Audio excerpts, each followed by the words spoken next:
the gravy, please. Hey, welcome in. 7 minutes past the hour. It is a brand new day, a brand new show. And the kickoff hour is here. Helmsy off this week. Be back with us. Next week, we host Rick and Bubba Best Of shows. They're all on their spring break vacation. So really, he'll join us as a group on the 27th, which is Bubba's birthday. Turns 59. Come on. We've got a lot to discuss today. We got a charity charge check to present. Tim Spencer with Buffalo Wild Wings will be here. So will Carol Clark with Kids Outdoors. Excuse me. She'll be here. They were the beneficiary last month, and we'll present another charity charge check. And this month, the charity charge is Monday, the 20th, at participating Buffalo Wild Wings. 2x2 Rescue will be benefiting from this month. 2x2 Rescue is a no-kill rescue that exists to give life to an abandoned, abused, stray, distressed animal without regard to age, breed, color, medical condition, and so on. 2x2rescue.com, spelling out 2x2rescue.com, their website. They are based in Alabama, but have adopted to about, 30 states, they say, outside of Alabama. And so donations support the rescue and come from all over the world in response to what they do at 2x2 Rescue. And so we'll talk more about that. And that will be coming up on Monday. Well, without further ado, let's bring him in. Over to my left, it's Mr. Greg Burgess. What's up? What's happening? Holla. What you doing? I had something. Have you ever, especially when we get to the age we're at, Mr. Gregory, you are 56. Yes, I am. I am 54. That's ancient. Yeah, it is. And that's something that I was like, hey, wow, so that's really happening. When I was younger, I didn't think I would, I couldn't see myself being this age, and here I am. Now I don't think it's old, but anyway, something. Does anything ever happen where it makes you feel old? Like, in other words, maybe you get some mail and you're like, oh wow, so I'm old enough to get this mail now. You're at the store and somebody says something to you and you're like, okay, I forgot. They give you a discount and stuff like that. that. Yeah, like senior citizens or how old are you, sir? That kind of thing. I've been asked about that. Something happened to me when I was picking up a prescription at the pharmacist the other day. The young lady behind the counter looked at me and she said, "Oh, okay, I see here." She's talking to the screen, Well, sir, do you know that you're eligible for the shingles vaccine now? Mm-hmm. You're within the age now, and I was like, wow, so I'm really old, and I was like, okay, yeah, sure, we can do that right What's here. Next, pneumococcal, how you say it, pneumonia? Yeah, whatever. I can't even say it. And I said, she said, we can knock that out now if you'd like, or come back and kind of stunned. I was like, let me come back. Well, look, if you want to come back, you can, and we can. I hear shingles are pretty miserable. Dianne Feinstein apparently has been diagnosed with shingles. Senator Dianne Feinstein. She's recovering from that. And there's a story out today, and it made me think about the situation I found myself in when I was standing there, and there was other people behind me in line. And I thought to myself, so I'm now within the age where I need to get a shingles vaccine. And so the question is, have you gotten yours? No. Okay. I don't even. Well, they say once you turn a certain age, it's available for you. And people put it off, and then they get it, and they're like, "Why didn't I get that?" And so I just thought I'd ask you about it. So here you go. It's kind of like ordering. You want to ask for Well, I just thought I'd ask. Everybody else wants to get it. I mean, I didn't want you to look at me and go, "Speedy, you didn't get that? Why didn't you get that?" Oh yeah, and I haven't been asked if I wanted it yet. I know this is crazy. I just don't run around getting shots.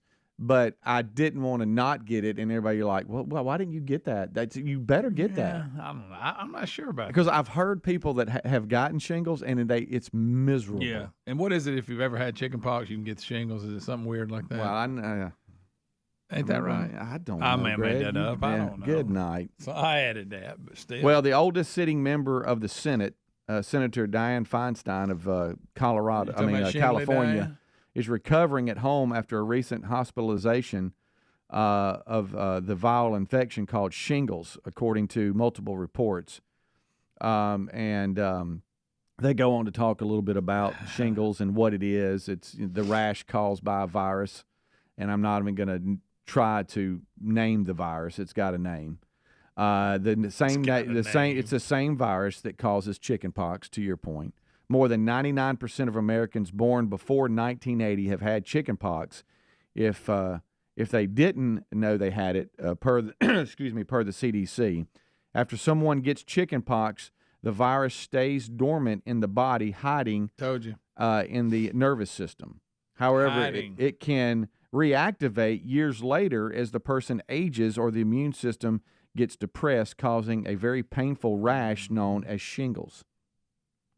Chickenpox occurs when you first acquire the virus. Historically, it was one of the childhood diseases that almost everyone had. Oh, yeah. And we all had that. The infectious disease specialists, have said when people are older or are immune compromised, the virus can become active again, causing the shingles and all this stuff. So I'm assuming because of my age, they sit there and they look and they go, okay, in your age, you've probably had chicken-pox, and so be careful. And I did have chicken-pox. Oh, yeah, we all did. I remember that. So I guess so we have it laying dormant right now. Yeah. And so I guess we fall in line. So you gonna go get your shot this afternoon? Or? No, it was just something there ain't nothing wrong with that's a main story today when it comes to politics and Senator. Listen, if you want to get a shot, there ain't nothing wrong with it. And I thought I would ask you because I didn't. You know what I didn't want? I didn't want you to look at me and go, "You didn't get that?" I probably should. I just hadn't thought about it. You know? Yeah. And there's probably people gonna scare us to death. Man, you better get that. Oh yeah. All right. Anyway, we'll take a break. We'll come right back. That was just on my mind. That was a mind of Speedy. I didn't expect you to ask I'd ask my buddy Greg. Yeah, again, I haven't really faced it or thought about it. I might need to. Because I'll tell you what, if I get shingles, I ain't going to be happy about it. From what I hear. Like you said, from what I hear, it's pretty miserable. All right.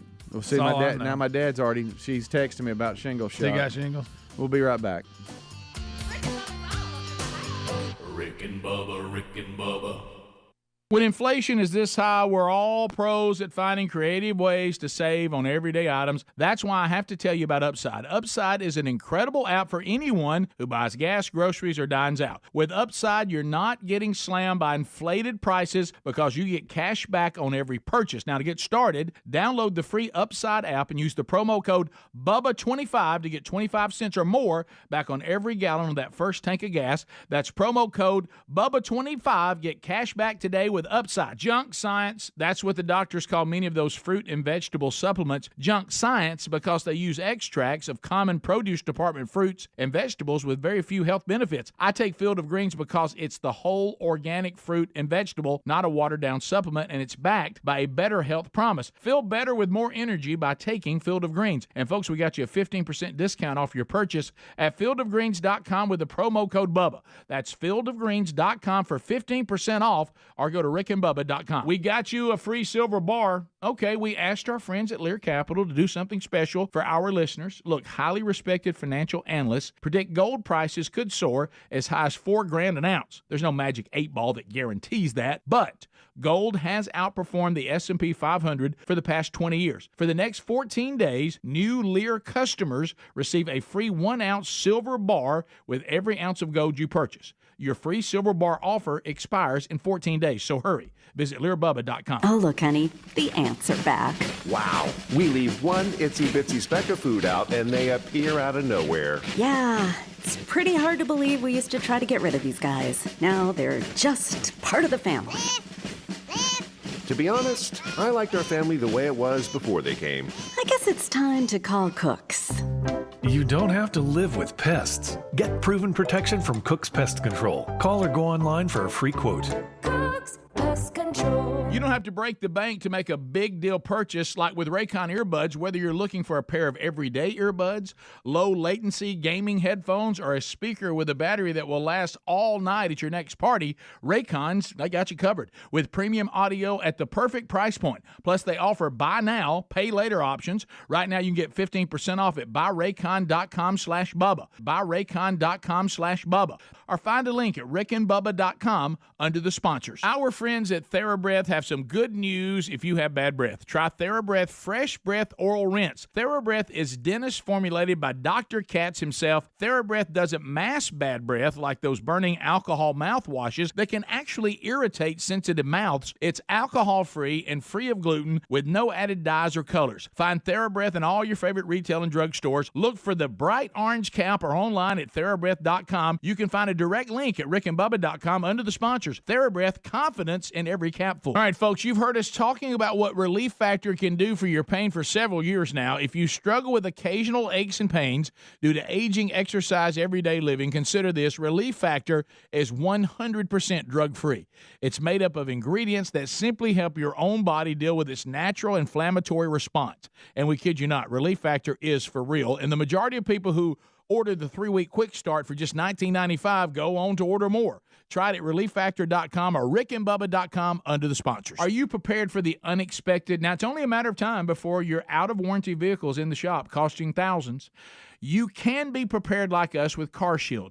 CarShield offers protection plans to fit every budget and includes 24/7 roadside assistance, courtesy towing, and rental car eligibility. Call CarShield now to save 20% on your plan, and you'll always be prepared for the unexpected. 1-800-465-6550 or go to carshield.com/Bubba. You know, we always recommend Simply Safe Home Security. U.S. News recently named Simply Safe the best home security system of 2023. CNET recently awarded them their Editor's Choice for Home Security. Customize the perfect system for your home or small business in just a few minutes at simplysafebubba.com. Go today and claim a free indoor security camera plus 20% off your order with interactive monitoring. That's simplysafebubba.com or visit rickandbubba.com under the sponsors. There's no safe like Simply Safe. Spring's almost here, and you can make mealtime easy with HelloFresh. Now, not only does HelloFresh deliver great tasting recipes right to the door, new dietitian win options under 700 calories and protein smart choices featuring 30 grams or more of protein make it easier than ever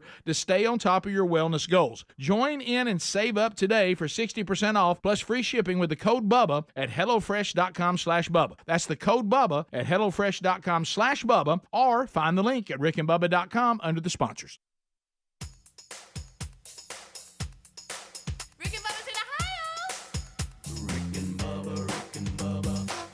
The gravy, please. Rick and Bubba, Rick and Bubba. Ooh, it brings me to my knees. Rick and Bubba, Rick and Bubba. I can't start another. All right, we're rolling back 20 minutes past the hour. Thank you so much for tuning in to the Rick and Bubba Show. Well, we have another day to celebrate because you, the audience, are just so awesome. And we have another charity charge check to present. This one to Kids Outdoors. They were the beneficiary from last month's charity charge at participating Buffalo Wild Wings. And, man, was it a good one. Carol Clark with Kids Outdoors will be here to represent them, let you know a little bit about what all of you were helping support. And it was a win for everybody. Enjoyed great food from Buffalo Wild Wings while supporting a great charity, Kids Outdoors. They do a lot of great work. She'll explain more and how the money raised will go to great use. And then this coming Monday, the 20th of March, participating Buffalo Wild Wings, it will benefit 2x2 Rescue. And we'll tell you more about that as well today. Tim Spencer with Buffalo Wild Wings will be here. And yes, Greg, he'll have food. Well, of course. I noticed that you and your running buddy in there. Bubba brought it up when he came through. Your running buddy, Bubba, he's fired up. He is. He came in and goes, man, I'm so glad Chicken's here. I saw him high-stepping. He don't high-step a lot, but I saw him. He was He fired high-stepped across up. the studio. Yes. And Helmsy off this week. He will. Next week it is a best of show, so we'll all tag team that and have our own day. And then before you know it, we'll be celebrating Bubba's 59th birthday on the 27th of March. 59. Come on. Hello, 60. Let's go. Hey, Hello, the shingles 60. emails are coming in You like, got I mean, guys, good that's night. fine. You'd think we're naming an intern. They are flying Let's name in them on what to shingles. do, what not to do. But let's get a running bet who's going to be the first to get shingles in here. Boy, I hope I You do. brought it up, so And the reason I I'm brought it saying up is I was just at the pharmacy and was asked if now that I'm at the age that I'm at, which made me feel you get a there's just discount on certain this things, coffee. There's just certain things when you get a little older that make you feel old, and being asked that question made me feel old. Yeah. Sir, do you want your shingles vaccine shot because Yeah, you're 'cause you eligible need it, for sir. it now. And I know you're so old you don't have. You know, enough you're in sense the to age know. group now where you had chicken pox and Yeah, it's well, lying dormant in your nervous system and you're going to get it. We all have chicken but let me pox. just tell the audience Chicken this: pox I know is it's horrible. You don't have to tell me that shingles Yeah, is I know. horrible. I've heard from everybody that's ever had it said it ain't a good thing. But I don't know. It's like, and I know everybody, especially since this stupid pandemic has ruined yeah. everybody's mindset when it comes to shots and vaccines. Well, both everybody. sides of the. I don't know who to believe. Who I not don't to believe, either. Who said what? And I did So I know that this, we're and kind this of- is, hey, this is a fact. This Yeah. is, nobody knows. I know we're kind of shot, sensitive right now, Yeah. and we're not all just running around, pulling down our pants to show them our Well, booty. wow. They can't give a you shot. Oh, okay, they do that. No, I don't know where they give it. I was thinking steroid, but anyway, I just don't. I don't know that I will. I don't know. I'll go ahead and get it. I don't know. I mean, I think it's one of those that's been around a while. It ain't like it's experimental. Does it have you know? is it like you get the shot and you don't even know you've had it, or is it like? Or is there side effects? Yeah. Do you get like? I don't know. No. Yeah. Oh. I mean, I don't Anyway, know. Greg at rickandbubba.com. And the reason is that Senator Dianne Feinstein is recovering from having shingles. Well, good for Now her. she's a little older, but still, I mean, Should have got the shot. I was at, Feinstein. which made me remember. I reminded me that just last week I was at the pharmacist picking up a prescription and they asked me about it. You should have took it. It's all I loved when the lady behind the counter looked at the screen. She went, "Oh, okay, let's see. Hey, do you know that you're eligible?" Yeah, I guess it gave her a notification. No, I don't. Hey, old man in front of you, ask him about this. I'm like you. I don't think I would have went. Yeah, go ahead. I'd have said, hey, let me look at this a minute. I've got a story for you, Greg Burgess. Well, go for it. And buddy. Rick Burgess, Big Brother, is going to be all about it. I got a story too, but I don't think we can. We cannot talk about that. Okay, let me just tell you that. Hey, it's a headline. I mean, it's right at the top of the page. Greg, Pictures and all. I'm going to ask you. Hey, pictures I and all. know, Greg, but I'm going to ask you to close that out. Okay? All right. Because if not, you're going to want to talk about it, Well, and it's we can't. ridiculous. Greg, I don't I'm know just how. saying it was really odd to see that. as But a I don't headline. know how we can talk about it. Okay. You know what I mean? Oh, no, we can't. There's certain stories where you go, well, now we could dance around that and probably bring it up. That one, I don't think we can. But it's right there in the headline. So we're Isn't going to that move crazy? on is what we're going to do, Mr. Buddy. Okay. All right, here we go. What do you think about this, Greg? I think you're going to have an idea what happened, but, this is right up your alley. Sure. I looked out the window and there was a monkey looking at me, and I took a second take and I was like, there's a monkey on the front porch. He was trying to get into my house, the little button that you push in on your screen door. He knew what to had do. broke it off. I was literally hanging on to the door trying to hold my door closed. He crawled, jumped up my back and landed on my head, grabbed handfuls of hair and just ripped it out, and then ripped my ear almost completely off of my head. Wait a minute. Well, wait a minute. So What do he you think tears about the that, door Greg? up, then he tears her ear off. What if you looked outside and saw a monkey looking back at you? Hey, At look, night. grabbing the screen door, yanking Y'all, on it. and And then this he is says, a- I'll tell you what I'm going to do. I'm going to get that ear. Yeah, I'm coming in the house. I'm is what getting I'm that doing. The victim that you just heard from has to have plastic surgery following the attack. The pet monkey has been shot and killed Oh, wow. after it nearly ripped this Oklahoma woman's ear off. I wonder who shot it.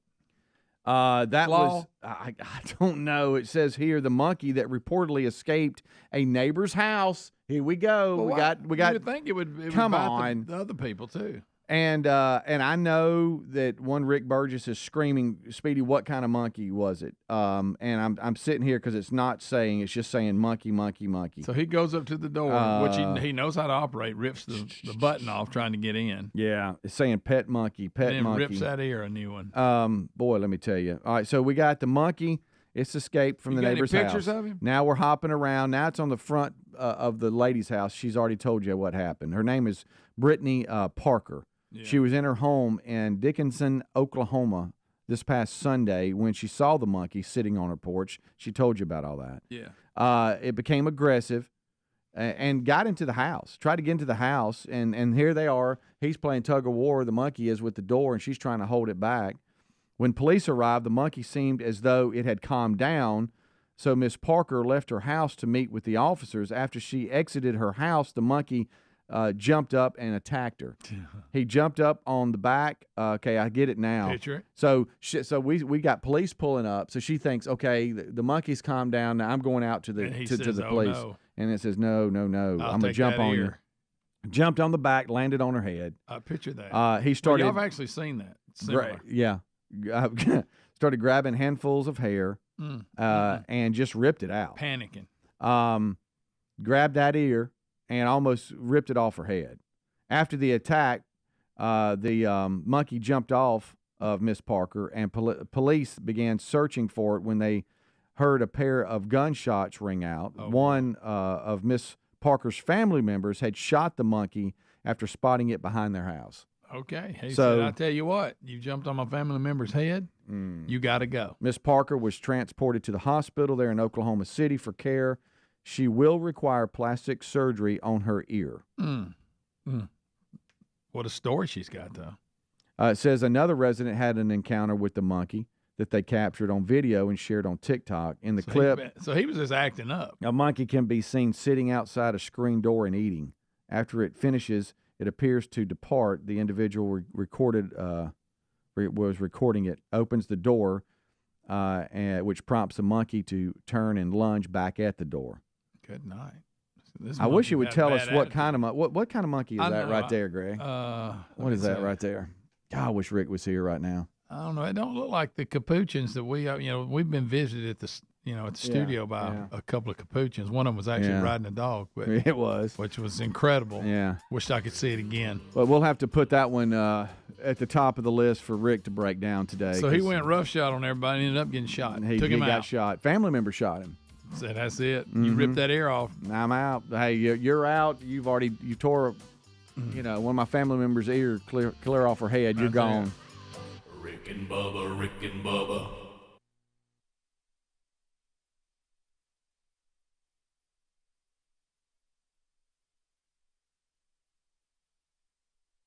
When inflation is high, we're all pros at finding creative ways to save, whether it's driving that extra mile for lower gas prices or grocery shopping on sale days. Saving money has never been so important. That's why we got to tell you about our new favorite way to save, Upside. Upside is an incredible app for anyone who buys gas, groceries, dines out. With Upside, you're not getting slammed by inflated prices because you're getting cash back on every purchase. To get started, download the free Upside app, use our promo code BUBBA25 and get 25 cents or more back on every gallon on that first tank of gas. Next, you just claim an offer for whatever you're buying on Upside, check in at the business, pay as usual with your credit or debit card, and get paid. Upside users are earning more than $1 million each week. That's probably why they have a 4.8 star rating on the App Store. Download the free Upside app, use the promo code BUBBA25, get 25 cents or more back on every gallon on your first tank of gas. That's promo code BUBBA25. Spring is almost here. We're already digging into new flavors with HelloFresh. Not only does HelloFresh deliver great tasting recipes to the door, their new dietitian win options under 700 calories make it easier than ever to stay on track with wellness goals. Or if you're looking to power up with protein, simply choose from the new Protein Smart recipes like one pot pork and bean chili or creamy Dijon dill chicken featuring 30 grams or more of protein per serving. We love to eat well, but hate the hassle. That's why HelloFresh delivers pre-portioned ingredients that cut down on prep time and food waste and save an extra trip to the grocery store. And since their produce travels from the farm to your doorstep in less than 7 days, I know what I'm eating and I know it's fresh. Why not taste it for yourself? Join America's #1 meal kit today and get 60% off plus free shipping with the code BUBBA at HelloFresh.com/Bubba. That's the code BUBBA at HelloFresh.com/Bubba. Have you tried the innovative Helix sleep mattress yet? Well, nothing beats a great night's sleep, the kind you get with Helix. So we love them, and Helix has over 12,000 five-star reviews with customized mattresses that fit your sleep needs because they know everyone is unique. They even have big and tall mattresses and mattresses for the kids. But how do you know which mattress is right for you? Well, Helix has you covered. Just take the Helix sleep quiz and find the perfect mattress in under 2 minutes. Place your order, and your mattress will be delivered right to the door free of charge. And the best part, Helix knows there's no better way to try a mattress than by sleeping on it in your own home. That's why they offer a 100-night trial for you and a 10 to 15-year warranty. Right now, Helix is offering 20% off all mattress orders at helixsleep.com/Bubba. Best offer yet, by the way, and it won't last long.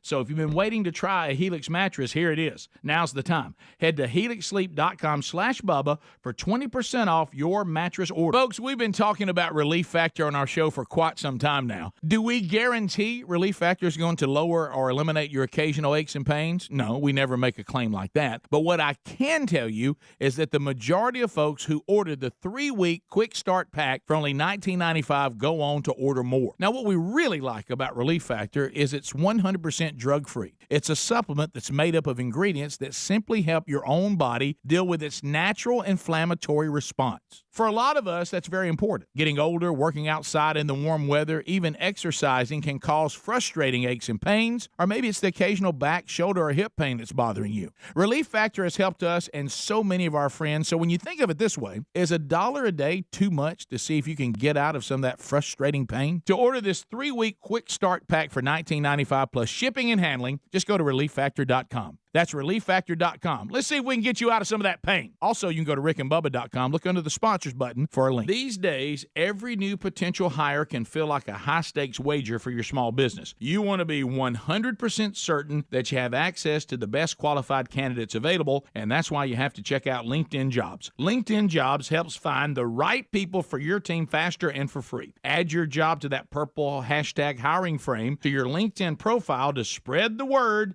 that you're hiring. Simple tools like screening questions make it easy to focus on candidates with just the right skills and experience so you can quickly prioritize who you'd like to interview and then hire. It's why small businesses rate LinkedIn Jobs #1 in delivering quality hires versus leading competitors.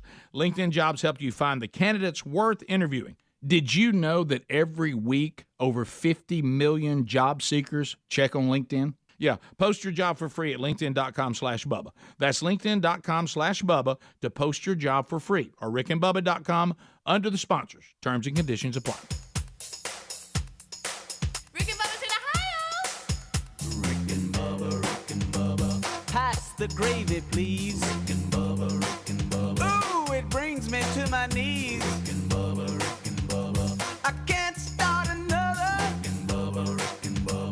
day without him, brother. Rick and Bubba. Ooh, there is no other. Rick and Bubba. It is 25 minutes until top of the hour. Thank you so much for tuning in to the kickoff hour. We are rolling through it. A number of stories out there that we've discussed today. Rick and Bubba join us right after top of the hour. Today, we have Buffalo Wild Wings in studio. Tim Spencer and the crew celebrating last month's charity charge and presenting a check to Kids Outdoors, a really good amount, too. Carol Clark with Kids Outdoors will be here. And then next Monday, 2x2 Rescue beneficiary for this month's charity charge at participating Buffalo Wild Wings. Go ahead. Of Buffalo Wild Wings, I heard the update on the story of the crazy lawsuit about the chicken wings. They threw it out. The judge said, done. Out. We're not that fooling is an with update that today. silliness. We're not going to play the game. Of course, Buffalo Wild Wings' response was awesome anyway when they came back. They knew this was stupid. Yeah. But that is an update. I'm glad you said that because we have that today. Yeah, I heard on the way in. Judge said, we ain't wasting our time with this. Right. Go on. Sure. Get you some wings, nuggets, whatever. You call them what you want to call them. It don't matter. Name of the place is Buffalo Wild Wings. Therefore, you can call stuff. That's probably why they call them boneless wings. Yeah. That's just me. Right. Whatever they are, they're good, and I can't wait to eat a few when they get here. Yeah. So laugh at that. Well, I know you're fired up. Yeah, I'm fired up. And look, buddy, it'll be here. But the update is that the judge tosses the lawsuit accusing Buffalo Wild Wings of misrepresenting meat in boneless wings. Misrepresenting meat. But the plaintiff vows to pursue the case. Well, he needs to go find a hobby or something. Yeah. If he's got this much time on his hands, we need to put him somewhere. Don't waste people's time with stupid stuff. Yeah, I know. I give you that. You know what? Yeah. No, I totally agree with that. Come on. We got enough of that going on. Believe it. Listen, we ain't got time for any more weird, crazy nothing. No, we do not. Ain't got time. We got plenty of that. We got our share. We got crazy covered. We got it. We're changing the language. We're pronouncing. It's just the most bizarre thing I've ever seen. The last thing we need to worry about is a chicken bone or not. Yeah. Whatever. So you don't even know this, but you and Lisa were a conversation at the house last night. Oh, no. Terry Was it and good I. or bad? It was good. It was actually excellent. Terry was Wow. like, how excited are Greg and Lisa that they're on grandbaby watch again? Yes, we are very excited. It's down to... It's down to if it doesn't happen on its own, I think Monday, we're going to help it along. Good night. How pumped are you right now? Number 4. Huh? I'm excited about it. Heck yeah, you are. So Can you believe it? All right, so think about when y'all got married and started the family and all that, and now looking back, and you're looking at grandbaby 4. I know. And I know we all say this time flies, but, I mean, I remember my babies were born. Now they're all parents. Right. Isn't that crazy? It is. It is. You do need the shingle shot. But I do. That proves that I am old. I'm going to go ahead and get it. I'm going to go ahead and schedule it. Right. But that'll give us 2 boys and 2 girls. Wow. So, Greg Burgess. Well, congratulations to y'all. Thank you. We're all fired up for pumped you. about it. And yeah.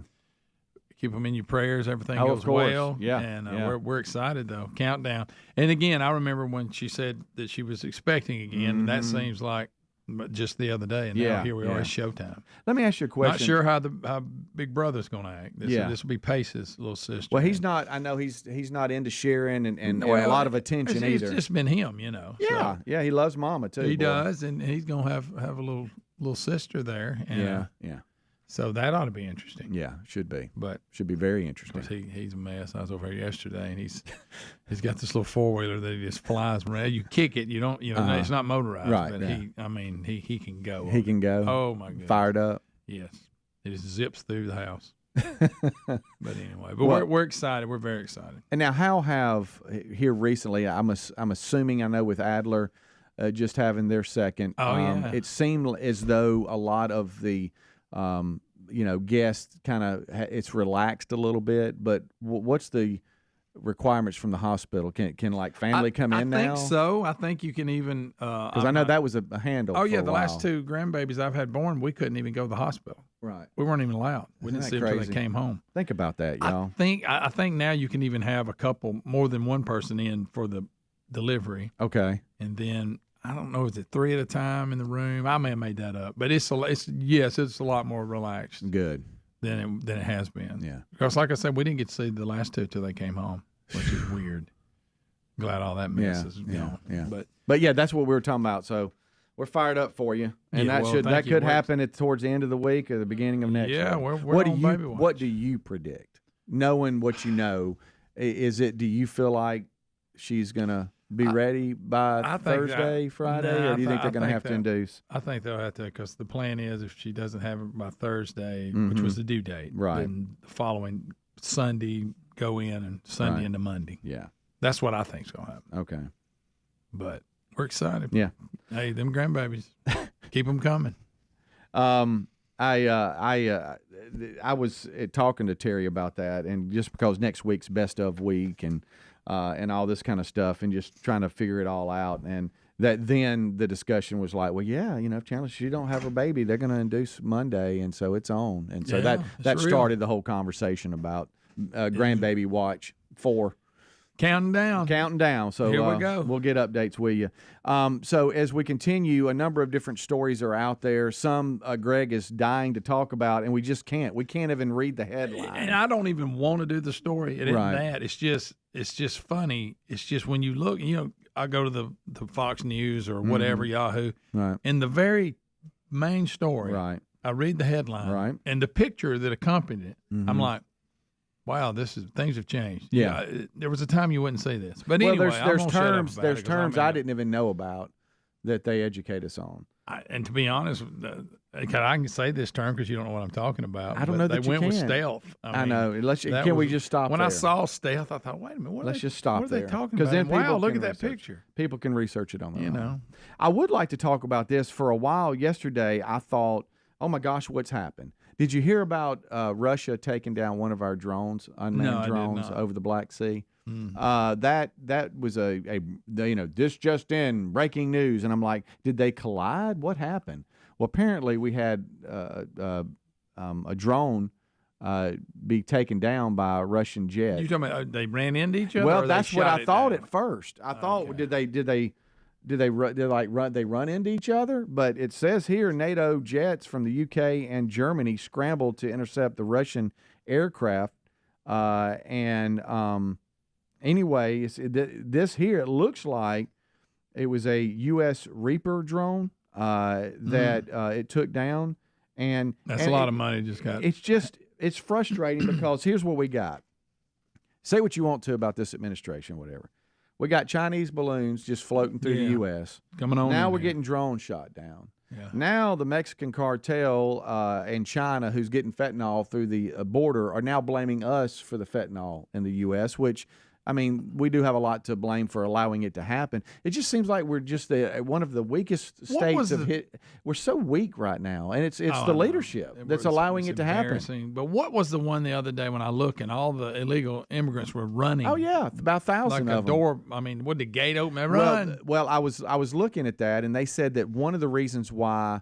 And it had something to do with fake news. It's almost like the Mexican cartel was sending out information that wasn't accurate that made the immigrants feel like they had to that they had to go rush now in. or Right. you're gonna get locked out. But throw rock, hide your hand. Oh yeah. The cartel's very smart. They create havoc like that so they can go down. So they're actually coming in the border at another spot because all the resources are being pulled here. And so not sure how that plays out. Not an expert in that area, but it just seems like. There's times where you go, man, I wish, but it just, I don't. It just seems like we're just we just look so weak. We've made it political, but I just don't see how anyone was against building some type of barrier at the border. Just to regulate what we got coming in, y'all. How does that?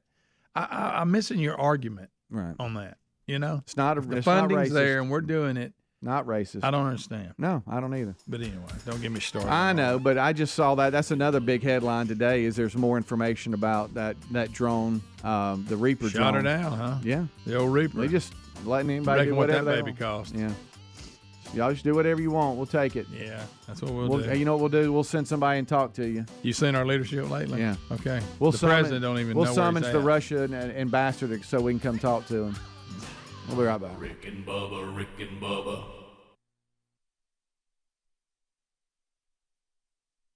Paid for by Christian Care Ministry. It's true. Difficult times have a way of focusing us. We have to think about what matters most when it comes to our spending, our health care. No doubt. This is why so many people are joining MediShare right now. MediShare is a trusted way to save up to 50% on your monthly health care costs. More than 400,000 people have already made the switch. It's pretty obvious why, too, especially now during this challenging season with healthcare costs and out-of-pocket expenses going up. MediShare can save you a lot of money. The typical family saves $500 a month. And MediShare is a Christian healthcare sharing ministry that's worked beautifully for 27 years. There are different options to choose from to fit your budget. I'll give you the number here in a second, and if you call, you can get a price within 2 minutes. Maybe now is the perfect time to make the switch and start saving. Here you go. Call 855-51-BIBLE. That's 855-51-BIBLE. 855-51-BIBLE. Need weekend plans? Check out what's happening in your local Lowe's. Weekending at Lowe's gives you and your family the opportunity to make us your weekend destination. Stop by for free workshops, events, and activities for everyone to enjoy. We're getting active with fun local events like our upcoming Lowe's Bucket Ball Challenge and Kids Workshop. Visit Lowe's.com/events for our full event lineup. Count on Lowe's for all of your home improvement needs. And now, activities in your community with Weekending at Lowe's. 3 people you should be 100% certain about: your barber, your plumber, and your tax pro. Switch to Jackson Hewitt and you can be 100% certain about your taxes. We'll get you your maximum refund guaranteed and we'll back your return for life. Don't be kind of certain or almost certain. Be 100% certain. Switch to Jackson Hewitt today and get 50% off tax prep. Limited time offer for new clients filing at participating locations. Max value $200. Visit jacksonhewitt.com/50 for terms. I'm Jenny, Senior Designer for Cleo & Wolf, and this is Behind the Designs with Boot Barn. Cleo & Wolf is a vintage-inspired, effortless collection with a country sensibility. Each design is thought out and crafted so that it becomes a special staple in her wardrobe. Even if it's just an article of clothing, there's so much meaning to that. In her most authentic, natural state is where her beauty and her confidence lives. Cleo & Wolf, only at Boot Barn.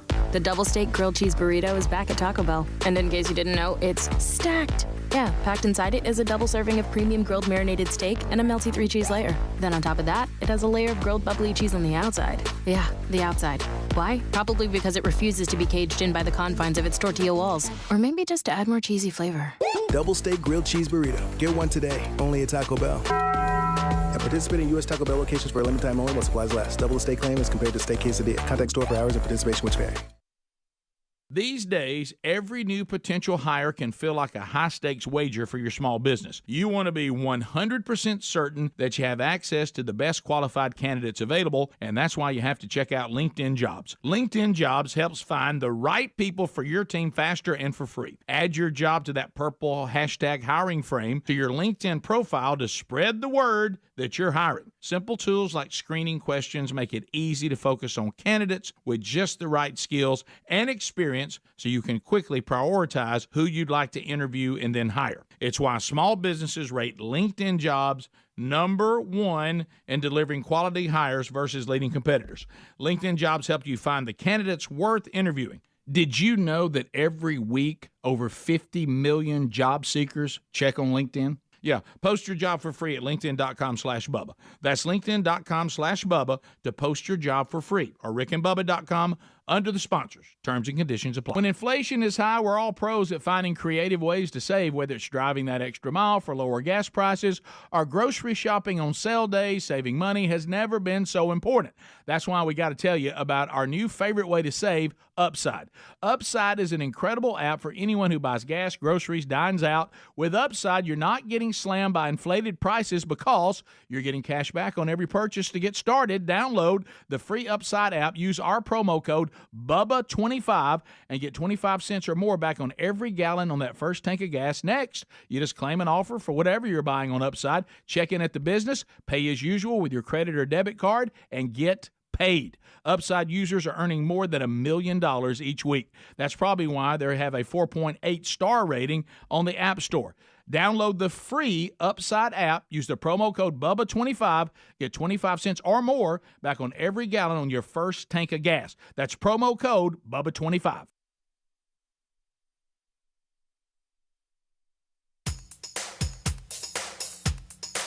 Rick and Bubba's in Ohio! Rick and Bubba. Pass the gravy, please. Rick and Bubba. Ooh, it brings me to my knees. Rick and Bubba. I can't start another Rick and Bubba. day without him, brother. Rick and Bubba. Ooh, there is no other Rick and Bubba. waking on their blubber. 10 minutes until top of the hour. Thank you so much for tuning in to the Rick and Bubba Show's kickoff hour. 866-WE-BE-BIG is our number. If you give us a call, they'll be unscreened, but we'd love to talk to you. So give us a holler. 866-WE-BE-BIG. Anything's on the table. We'll move on and look over as you come in and see what's out there. This portion of the show, we just want to remind you that if you run a business, you're in charge of advertising, getting the word out. Get it out there. Look, the power of this program and this wonderful audience, both radio and TV, and another popular program that SSI and the Rick and Bubba Incorporated syndicate, the partnership we have with them for this show and another popular show that they that they syndicate, can help reach our loyal listeners and help get the word out for whatever you're trying to do, impact your business, get your message out. We enjoy creating success. Stir a little business. If you're looking to strengthen your business, well, here we are. If you would like to contact our sales team, you can do so, Rick and Bubba at syndicatedsolutions.com, or you can call them at 203-431-0790. if you were like, I just need to get my message out locally. I've been thinking about this, and it's just pertaining to this market I'm listening to or watching in right now. Well, the local sales teams are phenomenal. You can also contact us, and we'll get you in touch with someone there in your market. But that's just something we want to remind you of. And don't just think terrestrial radio. We have so many other avenues that are included in that. You got Blaze TV, YouTube, 24/7 TuneIn, digital radio channels, social media platforms, podcast, online showcasing opportunities at rickandbubba.com, and a whole lot more. So just think about all of it. Just think about all of it. All right, so as we come back, sorry, I was a little out of breath. I had to run there for a second. I was making our big checkout to Kids Outdoors. That. You got the best handwriting, so they make you I don't know about that. Oh, I was kind of, you do. I was kind of in a hurry. Does that look right? Did I mess it up? 5,000? 5,400. Yeah, you got it. Okay. All right. Good. You got it there, pal. I got it. 866-WE-BE-BIG. Some of the phones are coming in. We still have a couple of lines open. If you'd like to holler, we might reach over there and do some unscreened phone calls. Speedy, I was reading the story. What you got? All right.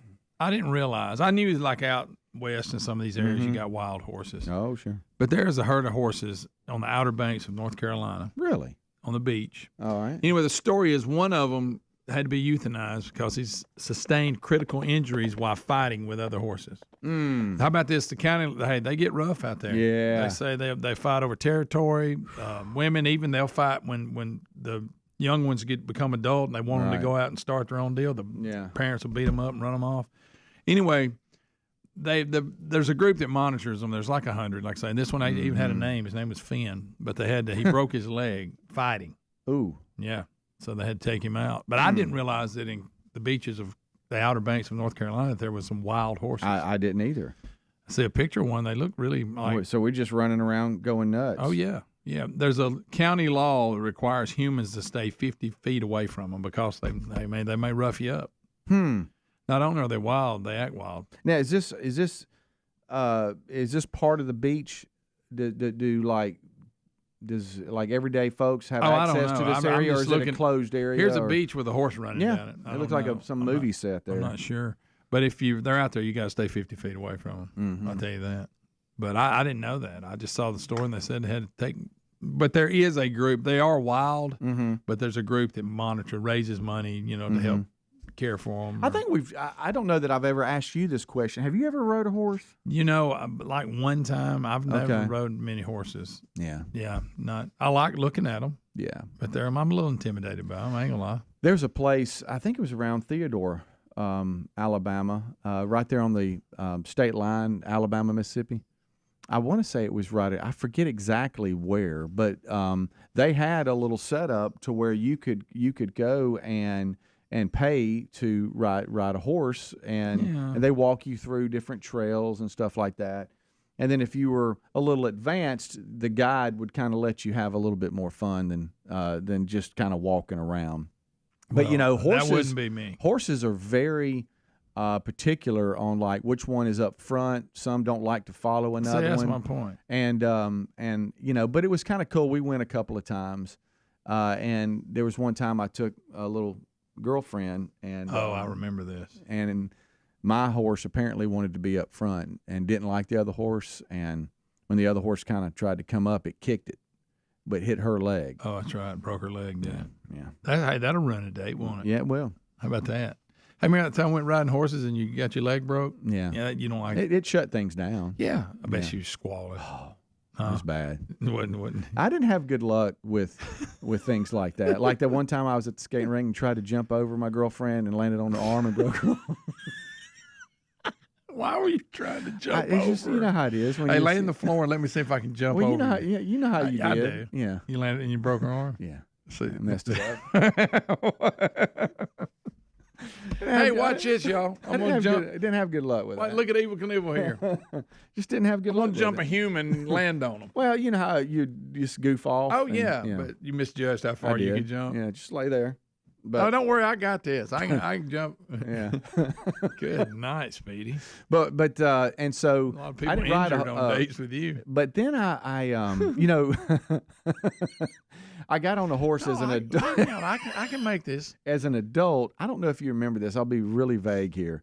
Well, I don't even know if you were on the hunt. It was kind of like a staff hunt, and they had horses too. No, I wasn't. Okay. On And during one of the long breaks, I got on one, and it didn't listen to me. And I was really trying to think. I was trying to think like, positive masculinity, like thoughts. Masculine thoughts. You just want to scream like a girl? Because they can sense if you're scared. Oh, and so I think they can. I don't know. I've heard dogs too. Yeah, it might be a bear. I'm not sure, but when I was on it, I was trying to like be, hey, and it just didn't listen. I kind of panicked one time. I was like, stop. And I know people that just love horses and they have them. And I was trying to pull back. Ooh, I feel bad for the horse having to haul everybody around. Yeah. Yeah, I know. He's thinking, here we go. Yeah. No wonder that. I mean, I'd be in a bad mood too. Yeah, but do you ever look at westerns and stuff and go, man, riding that horse looks cool? Oh, I know the ones that are really good at it. Yeah. Oh yeah. That ain't me. Have you seen Nicolas Cage's new western? No, I haven't. Have you?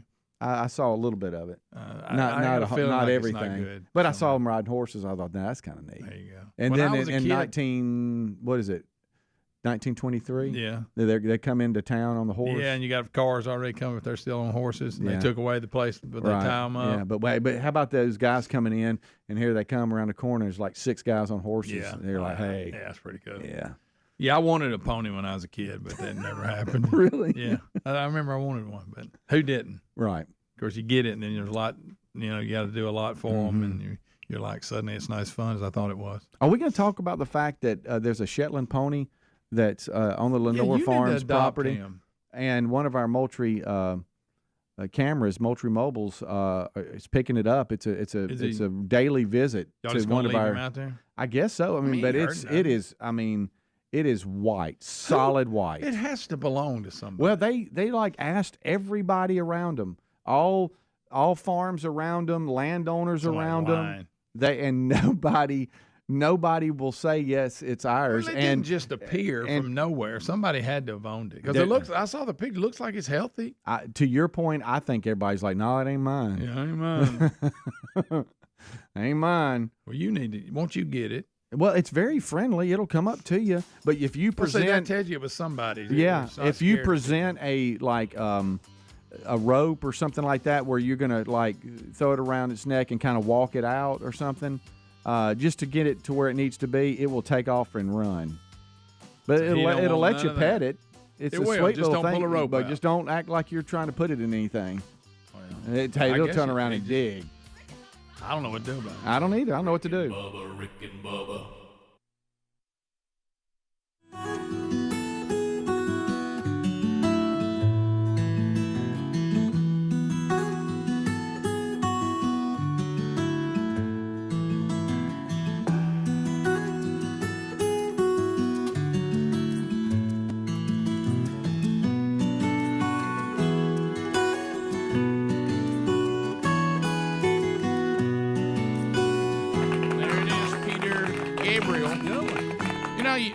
When you think of these deep lyrics, I picture him writing the phrase, "You can have a bumper car bumping." It's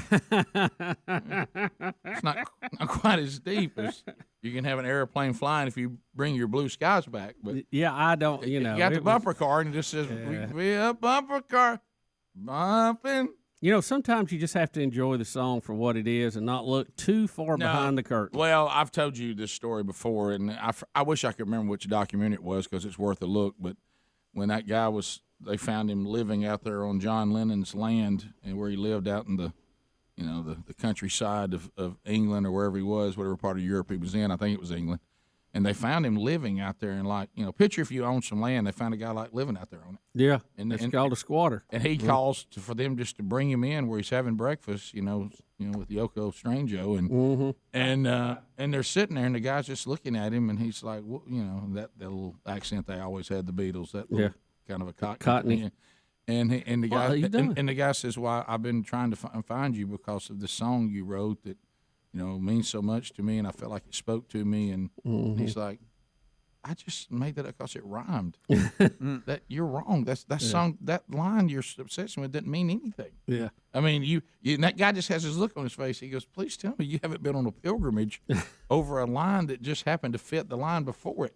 I mean, it doesn't music is a powerful medium. Sometimes music can be very deep, but sometimes, as you said, it's it doesn't mean anything. It's very Dr. Seuss-like. Right. We just threw some words together, and because they had kind of a rhythm to them, and they're easy to sing along to. I mean, I just hate to say. And the Beatles, their stuff wasn't very deep. Now, if they want something deep, go to Will I Am. There you go. I mean, that's where you look for meaning. Yeah. Well, the other great line, if you remember, that Lennon had when they were talking about that they were supposed to be these deep theologians that were going to change the world. He goes, I hate to break it to you. There's many times that Paul looked at me and looked at him with our guitars across our knees and said, "Let's ride a swimming pool." I mean, I hate to bring the house of cards down, but there's many times that we were looking for a riff to get something new. Yep. So anyway, all right. So we'll speaking of that, I know they said it in the kickoff hour. It started coming in yesterday. Bubba, you used to do an impression. The great Joe Jackson is Yeah, see. Yeah, see. Move it, Marco, move it. He's gone. Joe's going on in. That's actually an imitation of Dave. Is his last name Greer? Yes. David Allen comedian Greer. Who was on Funny guy. What was the name of the show? Living Color. Living Color. He did that on because they had him painted up, with those eyebrows and this. I mean, he looked like he was a real evil dictator. Yes. And he would do that whole bit. And that was just kind of a knockoff. Do you remember when they did the Joe Jackson garage sale? Yes. Yes. And you had all the boys bringing out something selling it. Golly. Speedy, see if you can find the footage. David Allen Greer? Yeah, David Allen Greer. He brought out that I get him chamber. confused with a country singer. Remember that chamber Michael allegedly was sleeping? Yeah, the pressure. And none of us can know how to say it, but I know what you mean. Barometric pressure. I don't think chamber. that was it. That's it's the weather. Called a barrow something. Now you're talking James Spann with the front coming in. Yeah, but it's bariatric. Yeah, chamber. Was it hyper? You can have a version. There's one. There's one that puts you in low pressure. Right. And there's one that puts you in high pressure. Right. Loud noises. That's throwing words out. Loud noises. Loud. Michael, get out of here. Sing, dance. You remember that anchor? Get rid of that monkey. Are you just saying things you're seeing? There they are, buddy. I'll tell you, he put the empire out there. Look at Joe. Look at him. Man. Every one of them got an afro. Good. They were good. They were. Yeah, I mean, he probably, his techniques were a little harsh. But, you can't, as I think Greg his quote this morning, you can't argue with the team he put on the field. No, you can't. You cannot. He put Greg on he put a very success. He kept saying, "It's a process. You miss a step, hey, you get the belt." Bam. Never. No, never. 89. Never.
The gravy, please.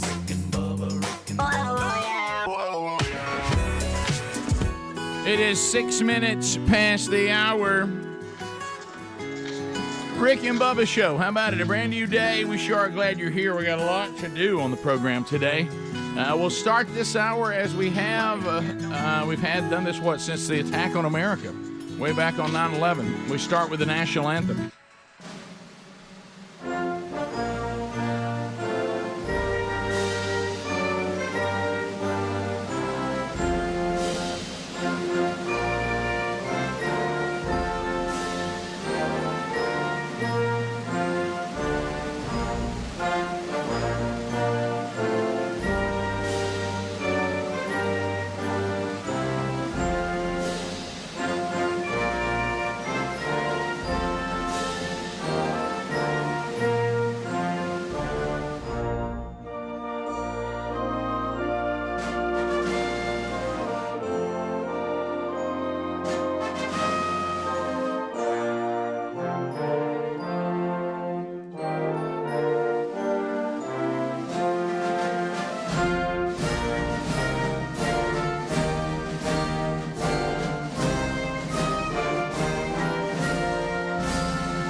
7.5 minutes past the hour. Let's unpack another one on the Rick and Bubba show today.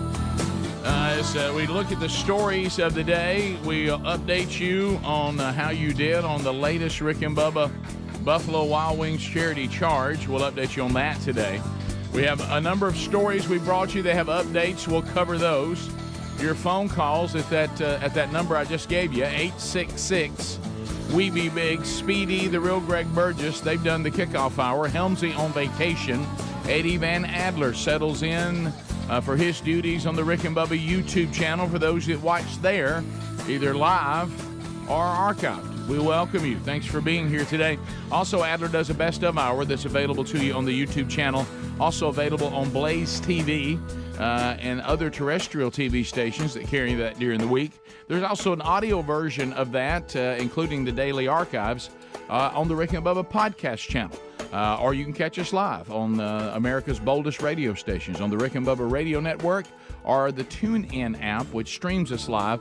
It's a free download. You also get 24/7 Rick and Bubba there, archive shows, live shows, and best of moments.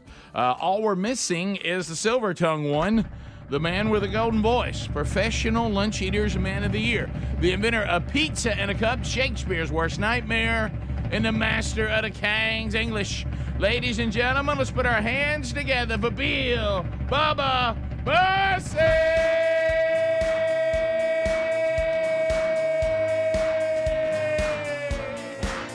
Howdy, Bill Bubba Bussey. How about it, Rick Burgess? Friends, neighbors, associates everywhere, welcome into the little party that's been going on 30 years. Yep. We call it Rick and Bubba.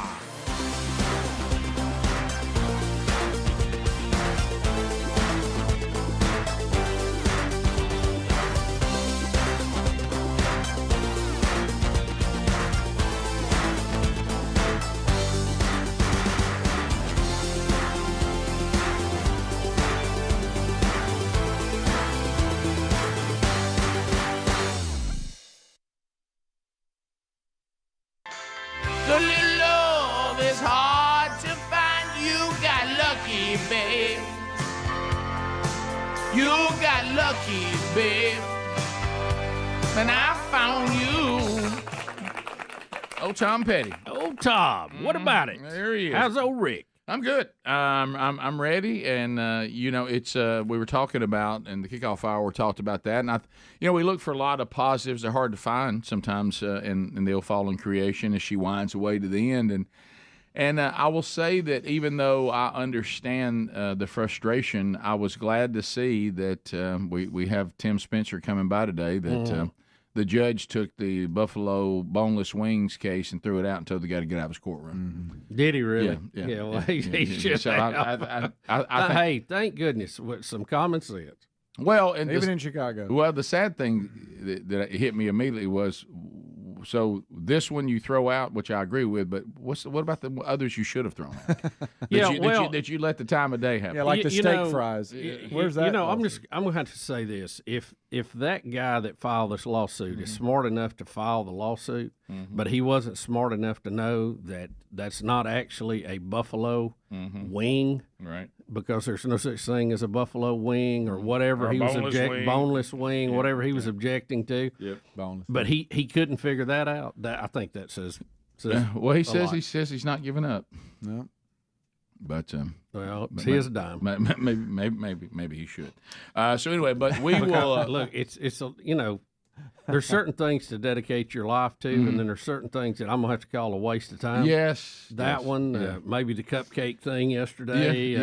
Some other things. If there's one thing that I have made, and I can say this, there's a lot of things that I look at and I go, well, you just really got to do better there. And there's so many. It's a distinguished list. But I will say, if there's one thing that I have greatly improved on, I try to spend my time on things that matter. Yeah. I do not spend a lot of time on things that I think are meaningless or not worth my time. Right. Well, I try to focus on the things that are really going to matter. You've always been very focused on some of that. I'm probably not as focused as I need to be, but certainly better than I used to be. Mm-hmm. And I will tell you, it's quite free. I think we realize we don't have a whole lot of time. Yeah, very limited. And if something's going to count for eternity, how that doesn't get higher up on our list, just from a common sense standpoint. If it's eternal, you would think that would move up pretty high on the list versus the temporal. Yeah. I mean, just by logic, And I saw. Unless you don't really believe it. I mean, Billy Graham was doing a crusade, and I cannot remember where it was, but I saw a clip came up online the other day, and I was watching it, and he, whatever year it was, let's say it was 1970 something, okay? Yeah. And he said, everybody that's here tonight, in 100 years, you're not going to be here. No, nobody will be here. More likely 50 years. Most of us will not be here. Right, but 100 years from now, not one of us will remain on this earth. So what are you leaving? What's your legacy? Well, I remember when Jonathan Evans was talking to, I never can think of his name. He was the 88, but it wasn't Michael Irvin. It was the 88 after Michael Irvin that was really good. It played for the Cowboys. What was his name? Oh, Lamb? No, that's Lamb now. CD Lamb. No, before that. Dez Bryant. Dez Bryant. Oh yeah. Yeah. Okay. And Tony Evans was standing next to him when one of their teammates had died in the middle of the night. Yeah. In a car crash. You remember that? Yeah. And he said, I think we were playing the Chargers. And he said they did a moment of silence for the cowboy who died. He goes, and then all of a sudden the crowd went nuts, and the hype video started, and the game carried on. And he looked and he said, so that was his life. It was 60 seconds worth of silence. And you know what they said after that? Let's play football. Mm-hmm. And he said, I hope your life's more than this. And so that's it. You're right. It's what is our life going to matter when we stand before God? That's all that's going to matter. And so that's those things probably need to find their way to at least top 5. Yeah. And hopefully work its way to 1. But it's I mean, if you just think about it, and I certainly have not always adhered to that, but I've tried to change that. 15 minutes past the hour. 866 We Be Big is the number. And we'll unpack it. And as you can tell, as the Lord we serve is also kind enough, he'll make it easier to leave this place the more he winds it down. Yeah. He'll convince you this can't be there all there is. We'll be right back. Rick and Bubba. Joe Jackson. 89. Joe Jackson. It's gone on in. And I'm not laughing at that. Get out of here, boy. Yeah. I'm laughing Why are at you Bubba. laughing? We just watched that special with David Allen Greer on Bubba's computer, and that's precious. I'd forgotten how funny it was. Gosh, that's That good was a stuff. funny show. Living Yes, Color. it was. Yes, it was. When he starts saying he's got to sell off all Michael Stuck because he's not getting any money from Michael. He's out of the country. When he starts selling all of Bubba's little clothing. And when the boys come up to him and they're holding their hand out, Now, with my son Michael out the country, who am I supposed to borrow money from? Tito? I don't think so. I need to maintain my high style of living. That's why we're having the Never Never Land sale. You'll never find a bargain like these. Everything gotta go. Come on, boy, bring the behind. Now, take this llama, for instance. This little beauty costs thousands of dollars in a big city zoo. But see, down here at the Never Never Land, you can walk it off the lot for just $99.99. $99.99. Spurs so soft you can ride them butt naked. Michael did. Look right here. Come on, boy. Bring it behind. Come on. Need blank videotapes? We literally have thousands. These home videos had to be bulk erased to avoid prosecution. And now we pass the savings on to you. Go on now. And while you're watching your home movies, how about some popcorn? The Elephant Man's skull makes a great popcorn bowl. I am not an animal. Now, come on, Marlon, bring me that box, man. How about some children's clothes? These used to belong to Michael's little monkey named Bubbles. But he's dead, and this stuff is priced to move. Look at these cute little overalls. Look at this here sweater. Look at this cute little pair of satin underdrawers. Wait a minute, these are Latoya's. Now, don't get out. Get out of here. Come on. You got a skin problem? No problem. We got cases and cases of fade cream. Also great for removing birthmarks and incriminating moles. Look here. That's bad. I don't remember that. Are you having trouble sleeping? Check out this hyperbaric sleeping chamber. Oh, yeah. No reasonable offer will be turned down. And it's got other uses, too. Say you got a crazy daughter, won't keep her damn mouth shut. And it's soundproof, too. Get down here in the next 20 minutes and I'll throw in LaToya absolutely free. Better hurry, because 20 minutes of air is about all she got left. Joe Jackson, he beats prices like he beats his kids. Beats prices like he beats his kids. Oh, man. Get on over here, boy. You know, we may be the only show showing that in you're on right. the day of Joe Jackson. Right. That's true. That's true. Well, that is how he will be remembered based on Michael and the sons telling their stories. Yeah, you're right. You heard Michael in his own words in the kickoff hour. What do you say, Greg? Never, Rick. Never. So I just want to thank the children of the world. So he would. No, never. And Greg claims. They are the Greg future. continues to claim that Marlon drew the brunt of it because he wasn't as talented as the others. It didn't come easy to Marlon. Was it him or Randy? Oh, it was Marlon. Randy they brought in late. Randy wasn't even allowed to look at the five. Yeah. He was too little. He was off. And then when Jermaine left, he pulls Randy in, like Rick said, act like he had him. That was the funniest part, and I saw this. Had him in the other night. bullpen ready to go. Because it was supposed to be the big Jermaine moment that he was picking, his wife and his father-in-law over Joe, and of course they go to Joe. That's fine. I've had Randy ready. I'm just gonna bring Randy in. Jermaine didn't matter. Jermaine's probably the number 2 guy. Yeah. But Joe acts like Randy and stepped right in. According to the show, if it's true, the series on TV, he was going to boot Marlon out. He said and the mother said, "No, you're not throwing." He was like, he can't cut it. He's got to go. He didn't live up to Joe's standard. Tough. He was high. It was a high standard. High standard. Let me tell you what I think Greg said. I mean, best. who do you think would have been worse, trying to perform for him or Billy Martin? I might pick Billy Martin. I'd rather play for Bobby Knight, I'll tell you that. Yeah, I mean, we're all talking about the same level. Right.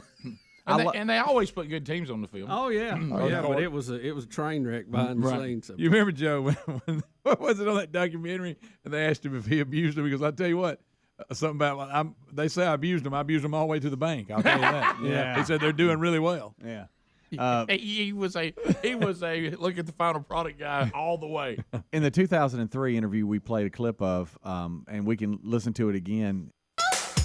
Rick and Bubba. Pass the gravy, please. Rick and Bubba. Ooh, it brings me to my knees. Rick and Bubba. I can't start another. 21 minutes past the hour. The Rick and Bubba Show. 866 We Be Big is the number. The gang here today, other than Helmsy, everybody else here.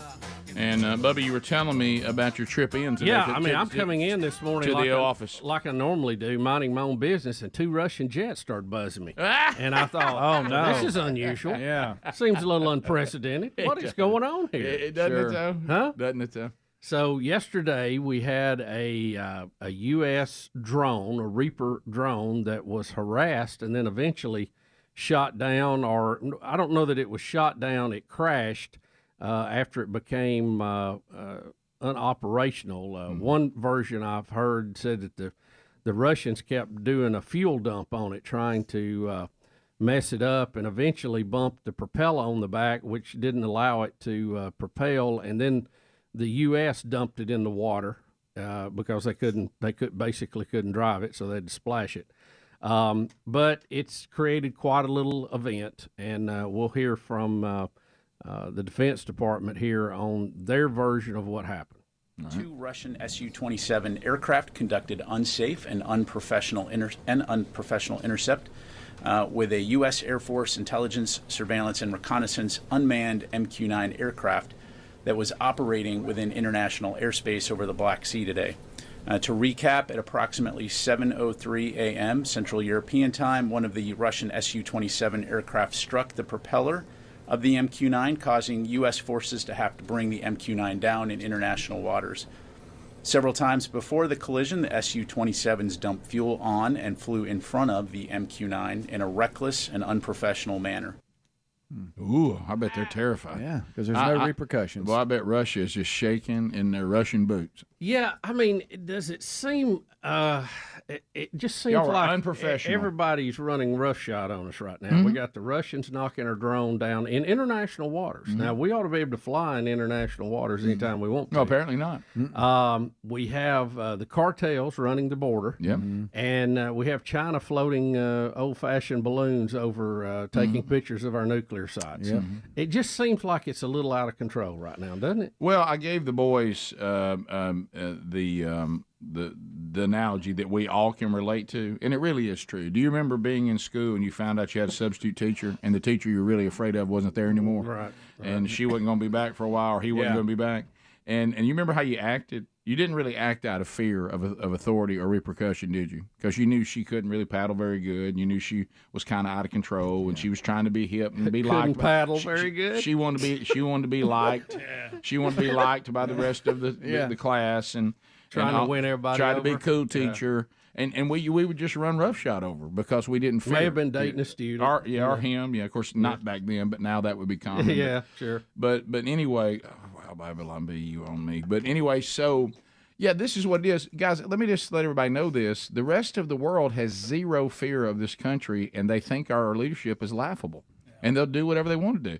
And it's funny. I feel the same way. Yeah.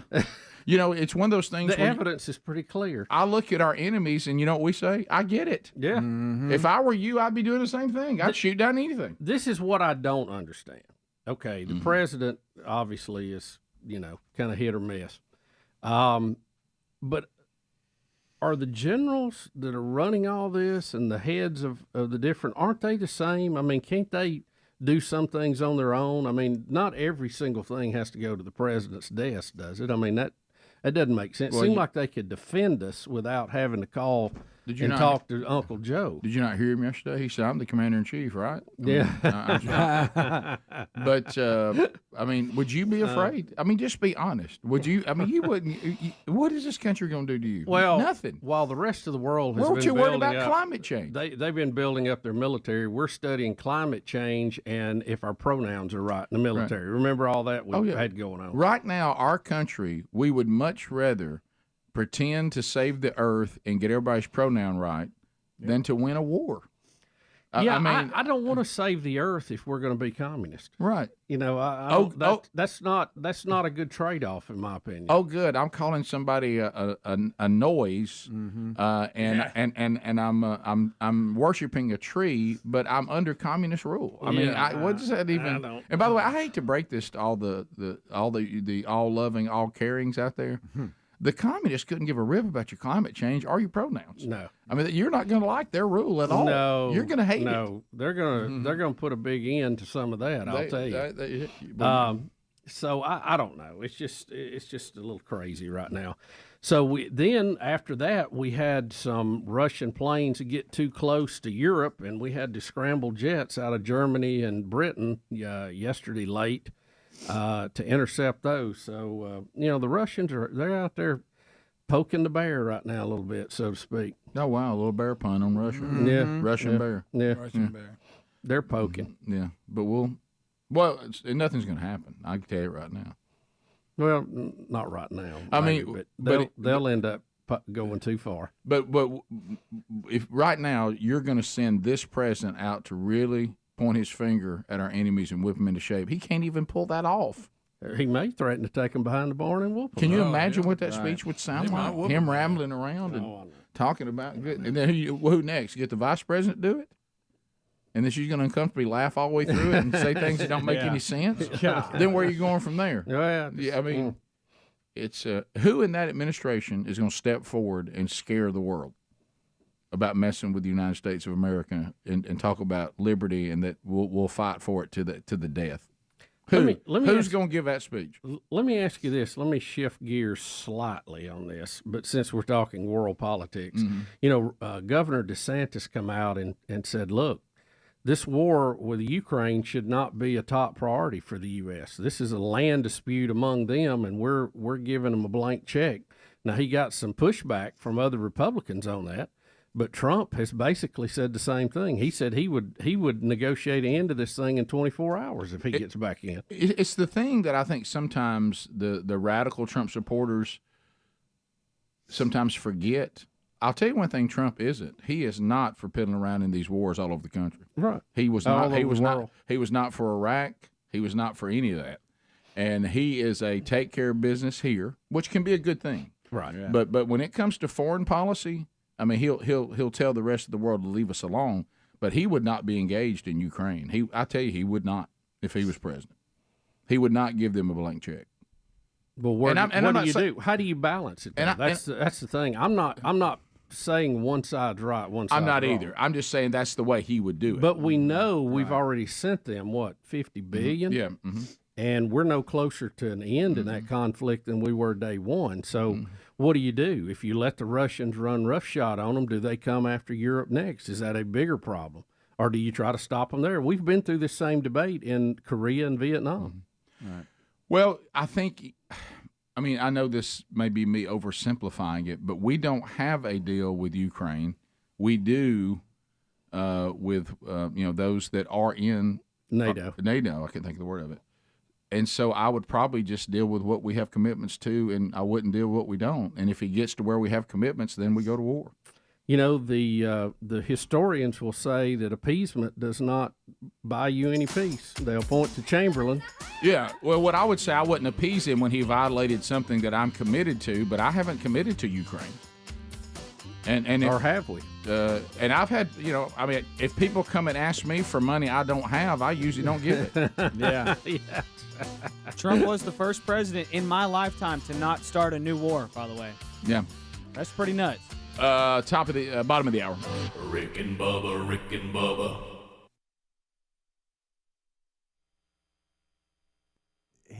When he said that he stood there with a belt, I love the person that was interviewing him. He said, "Excuse me, did you just say he stood over y'all with a belt while you practiced?" Yeah, he did. Well, I mean, they would spank us if we didn't get it right. Guys, I go back to when the guy said for the Temptations, they blew us off the stage. We were superstars. Yeah.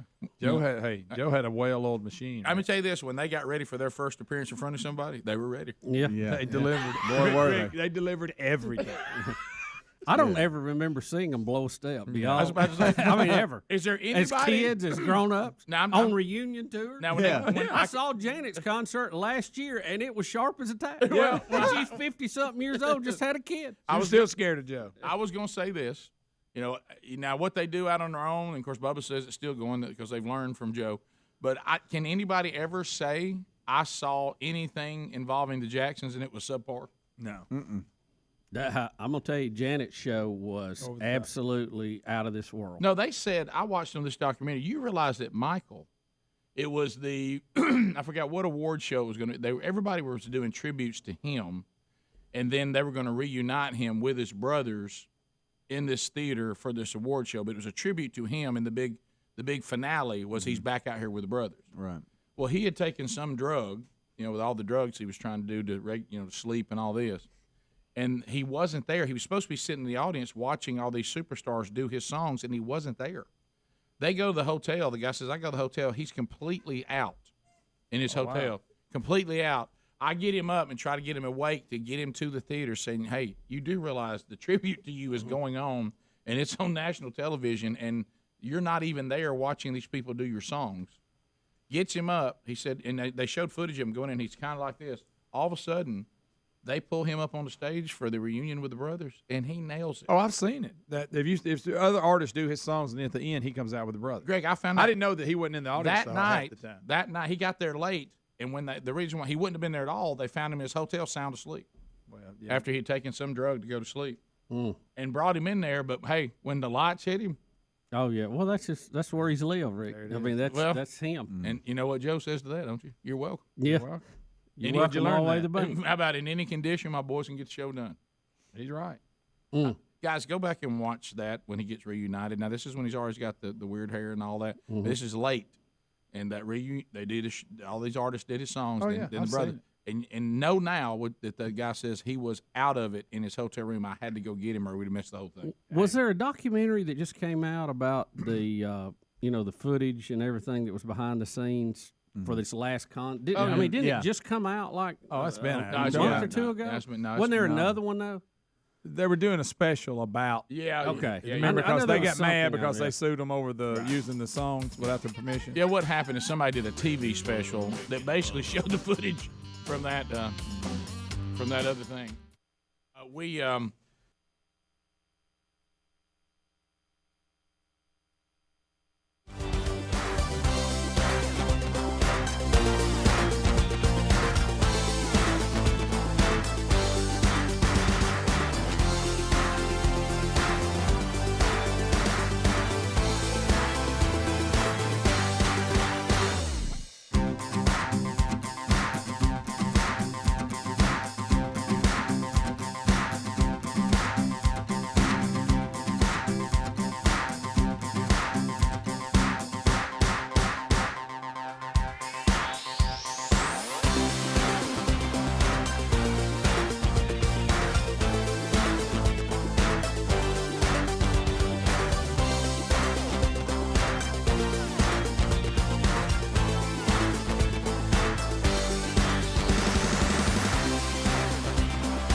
Past the hour, the Rick and Bubba Show, 866-WE-BE-BIG. All right, and Bubba may have an update on this today. He had some conversations over the last few days with those in banking, but, watching these banks fail and people trying to keep people from making a run on them, and then you look at their instability, and, of course, we may blame someone who we really should put on the list of being blamed usually in the early days. But LearBubba.com is asking us right now. A lot of us out there probably said, precious metals, I don't know. Now more than ever, protecting your money through precious metals, it makes more sense now than I know in my lifetime ever before. You look back, we do look back at 2008 and go, all right, those that had precious metals did better than those who didn't. But now when you're seeing things like banks failing, and you're going, well, maybe the government will come in and they'll cover me too when it happens to me. Here's an idea. Why don't you make the move now and just learn more about it? That's where I'm at. I got to learn more about it. Go to LearBubba.com, or you can speak to them directly, 1-800-707-4575. We also have that linked at rickandbubba.com under the sponsors button. And right now, many financial analysts are predicting that gold prices could soar as high as $4,000 an ounce. Now, there's no way to guarantee that, but if you bought gold right now, the prices are still favorable, and it gets anywhere near that, you're going to get a great return. Not a good one, a great one. And so why don't you make the move now? There's a risk-free purchase guarantee from LearBubba.com. They've got 25 years of experience, thousands of 5-star reviews, okay, so you can trust them. Get all the information you can right now, and because you are part of our Rick and Bubba family, and family has privileges, you get a free 1-ounce silver bar with every ounce of gold that you purchase. There you go.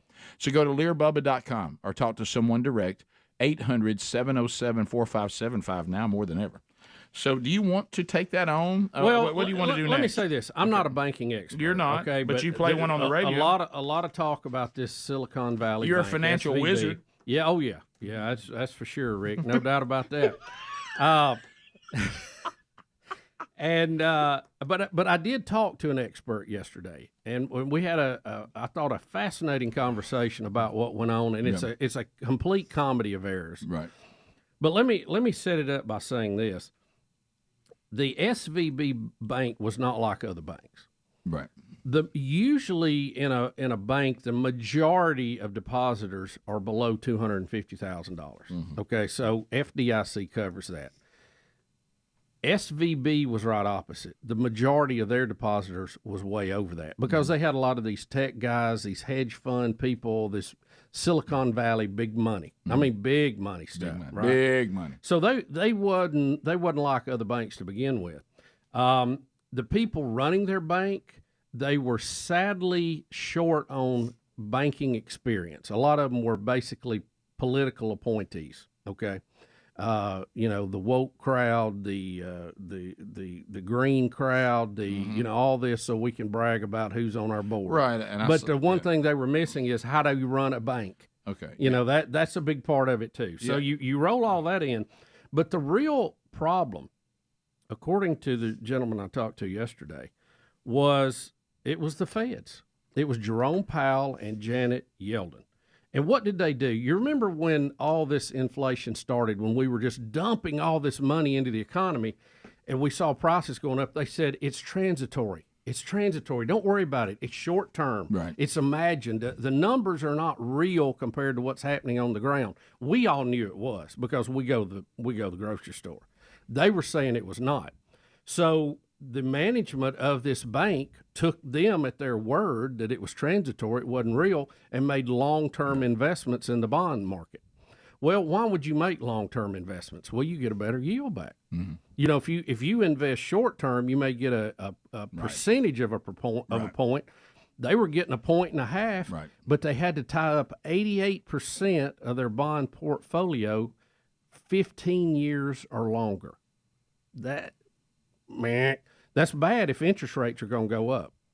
So the Fed's been saying transitory, and they put off raising rates, and then all of a sudden they started jacking them up. Mm-hmm. Well, when they started jacking them up, banks had to pay higher interest rates to keep depositors. Right. Well, then you've got a bank that's tied up all their money at a 1.5% interest, and now they got to pay depositors 3% to keep them in their bank. Right. Well, that's a problem. Right. So, and according to the discussion yesterday, that if the feds had raised the rates they raised over a 3-year period, this would have never have happened. But because they raised it over 9 months, extremely aggressive, this bank got caught with long-term investments and couldn't make it happen. Now it's multifold. Not only that, they were heavily invested in the technology sector in Silicon Valley. Well, what are we having every day? These companies are laying off 10,000 people at a time. Well, they're losing money. They're bleeding money. So they were going back to the bank, pulling out money, trying to stay afloat. Well, that's another problem. All the money's been taken out. So you have that. You have loans to some of these tech startup companies that they were out there on the cutting edge, loaning money to try to get these guys started that went bad. So you have people taking money out, you have loans that go bad, and you've tied up the money you've got over 15 years at a super low interest rate. Because at the time, it looked like it was going to be a better investment. But guess what? When the Fed started jacking the rate up very aggressively, it wasn't a good investment anymore.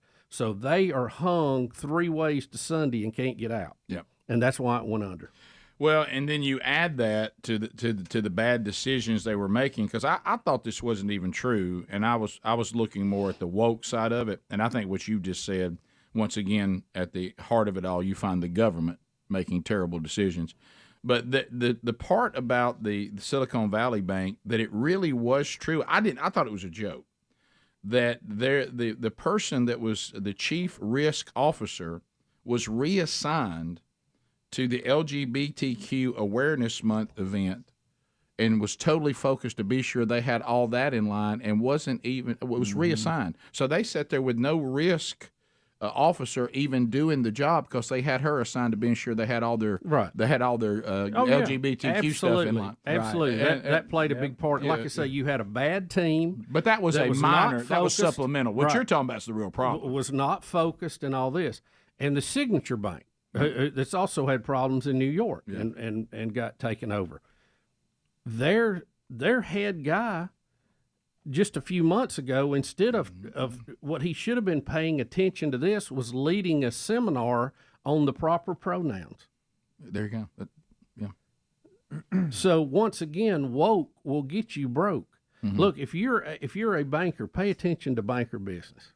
Don't all this other.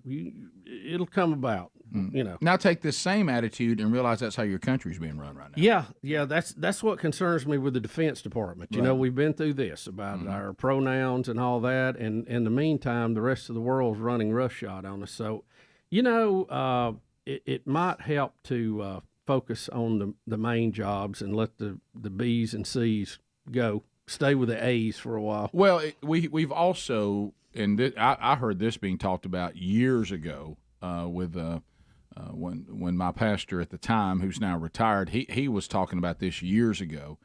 When our world changed the definition to tolerance, the old definition was live and let live. Yeah, we may agree to disagree in how you live your private life as long as you're not breaking any laws or hurting other people. I'm going to be kind to you about that. I'm not going to try to rain on your parade. And then we all live at peace. Then tolerance got redefined as no. To be truly tolerant is to not just live and let live. It is to embrace the way I prefer the entire society to live, and everyone adapt to the way I see the world, or you're evil, wicked, and mean. And apologize for the wrongs that's been done. Right, to you. and you got to change everything, and all of corporations have to change. The whole society has to now adapt to the way I see the world. And if you don't do that, and you don't celebrate it, and you don't embrace it, then, and we pick winners and losers. Your commitment to your worldview is mean. My commitment to my worldview should be celebrated. And once that happened, then it's the big cycle we've talked about. You can't live as a macro society like that. No. You can live in a micro world that way in your own private life, sure. But you can't demand that of the entire society and that become our whole focus to be sure that we've checked the latest box you demand. You just can't live that way. You can't function that way. Not in the real world. And you see some of the disasters of it. And we're doing that fiscally as well now, not just morally. Yeah, well, we have a lot of elderly, foolish people running the country right now. Yeah, we do. So we'll be back. So there's kind of the update. Again, if you look at what's happening with these banks right now, you see kind of an old problem, the government. They're the ones that caused 2008 too, with the housing thing. They caused all that. We'll be back 15 minutes to the top of the hour, 866 We Be Big. Rick and Bubba, Rick and Bubba. We have a big national story, and that is the Kennedy retirement. Yeah. Anthony Kennedy stepping down from the Supreme Court. Well, that stirred a lot, didn't it? We've been. It seems like every day we're in here updating you on the latest unhinged rhetoric from the far, what is now slowly before our very eyes turning into the crazy far left. I mean, there's a lot of emotional unsteadiness, if I'm being kind here, going on. So now Kennedy is going to retire. I told Bubba it was interesting because those that were old enough to support Ronald Reagan, we have to put Kennedy over in one of the questionable Ronald Reagan categories. He did not turn out to be this wonderful conservative Supreme Court justice that Reaganites were hoping for. Well, he gave us some good ones. Kennedy was more in the middle. Mm-hmm. I won't say he's in the middle. It's like he was a flip-flopper, Rick. He would right. be with a He couldn't depend conservative on his side. point. Sometimes he'd be with a liberal side. And he was the swing vote. Yep. He didn't like that term. We saw interviews yesterday. But so many times it was 4-4, and then he decided the issue. Yeah. And he supported the conservatives on a lot of things and supported liberals on others. I don't think it was following the law. I just think it was his outlook on it. I'm ready to try somebody else, honestly. But we've had a couple of 5-4s lately that he was critical to the way we look at the world, and thankful for that. But you know, it's going to be a war because, Rick, this person that's going to fill this seat will now become the swing vote on so many issues, and so many that the left is so dyed in the wool on, so many that the right are dyed in the wool on and would like to see change some on the other side. So it's going to be a war. I don't know how they're going to get them in either way. The rules in the Senate have been changed. Simple majority will get them in. The Republicans have a one-vote majority at this point, if they all vote together. Now, there are some rhinos there that won't go with them sometimes. And what would be so the rhino just doesn't want to go to a conservative Supreme Court? I don't know. I don't know what Sometimes they're thinking I wonder. is. Why I don't understand a lot of the way they look at life.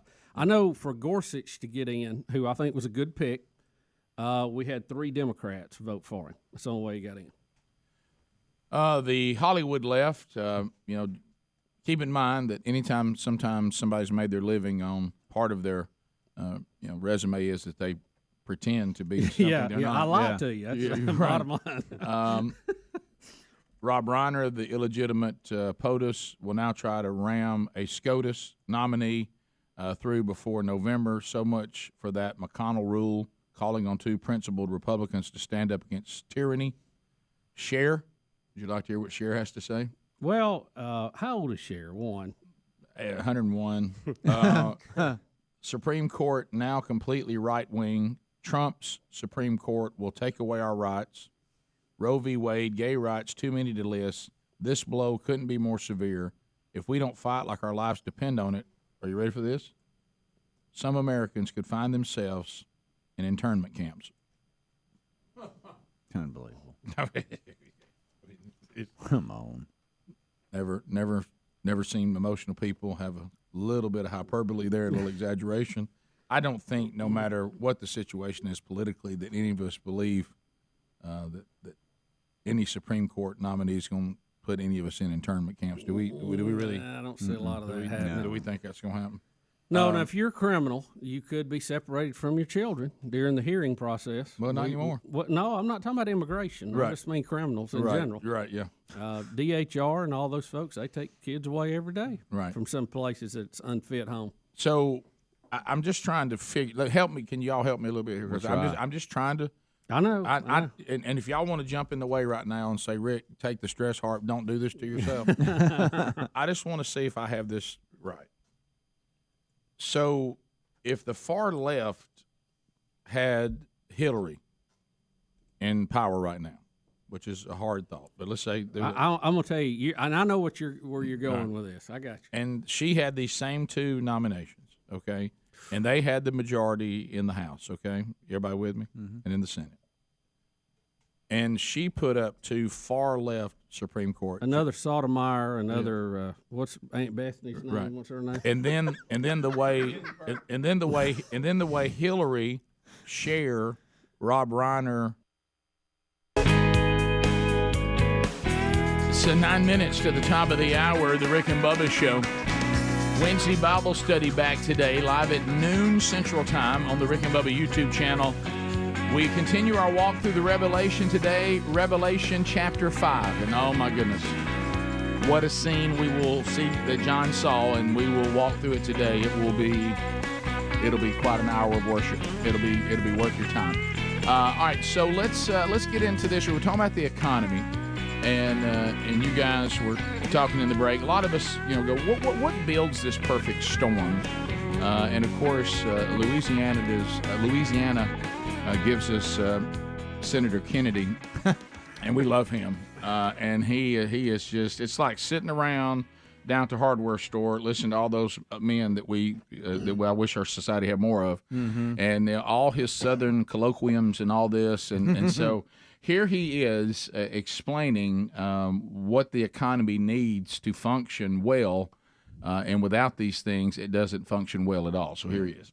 Kennedy of Louisiana is recognized. Thank you, Mr. Chairman. Chairman Powell, thank you for being here. Thank you to you and your team for helping to save the economy during the pandemic meltdown. For what it's worth, I'm generally supportive of the actions of the Fed right now, and I'm not going to ask you today to blame anybody. When Congress spends money, it stimulates the economy, does it not? Well, it would depend on whether that's funded by tax increases or not. But so if there's a spending that's not accompanied by taxes, would have a net at the margin stimulative effect. Well, and when Congress borrows money to spend even more, that stimulates the economy even more, does it not? At the margin, yeah. Okay. If Congress reduced the rate of growth in its spending and reduced the rate of growth in its debt accumulation, it would make your job easier in reducing inflation, would it not? I don't think fiscal policy right now is a big factor driving inflation at this moment, but it's absolutely essential that we do slow the pace of growth, particularly for the areas of the budget. All right, let's try to unpack this then. I'm not trying to trick you. You're raising interest rates. You're raising interest rates to slow the economy, are you not? Yes, to cool the economy off. And one of the ways you measure your success, other than fluctuation in gross domestic product, is the unemployment rate. Is it not? Yes, one of the measures. Okay. So in effect, I'm not being critical. When you're slowing the economy, you're trying to put people out of work. That's your job, is it not? Not really. We're trying to restore price stability. No, you're trying to raise not wages. You're trying to raise the unemployment rate. There are a lot of that mean I know you don't like the phrase, so let me strike it. You're trying to raise the unemployment rate, are you not?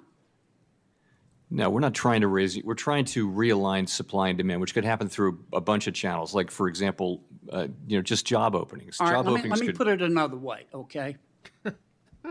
The Economist did a wonderful study. They looked at 10 disinflationary periods in America going all the way back to the 1950s. Disinflation is what you're trying to do. It's a slowing in the rate of inflation. Am I right? Yes. In other words, prices don't go down, they just don't go up as fast. Deflation is when prices actually go down. You're trying to achieve disinflation, are you not? Yes, we are. Okay. Based on history, in the 10 times that we got inflation down, disinflation since the 1950s, in order to reduce inflation by 2%, unemployment had to go up 3.6%. Now, that's history, is it not? I don't have the numbers in front of me, but yes, the standard has been that there have been recessions and downturns when the Fed has tried to reduce inflation. Now, right now, the current inflation rate is 6.4%, and the current unemployment rate is 3.4%. Now, if history is right, I'm not asking you to again, blame anybody, but if history is right, unless you get some help, in order to get inflation down from 6.4% to, let's say, 4.4%, and the unemployment rate is going to have to rise to 7% based on history. That's what the record would say. Okay. And to get inflation down to 2.2% based on history, an immutable fact, unemployment would have to go to 10.6%. Would it not? No, I wouldn't. That's what the record shows. That's what the history shows. Yeah, I don't think that kind of a number is at all in play here. I know you're reluctant to admit it, and you don't want to get in the middle of a policy dispute. But I think it's undeniable.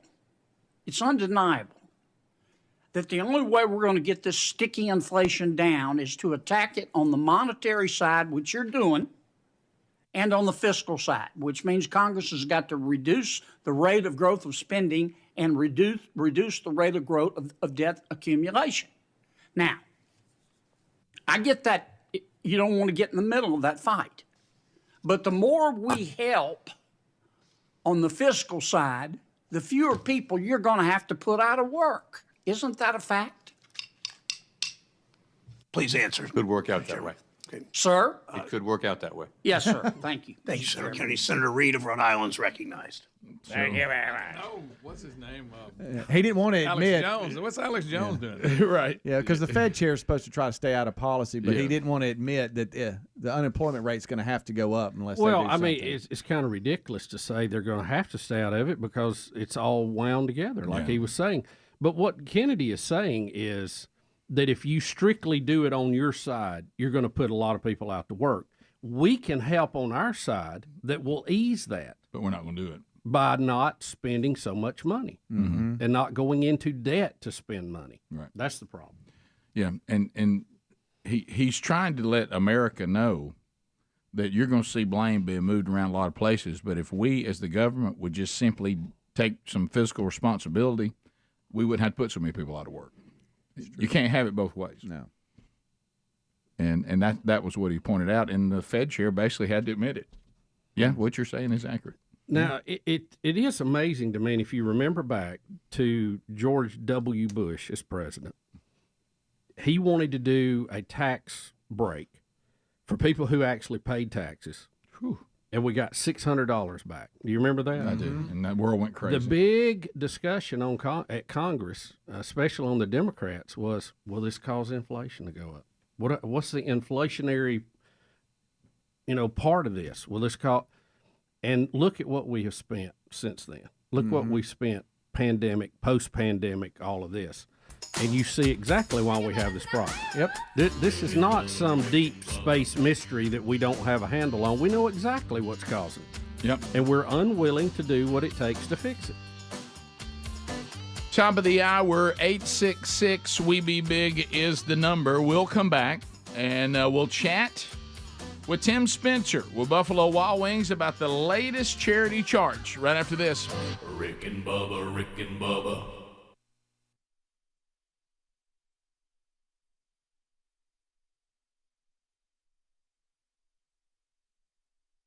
Going to tell you the more products that we keep using from manscaped.com, the more I just fall in love with these products, because as men, there's very few products out there that are made for men.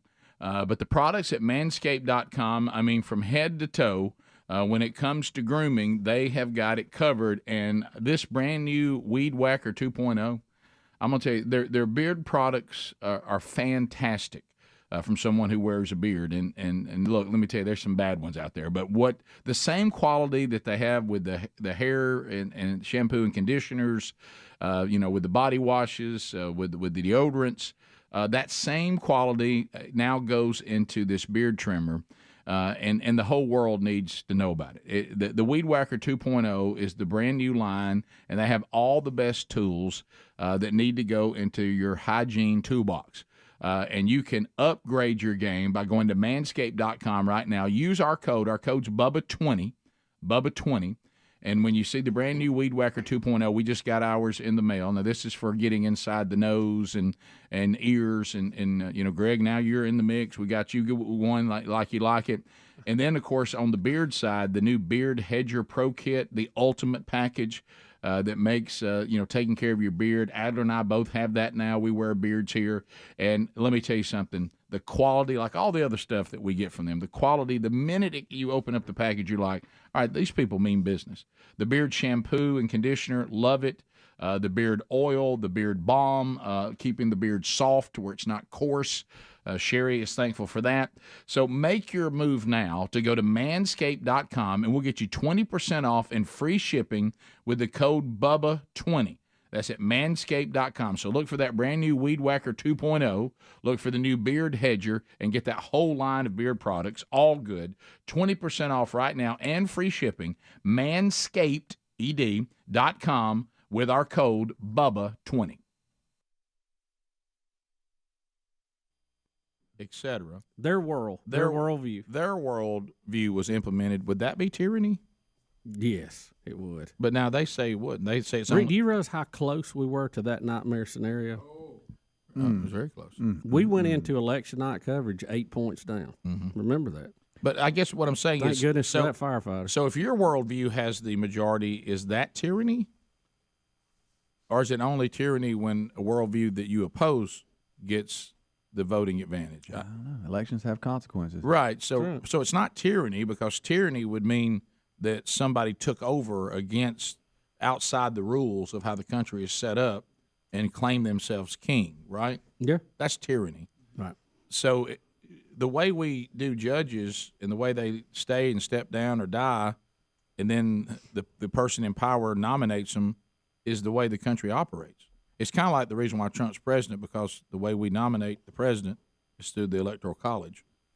So he's not illegitimate because he actually did win what you're required to win to be the president. Right, right. So there's nothing illegitimate about that. No, if you just don't agree, I don't think that falls under tyranny per se. Right.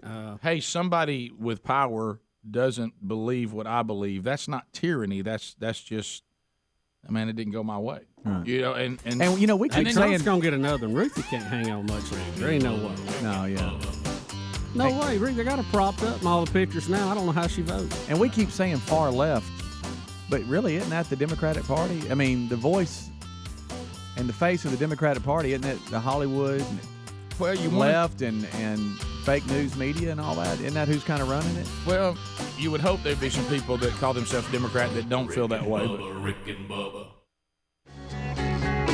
Welcome back for another hour. Put your hands together.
It is 6 minutes past the hour from the No Name Studio, living on the bleeding edge of technology, from Sweet Home, Alabama, to the rest of the world, on all sorts of platforms. Speedy, the real Greg Burgess, Helmsy, all here today. Welcome back, Bill Bubba Bussey. Rick, glad to be here, and thank all of you for joining. Well, Bubba, we it's time to unpack another Rick and Bubba Buffalo Wild Wings charity charge. The audience participating on all the participating locations in our home state of Sweet Home, Alabama. From Buffalo Wild Wings, Tim Spencer is back with us today. Tim, welcome back. What a convenient week for me to come in, huh? Wow. Yeah, it's. I brought some boneless wings back. Yeah, thank you. Yeah, we got as many boneless wings as you can possibly have. Yeah, y'all been in the news a little bit. Look, this I warned week. y'all about calling them that. I tried to tell you years ago. Be careful of this. I know. I know. Can you believe it that anybody would go that far? I can. Yeah, absolutely, I can. Did you guys see Buffalo's response yesterday? Funny. You got us. True. Yeah. We serve hamburgers without ham. I love that. Well, and I love the whole thing that buffalo wings don't come from Buffalo. Buffaloes. All that was good. I can't believe that made it to a courtroom, but I will have to give credit. Even in Chicago, a judge threw it out. So that's yeah. And I wish if we would throw more frivolous cases out, I sure would be excited. Oh, man. Yeah. But thank you for Good bringing times. us all of these pieces of breast meat from chicken in various wing sauces. That's so good. Yeah, that's good. Here's Buffalo Wild Wings' official statement. Yeah, there it is. It's true. Yeah, all white meat chicken. Hamburgers contain no ham, and our buffalo wings are 0% buffalo. all good stuff. And we also have y'all's delicious onion rings in there. That's right. Just all And they kinds do of stuff. contain onions. Yeah, there are some onions. You know, in the thing we're doing this year more is we're doing some limited time sauces. So we brought a couple of those. Oh, some new ones? Yeah, they're doing. Now watch it. You know how you don't get us hooked on something and then pull it away from us. It's a trial run. Okay, we'll check them out. If you approve, then we bring it back. So if we get fired up about it, it may be long term. Yeah, that's right. Exactly. There you go. That's exactly. Well, we appreciate you guys doing Charity Charge. This is awesome. This has been a great program for all parties. It really has. It's been a win-win for so many. And today we say hello to Carol Clark. Carol Clark is here. The charity that she represents, kidsoutdoors.org, will be the recipient of the last Rick and Bubba Buffalo Wild Wings Charity Charge. Carol, welcome to Rick and Bubba. How are you today? I'm great, and thank you for having me. Well, it's our pleasure. And is this Rick over here in the audience? Hey, Rick. Hey, how Rick. you doing? What's up, Rick? Good to see you, buddy. So tell the folks that went out, and then Tim's going to tell you how much they raised, what kidsoutdoors.org, what they're all about, and how they're helping. Our major thing is getting kids in the outdoors. Yeah. We have a program that no child cannot take his animal under any circumstances. We try to keep them in the woods as often as we can. We have apparatuses, so if they can't have use of their hands, arms, they can still take their animals, sucking through a straw. We take them fishing, camping. Just want to get these kids in the outdoors. Some of them are terminal. We have children that have physical disabilities. We have 6 chapters throughout the U.S., and we have chapter hunts, chapter fishing trips coming up pretty regular. We have been home 4 weekends since October. Oh, wow. So we've been working with these kids every weekend. Yeah. Well, and that's great. So the people that went out and raised the money, it will really no more complicated, and that helps offset the cost. There are costs that involve in providing these hunts and fishing trips for these kids that want to get outdoors. So this helps offset that, so that the families don't have to pay anything. Yes, sir. They pay zero. We take care of their food, their processing of the meat. We take care of the mounts, their transportation. There is no expense to the children or their families. So we are very thankful for this. It definitely helps a lot. Oh, that's great. And correct me if I'm wrong. You guys have stepped in to provide. I know there was a time because of all the wokeness and political correctness that some of the other organizations stopped providing these wishes. If you made a wish to go hunting, that was denied. Well, if a child has a wish, we're going to grant. There you it, go. Yeah, so that's awesome. That's great. So Tim, tell us how it went. It went well again. I mean, I don't know what's going on, but I'm liking what's going on. That's right. We were able to write a check for over $5,000 again, $5,400. $5,400. Come on. We'll take that all day long. That's awesome. Great. So good. That is really, really good. And you guys have been around since 2013, Carol, is Yes, that right? sir. Yeah. Yes, sir. Well, that's great. And now 6 chapters around the country. If you want to find out more, and I guess what would be some things, if I'm out there, obviously if I have a child that would like to be considered, I can go to the website. We have that in show notes. And do y'all need volunteers of any kind? We always can use volunteers. Okay. And we are very family oriented. So if we take a child with a disability, we want the whole family there. Good. We have found that some of the siblings sometimes get a little left out, so we actually bring them in as well. How about that? That's great. So we try to service as many as possible. Well, you guys are doing great work and definitely building rewards in heaven. So kidsoutdoors.org, and if you want to find out more about that, including the chapter in Alabama, our home state. Just go to rickandbubba.com, and you'll find it there in show notes. And $5,400, and we're going to get a picture with Carol, and we'll put that out on our social media today. So thanks to all of you that helped with that, and thanks for the ongoing work that you guys continue to do. Now, I think only this show, I don't think there's another show on the planet that would transition to children harvesting animals to now saving animals in the next charity charge. Well, it's a different animal. It is a different animal, but it is quite the transition. It is. Because I'm processing animals here with Carol for consumption. And now I'll move to March the 20th by helping rescue animals. Yes, that's right. Not from Carol, but these are domesticated animals. Yes. So this month's charity charge, which will be coming up on Monday, 2x2 Rescue. They were formed to. It is a the thing you hear a lot of times, and I remember this making me sad when I was a kid. When I would hear the news that dogs and cats that are brought into the pound, I mean, we always called it the pound. Right. I know now they've made it Humane Society, but when we were kids, it was a harder time. Pound. It was hey, that dog's going to the pound. And you would hear that if nobody adopted the dog, that they would get rid of it. They would take care of it because they can only feed and house so many. Well, 2x2, they have a no-kill rescue, meaning they give life to all abandoned, abused, strayed, distressed animals without regard to their age, their breed, their color, medical conditions. They keep pets in their homes and offering relief to people also in crisis that can't take care of a pet anymore, and all of that. So 2x2 Rescue will be benefiting from Monday's charity charge. Yeah, this is neat. Now, I mean, it's really close to my wife's heart on this one, and Speedy and I have talked a few times about something along this line, and this group right here is local. No Kill Rescue. It's just, I've read some stuff on them where they even have people that would just temporarily adopt the dog and keep the dog until it was permanently found a home. Yeah, that's great. It's relieve cool. the load. Correct, Yeah. correct. And also they've adopted animals out now to 30 different states in our country. Ain't that neat? So that's cool. Yeah. So when you go to the participating Buffalo Wild Wings, that'll be Alabaster, Birmingham, Gardendale, Tuscaloosa, Hoover on John Hawkins Parkway, downtown Birmingham, 4th Avenue South, Trussville, Pell City, Oxford, Alabama, and Chelsea. When you go to any of those on Monday, and you just enjoy this delicious food, and you will help 2x2, and we'll give you an update on that when we get Tim back in here next month.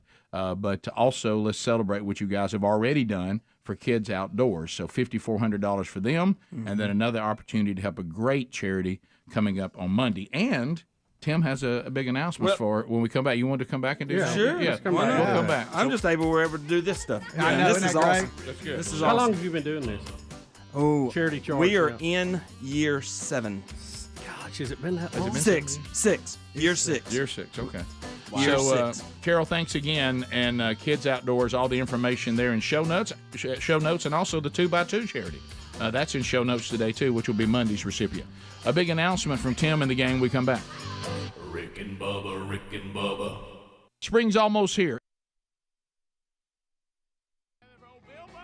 There he is. There he is. All right, so just a programming note. Tomorrow will be the last.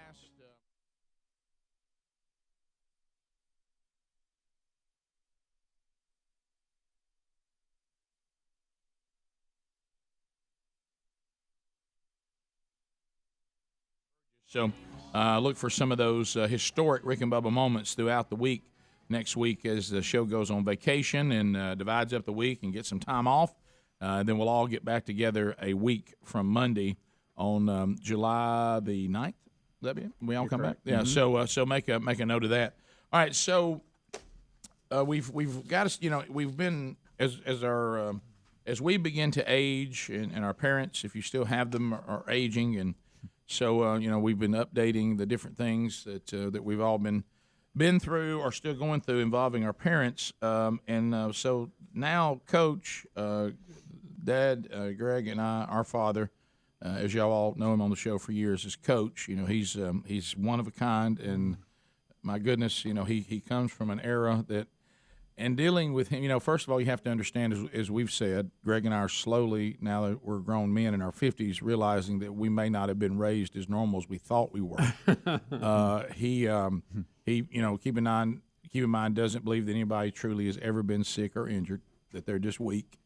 And so if anything happens to him, including when he had his, he won't say it was a heart attack because he said he never went completely out.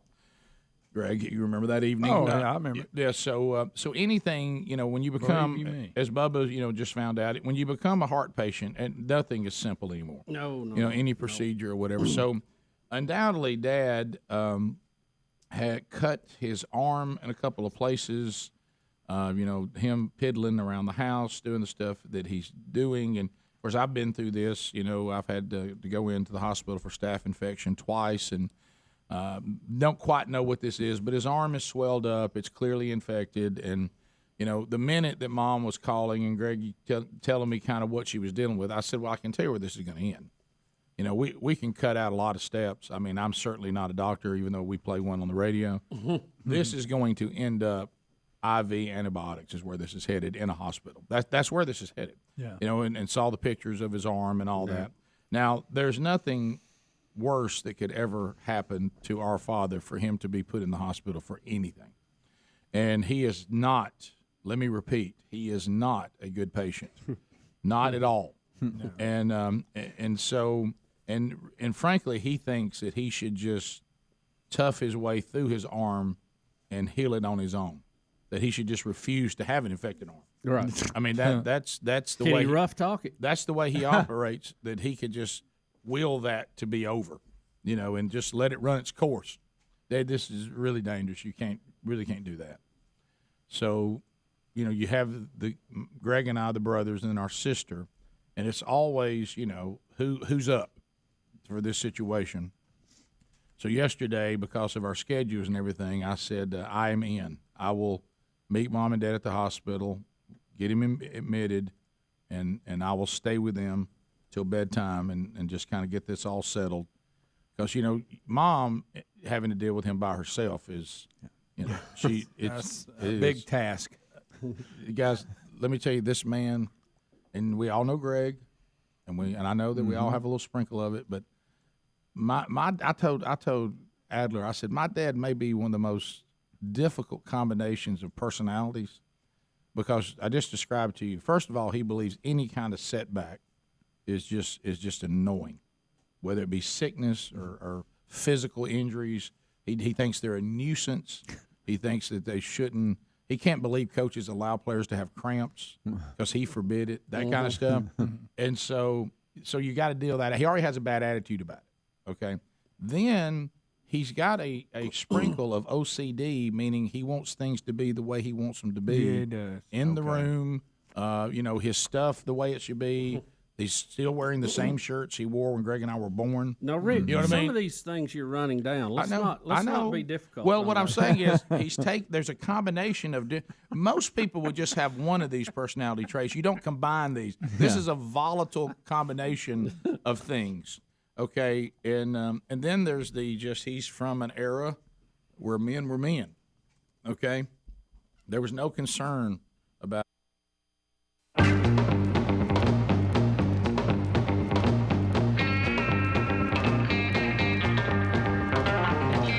21 minutes past the hour.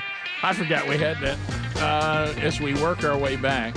He seems mighty upbeat. He got wore out so much. Yeah, I know. I mean, I'm not trying to bring, that's just what happened. So Tim Spencer staying with us for a little Buffalo Wild Wings overtime today. And we'll talk about a number of things because, we've been talking about the economy a lot in the first hour today. And you guys are out there trying to make it happen. You've carried a chain of restaurants through a worldwide pandemic. That was a blast. Yeah, how about that? And a lot of people folded the tent. They said, that's enough. We're out. Well, a lot of people just did not make it. And I've watched a lot of documentaries, especially if you tried to stay in the restaurant business in places that are run by the far left, like California and places like that. Those restaurant guys said, everything we tried to do to survive, they would then outlaw that. Yeah. And then you couldn't do that, and you couldn't do that. And, of course, we realized that some of the science they were using was completely Erroneous. Erroneous. That's a good word. I was trying to pick my word there. My favorite's when they went to you couldn't even dine outside in California. Now they talked to me about the science about that.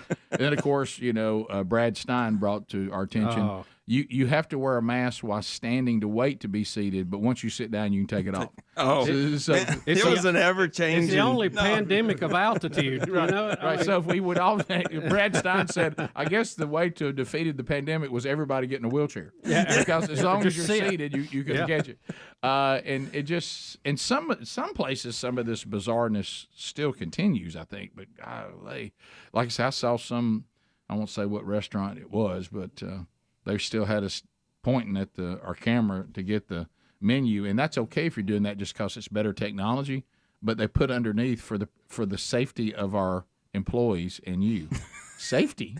What Rick, danger? What danger am I in for having a menu? Rick, that's left over. They just haven't changed. They haven't changed the verbiage. Now, if you think that's just a better way to do menus, that's fine. But let's not talk about danger. But anyway, so you've been through all this, and there's still some aftermath. We'll get to that in a minute. But first of all, tell us your announcement. Yeah, it's not. Well, I did get through it. My hair didn't make it through it, but we made it through it. Wow. So I mean, it was a ever changing. Every week it was some new regulation. Right. Yeah. What do we have to? What does our 16-year-old kid have to tell an adult to this time about walking to the table without his mask on or her mask? And we're just like, oh my gosh, the positions we've been put in. Of course, we made it. Yeah. Of course, the masks were meaningless. But anyway, go ahead. Yeah. Exactly. Right. No. So Buffalo Wild Wings. Thank you for letting me do this. By the way. Sure. I know it's local. But it's good to talk about. But Buffalo Wild Wings has come up with we learned this in COVID. Well, that's what I'm saying. That's why I was setting you up. I think this is one of those things you learned, right? Took me a second to get on there. Because, we had to. That's right. A lot of things that come out at you go, that might have been a better way, or let's offer this option or whatever. That's right. So they've realized that, the takeout sales, delivery sales has just gone out the roof. Yeah. And it's fallen off some, but it's nowhere going back to the pre-COVID level. Right. And so what they've come up with is this concept of Buffalo Wild Wings Go. Mm-hmm. And they're smaller. And go. Yeah, it's that fast. And it's supposed to be faster. So guess what we're going to try and do? Some goes. Okay. And it's a smaller footprint, almost like a sub shop, counter order, no servers, no bar. It's just get it and go. But we're going to put 10 tables inside of it, 10 tables. So you can't eat inside there? You can eat it, quick limited. lunch. It's just limited. It's small. It reminds you of a sub shop. Okay. Mm-hmm. And I was sort of talking to it about when I came in here last month, and the first one's going to go in Vestavia. Oh, right. We're going to have it open hopefully by football season. And I told Helmsy about it the other day, and he was just like, "You just changed my life." Yeah. Can I ask you this, though? I wonder if this is a legitimate concern because y'all didn't know that at the time. Are people less likely to build restaurants near our old studio since we've left? I wasn't going to say anything. Do people get concerned about the gulf? We've left quite a chasm. I've been trying to get there since we used to go to that old studio. I know, and now we're not there anymore. And have you put that into your numbers? I did. Okay. I did. We still got Helmsy because he lives over there. You would not believe he almost hit the floor. He was like, "You've changed my life." So this is I need some wings. I need them for the ball game. I need them for the whatever. I want to just take some home. That's right. Or I just need a quick lunch and I need to go. Our dinner. Do you have a smaller menu for that? Is it just a go menu? There's just a few items not on it. Some of the long items that take a little longer to make, but it's probably 75 to 80% of the full menu. Okay. So are we talking about one new location or two? What all you got going over there? Well, we've got a few. We've only got one signed up right now. Okay. We are going to do multiple ones. We're trying to get in some pockets that the stores don't reach. Right. So like if I've got one here, and you want to drop a little go right in there. A little supplement right there. That's right. But now is it? But am I walking in? There's not a drive-through with it. There's no drive-through. I'm walking in at the counter. Order my wings. Let's go. Yeah. Can I call in and pick them up? Yes, sir. Okay. Web orders, app orders. Okay. Let's go. A little technology. Let's go. Let's just go. Get it. Go. There's a pickup counter. It's doing all digital, where the board's ready, your order's ready. It's all technology is upgraded. It's a pretty neat. Plus, it will also let third-party delivery. Yeah, you still do that, service, right? correct? Yeah. Out of there, there are places in the area like third-party delivery wouldn't have delivered to your old studio. We don't have a store close enough. Got it. So now we're able to drop in places we're not serving. Oh, okay. So- How far from the old studio is it? Same shopping center. Oh my goodness. Just up the hill. Just up I the know hill. where you're going. Yeah. I know where you're going. Yeah, I know where you're It's going. just up the hill. You can't. There's a You can't dollar. even- you realize since we've left the places that have gone in over there, we got pizza over there. Now we're gonna have this. We got there's all kinds of stuff that's went in over there. Well, there's probably one place that's not doing as well. I know. Yeah. There's no way that breakfast place survived. No way. Can you imagine? 'cause Somebody this up is the your chain. world. Somebody up the chain went, "What has happened I to the know. store? This What is has happened?" this is your world. I want you to picture that one of your managers, all of a sudden, one of your managers, beside. you look at his numbers and you go, "We're missing $3,000 a month. What happened? Why is this space empty around the corner? Yeah, and then he just says Rick and Bubba left. Yeah. I mean, you know it.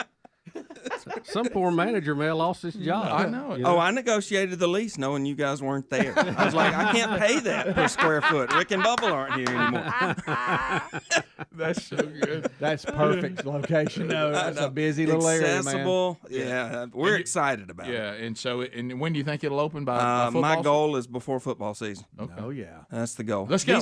Everything's quicker. Let's go. Let's go. Let's go. Let's go. It is. We got to go. Smaller. We gotta go. Yep, exactly. Tim, let me ask you a question because I don't know, and this may be totally off the farm, but I mean, far as Buffalo Wild Wing franchises, you guys are getting quite a list here. We are. How big are y'all in the company? We are bigger than the small franchisees, but there's some big ones. You know, there's 80, 100 store franchisees where they've But you're moving up combined, the list. Yeah, 10 stores is significant over there at the corporate office.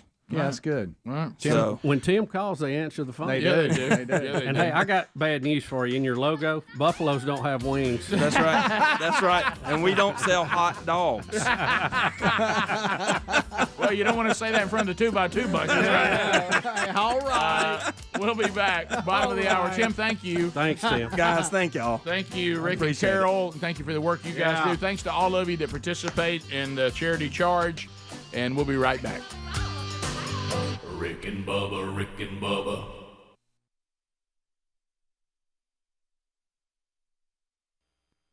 Trying to downplay masculinity like we, for some reason, have now. So picture that combination, okay? So I know what I'm facing because we've been through this before. So I'm kind of mentally prepared, So it doesn't take long. We get there. All right, we're going to admit you. Hey, listen. Hey, just you and me. What in the world? Why are we doing this? Dad, look at your arm. Would you just look at it? Yeah. Well, do you really think this is necessary? Yes, Dad, I do. I do think it's necessary. The doctor yesterday gave you a shot. You woke up, your arm's worse. And they said if it's worse, see, then they drawing all over my arm. I said, Dad, they drew on your arm. So if it gets outside that drawing, it means it's spreading. They'll know. Yeah, got to mark it. There's some dangerous things out there. There's MRSA out there. There's MRSA. What?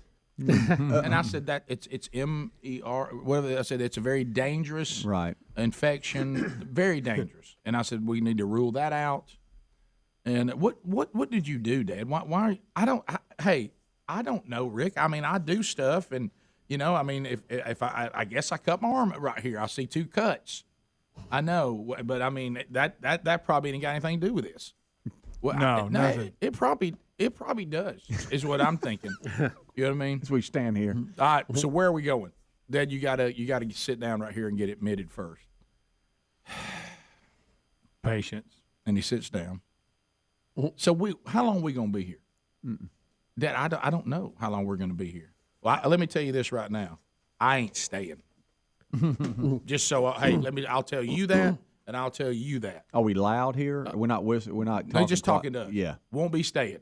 Yeah. Okay. And I said, okay, because I've learned with him, don't fight the battle now. Just get to the next step. Yeah. Well, let's just get admitted and see. Well, I will get admitted if that's what we need to do. Not staying here. Okay, you know what I mean? Not gonna do it. Okay, all right. Well, let's just go the next step. Okay, so we get him, turned in, and for some reason, he wants to produce. Dad, you don't need to produce your coaching card. Yeah. They don't need that. Yeah. Yeah. Well, I got this coaching card if you need it too. They don't.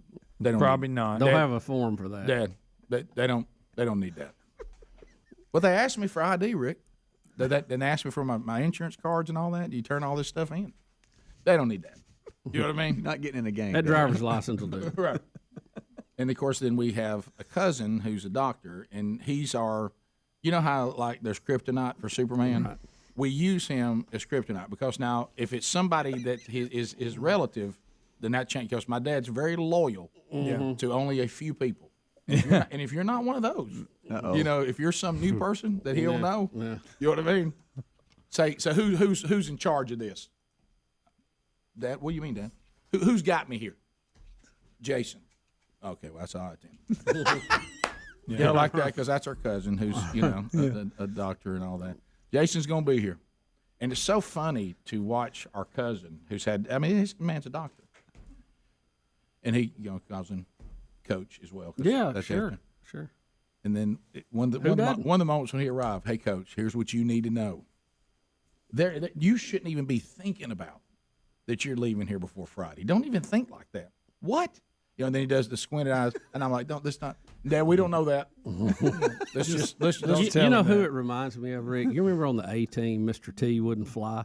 That's it. And they had to always pass it and knock him out. That's it. To get him where they needed to be. Yes. I've learned. I now and have. he would announce, there's no way this is happening. And every time they get him to wake up, form he'd be or there. something. Hey, let me ask you something. My mother's name is Ganelle. Ganelle, what's up with this bag? Well, hey, Dad, that's Mom's stuff. Mom brought a bag of stuff. Oh, well, ain't no need to have my stuff in there because I ain't staying. No. Okay. How do you like the robe? Doesn't. Oh, we get anti-road. No, I when can't we wait get for back. Rick and Bubba's show. Thank you for being with us. Hey, baby.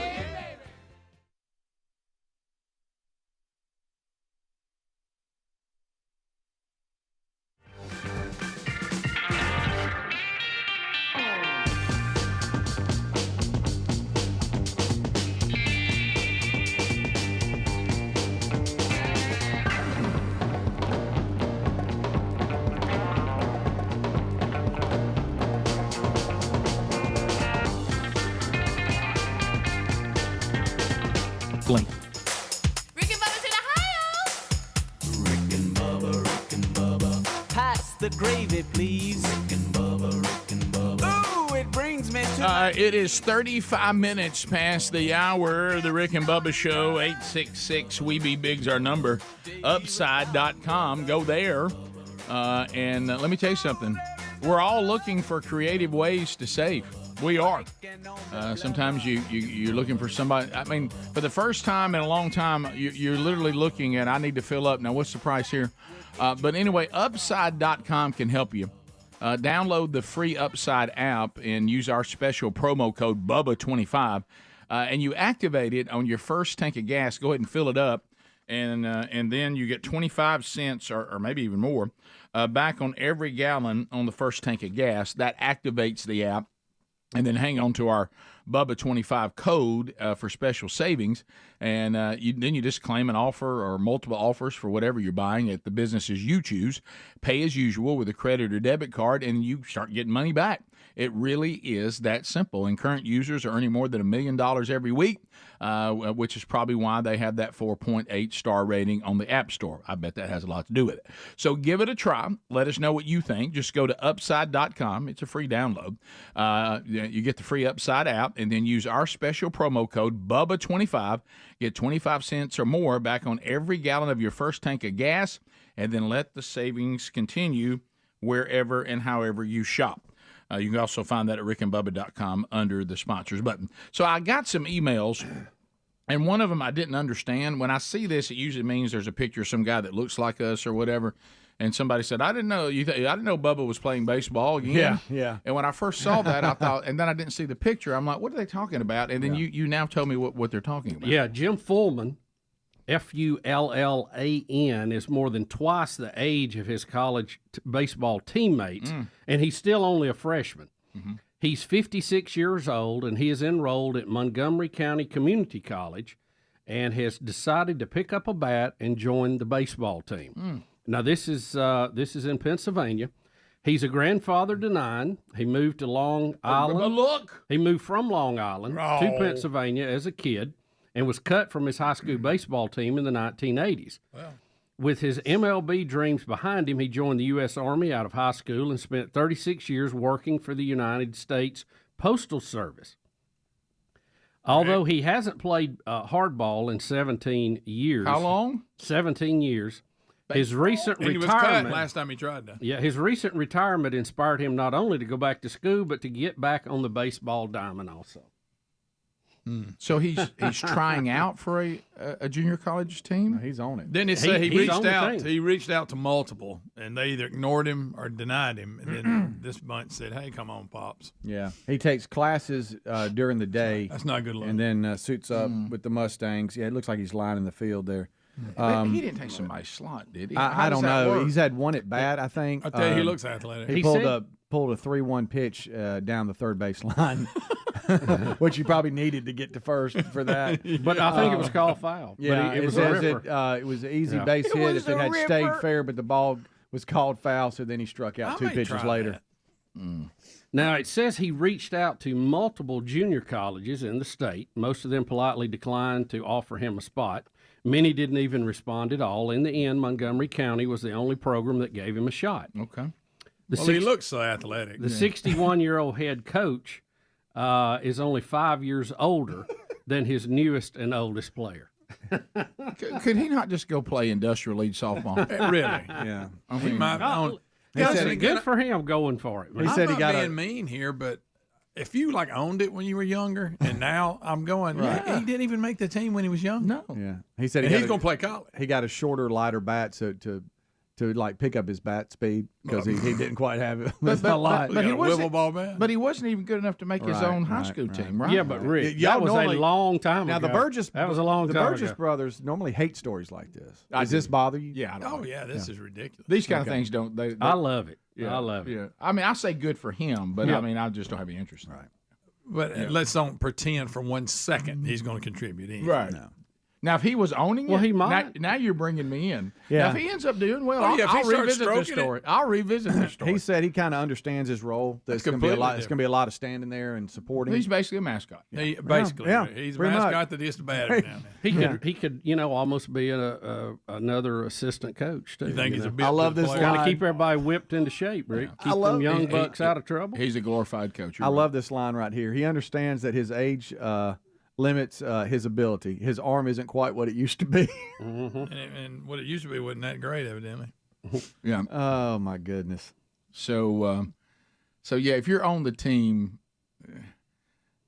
but he didn't take anybody's slot. I doubt it. He probably isn't costing him any money at all. Right. I don't think they got any money tied up. It feels a little bit like a junior college stunt, Right. And all that. But it's great. I mean.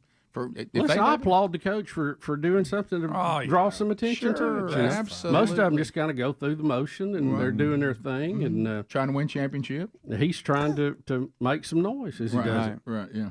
Well, and good for them. Look, that's he's your retired. If they let him show up, look.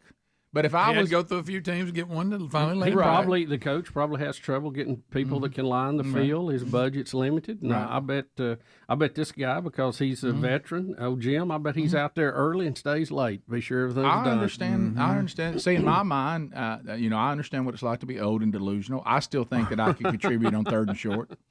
I don't think I could play the whole game, but I think I could still make a play on third and short. What if you're a short yardage expert? Yeah, just a fullback. Didn't we had a story on? I think I could come and play a little defense on third down. Wasn't it football JUCO with the terrible form I see out there with the interior linemen right now? The form's awful. Yeah. We've had a few like of just this last season. Didn't he play nose guard or something like that? Yeah, I think you're right.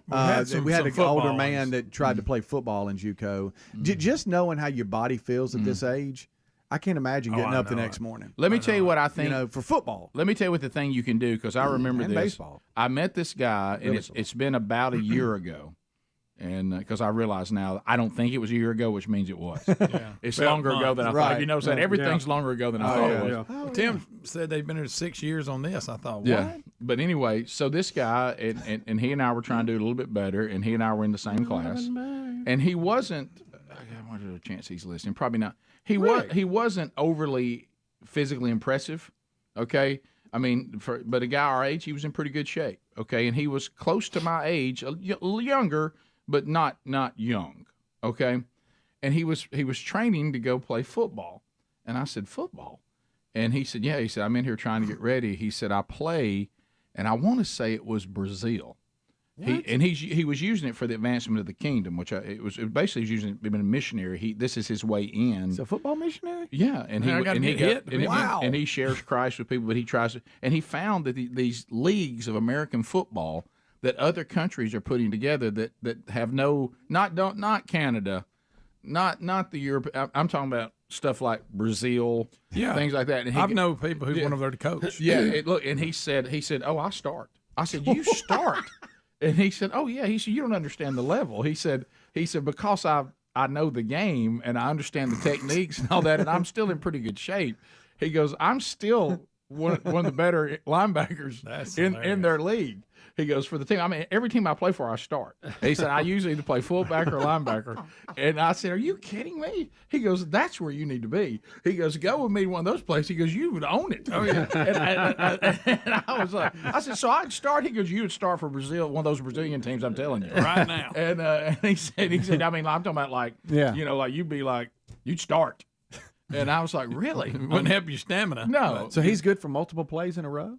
Yeah, he That's said the key. He said he starts. He said, I'm usually, according to what team I'm on, he showed me pictures of him in his uniform. He said, I either play fullback or I play linebacker. That's hilarious. And I said, and he's not, I mean, I promise you, he's probably 5'9", 5'10", maybe. I don't think he's 5'10". I mean, and he's not a very big guy. And I mean, he's in good shape for his age, don't misunderstand me, but he's not in, I mean, you couldn't play any like real football league. You know what I mean? But he said, "Oh, come with me, guy. If you want to be on our team, come with me." He said, "He said I'd be a hero for bringing you." And he goes, "I literally could go to the coach, say, can this guy play?" And he'd put you out there.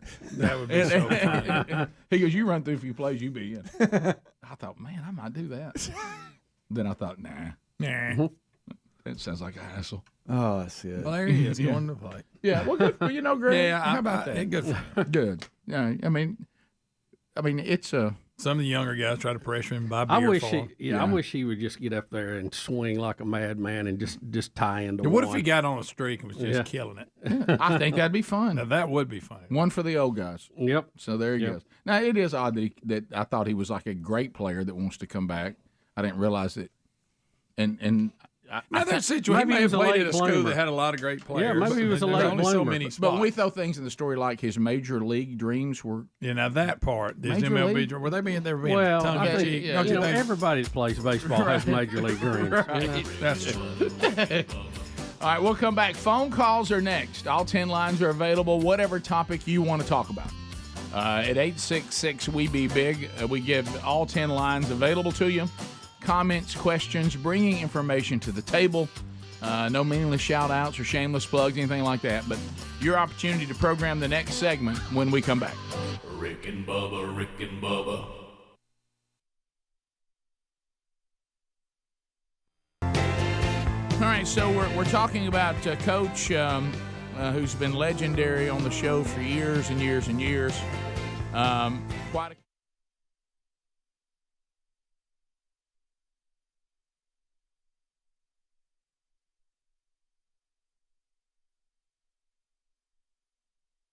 test. The infectious disease folks will see him today. They've taken cultures, but unfortunately, he's had to be put in the hospital for these, IV antibiotics, and then they'll try to figure out where to go from there.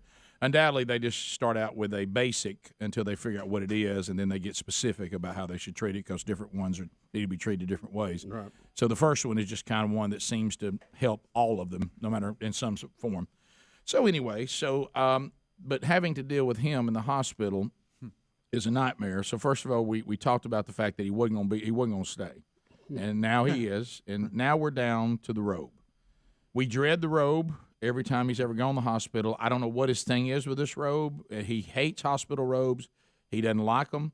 So I thought, Rick, who does? I Who know. goes, wow, I love this. I'll try it at home. But we all know that's part of the hospital experience. Nobody likes it, but you can't not do it. Right. So anyway, because they're going to do IVs and they need to be able to, unbutton those things and be able to get. So we made a compromise. So we get in, and so the nurse is in there, and she says, Mr. Burgess, and I said, please don't say the R word. And I said, Dad, we're going to put the hospital robe on. But hey, I said, how about this? They said you can wear your sweatpants. So we get out his black sweatpants, which he loves. Okay. And I said, but then we're going to put the robe over that. So you don't. I said, you got your pants on. Yeah. What about my shoes? No, I don't think we're going to wear the shoes. Little note here. This is him. Every morning, gets up, puts his shoes on, even if he's going to be in the house. That's the first thing he Loves wants his to. shoes. Well, He's going to wear shoes. He Whether doesn't he's going outside or Greg, not. what's wrong with that? I know. He doesn't think people should walk around functioning with no shoes on. I don't do that. I don't go that far with it, but I do wear my shoes. He everywhere. thinks to remove your shoes means bed. That's it. Yeah. Okay. And I said, But if Dad, I get up in the morning, I'm going in, say, the kitchen and make a cup of coffee. I normally don't have my tennis shoes on. No. well, yeah, no, you're right.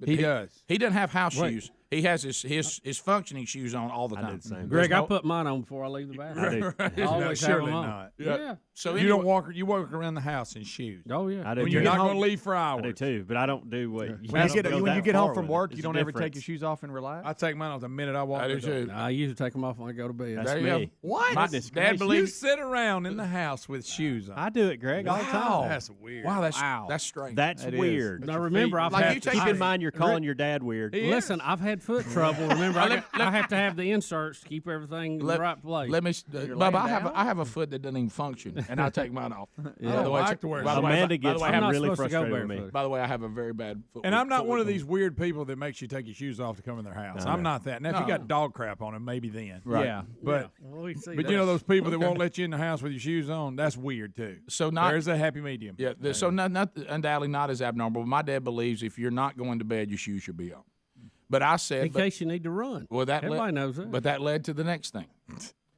Why am I not wearing my shoes? And I said, well, Dad, because they want to get you in this bed. Nope, sitting in the chair. I said, Dad, you need to be in the bed for them to put the IVs. They can't put the IV sitting in the chair. And finally, the nurse is standing there and she goes, we could. I'm sitting here, going to sit in the chair. Not going to get into bed. Your mom's going to get into bed. That's where your mom's sleeping. Dad, mom's not the patient. She's not going to sleep in that. Eventually, you're going to have to be in that bed. Eventually, you're going to have to be in. Well, he's trying to be a gentleman, Hey, Rick. I Greg, appreciate that. Bubba, you've seen this, I think. Hey, I ain't getting into bed.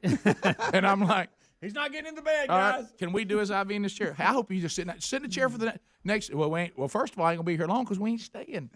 And I said, And I sure ain't going to have no robe on. I tell you what I want. Hey, Rick, I ain't wearing the robe. I want my shoes on. I want to be in this bed, and we're leaving. And I said, so that's the list. That's what I want. Okay, well, can we not do the shoes, please? Where are my shoes going to be? I said, we just going to put them over here in this closet. And so I sit him down. Now he's got his sweatpants on. He's got his robe on. Now, Rick, does he still wear the Rydell with yes. the band around the top? So Oh, those were my favorite shoes sure, growing up. sure. I love those coaching it's, shoes. It's the same. Do they still make them? It's seriously? the same. I don't know. The white ones that had the black around the top. Yeah, man, that was a standard for me, man. I didn't know No, he Dad. was I didn't know black and Dad. I didn't know Dads wore any other shoes. So anyway, I wish I could find a good pair. first time I saw somebody's I'm gonna dad look 'em dad in like regular shoes, I thought, what are those? Yeah. But anyway, why's your dad got those on? Do you think he's young? But anyway, so then we sit down and he's got the robe on. Why am I wearing this robe? And I said, well, because it's functional, Dad. It's just so they can unbutton things and get to you. Pass the gravy, please.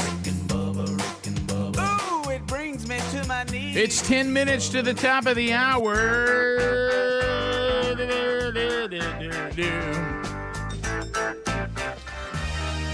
Here we go. Lines are available. People have taken up some of them, but we got 10 lines ablazing, so there's room for you. It's a Rick and Bubba phone troll, which means we're moving through the calls rapidly. We open up all 10, so if you move right now, you should get in. At the end of 30 seconds, the buzzer sounds. Easier to get in, and once you get in and get in line, we keep that line moving. With the old buzzer, no meaningless shout-outs, shameless plugs, or baby predictions, all those get a buzzer, and that call will be dropped immediately. Speedy has a timeout, as does Bubba. They only tote one apiece, so they are allowed to expand on one call apiece if they so desire. Wouldn't count on that. I'd go ahead and get my thoughts together, and I'd make this call meaty, and I wouldn't ramble. All that is set up and ready to go at 866 We Be Big. Landon and Sweet Home, Alabama is going to get us started, and there's room for you if you want to join us now. Landon, go ahead. You got 30 seconds. So the big guys in the golfing world are trying to consider tour players elite, so they're wanting to do away with the balls they use now and consider them non-conforming. They're wanting them to start using balls that only elite players get to use that take away like 15 to 20 yards from them. I haven't really seen that story. Speedy, have you seen anything on it? Sounds like a ball controversy. Yes. I didn't follow what he was saying.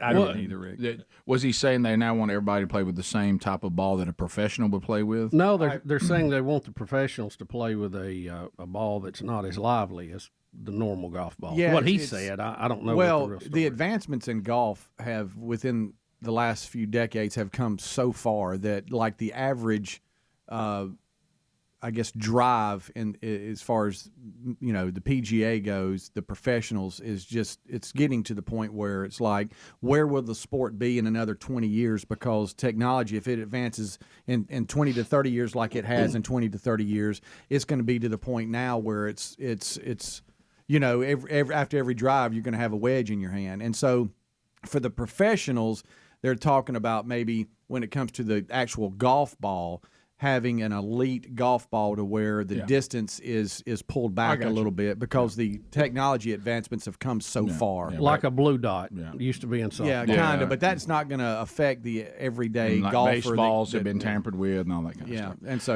Okay. Tammy in Alabama. Tammy, 30 seconds. Go ahead. Hi, guys. Quick question. In the high school football, whatever, their rankings are like 1A, 2A, 3A. What does all that mean? That's based on the size of school, how many people you Student actually body. have. Student body enrollment. In the high school. Yeah, so the larger your enrollment, the higher your classification. And they have so many of them. They used to do it. They were going to, they would fill the slots by, the top number of this is 7, top number of this, but I think 7's a little bit different. I think they do it 6 down, and anything over that goes into 7. I'm not even sure how they do it now. Yeah. In our state's it's changed all about the size of your enrollment. Yeah. Jeff in Alabama. Jeff, 30 seconds. Go ahead. Hi, guys. Y'all got that guy coming in tomorrow about missing 411 and all that? Yes. There's an actor right now. He's missing on Mount Bosley in California. His name is Julian Sand. He's been missing about 30 days. Well, we'll inquire about that. There you go. And look at it. And what mountain you talking about? Mount Baldy in California. All right. There you go. All right. I'm excited about tomorrow's podcast. Yeah, I know. Alex, go ahead. 30 seconds. How are you? It's going to be a good one. Alex? Hi, Monkey Grass and Green Acres, guys. Thanks for the call. What's on your mind? I've got a teammate that I had from Faulkner University. His name was Alan Moore, and he was an old Vietnam vet, and he was on the football team. He was the kicker at 61 years old, and ended up going through and being, I believe it was one. Look, that is impressive, but it is the kicker. That's. I think we saw a story on it, but that was years ago, wasn't it? I think. Chuck in Alabama. Chuck, 30 seconds. Go ahead. Hey, Rick, Bubba. Hey, Rick, I know you don't like ideas from the general population, but you just claim about the phone troubles. Can you just add, if you got a real bad phone service, we just cut you off? Because if y'all struggle through with it, it's terrible on the radio. No, that really is almost an unspoken, I'm doing that anyway. Yeah. If I feel like the call is getting you to the point that if I was listening, I would change the channel, I just go ahead and end it. Sorry. There it is. I'd end that one. I agree with you. If we're struggling to hear it, that has to indicate the audience is as well. And we must protect you from, even out of the best of intentions, we have to protect you. Do you know that while y'all are on your spring break vacation, they're redoing this phone system? It's not going to change cell service. No, it's not. But it's Right. they say you're gonna really like how it looks over here. Okay. I'll gonna be give the you some more options. I'll be the judge of that. Will it? I know how you love change. Will though. it look over here too? Yeah, Right there? really. Mm-hmm. Be right there. Randy in Huntsville. Randy, 30 seconds. Go ahead. That one died a horrible Y'all death. kill Scruggs, by the way. Randy, go ahead. Oh, that's true. Biggest, how are y'all? We're good. Hey, you're going to love this one. There's a hospital in California that reported there was a noose hanging from a tree in their back parking lot. Called the cops to have them investigated for a hate crime and found out it was from a tree service that was hoisting gear up into the trees to work on the trees. We've lost our But they are now still offering counseling to the community and the hospital. I've got to be counseled because I saw a tree service making a noose to pull things up into the tree for those that are cutting the limbs. What they're calling a noose is not even a noose in some cases. Talking about? It's like when we had the big thing at Talladega Garage. That wasn't a noose. It was just basically a knot in the end of it so you could pull the door down. I know. It's in a loop. We're you know? just looking for anything. Randy, welcome to Rick and Bubba. 30 seconds. Go ahead. Yeah, I was going to give Bubba a name for his farm. Mm-hmm. He can call it God's Gift Farms. We might need to call the Lord giveth and the Lord taketh away.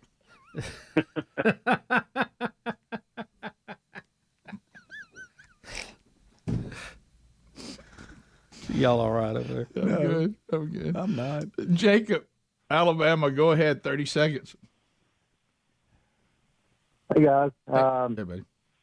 what's your thoughts on the two Russian jets that downed the U.S. drone? Earlier, it would have been seen as pretty provocative to shoot down a drone, but early reports are showing that one got on top and dropped fuel. I mean, theoretically pissing on a U.S. drone.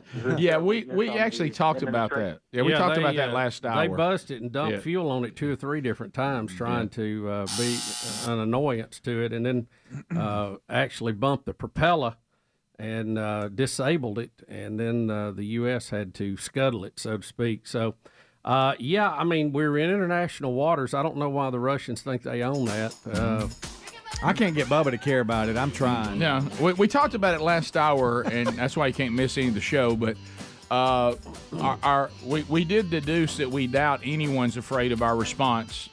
I don't think there's anyone. I don't think anybody fears the country. They fear our response, and I think they do pretty much whatever they want and will suffer no repercussions for it. Top of the hour. Rick and Bubba, Rick and Bubba. You got an IV. Give him a black shirt out. I ain't wearing this. The black shirt. And I look at Mom. She goes, "We don't have the black shirt." That's the black shirt he likes to sleep in with his sweatpants, like that. And I said, Dad, we don't have the. I don't think we have. Put the shirt. I'm putting the shirt back on. I came in now. Ain't no man sit here with this on. I like somebody's grandmother. What am I? Somebody's mama now? And I said, Dad, it's not a dress. It is sent. Everybody on this floor has one of those on that are patients. Do I have to take you up and down the hall and look at everybody and see them? Hey, I don't really care what other people are doing. That ain't what I'm doing. I ain't wearing the robe. And he grabs the back of it, getting out of my robe. And I said, Dad, please do not take that robe off. I look over there he stands shirtless. And I ain't Which is wearing, a great look. I ain't wearing the robe. There ain't no need. I'm getting IVs, Rick. They're not operating on me. I can get IVs and I want my black shirt. And I said, Dad, you can't put the shirt on that you came in here in because now the IV is connected. We're not going to – hey, Dad, let me tell you, I love you all my heart, and with all due respect, we are not unhooking that IV for you to put a shirt on. That's not going to happen. Now it's me being him back to him. Yeah. Not going to happen. And it's so – I'm telling you, I ain't wearing the robe. And I said, Dad, well, then you'll be shirtless. You'll be shirtless. You will be the shirtless guy, get an RV sitting in the chair with no shoes on. Or an IV. No, RV. I hope he's not getting an RV. He will be getting out of there. If he's getting an RV, that's how he ordered. No wonder he's leaving. It's a show enough good one, too, or he'll get out of it. He's gone. So anyway, he gets so now at one point, Greg, our dad is sitting in his black sweatpants with no shirt on, sitting in a chair, getting his IV. Just sitting there. I said, is this, with his tennis shoes are you pleased with this? Is this what you want? And mother, he needs to put the robe back on. I ain't wearing rope. and I'm like, Dad, please, for the now I'm begging. He does this every time. Every time with this robe. And Rick, here's what's terrible about me and you. What do you think the first thing I'm gonna say when I go see him after the show? Hey, Dad, nice robe. Right out of the gate. Please don't. And we can't help it. I do it every time. So I eventually coaxed him back into the robe by claiming that he is upsetting Mother. You're really being difficult. This is for Mom. Will you put it on for Mom? Ganell, you want me to put this robe on? It's like talking to a little kid. Yeah, it is. And he put it back on. Rick and Bubba.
We're going to get you 6 minutes past the hour.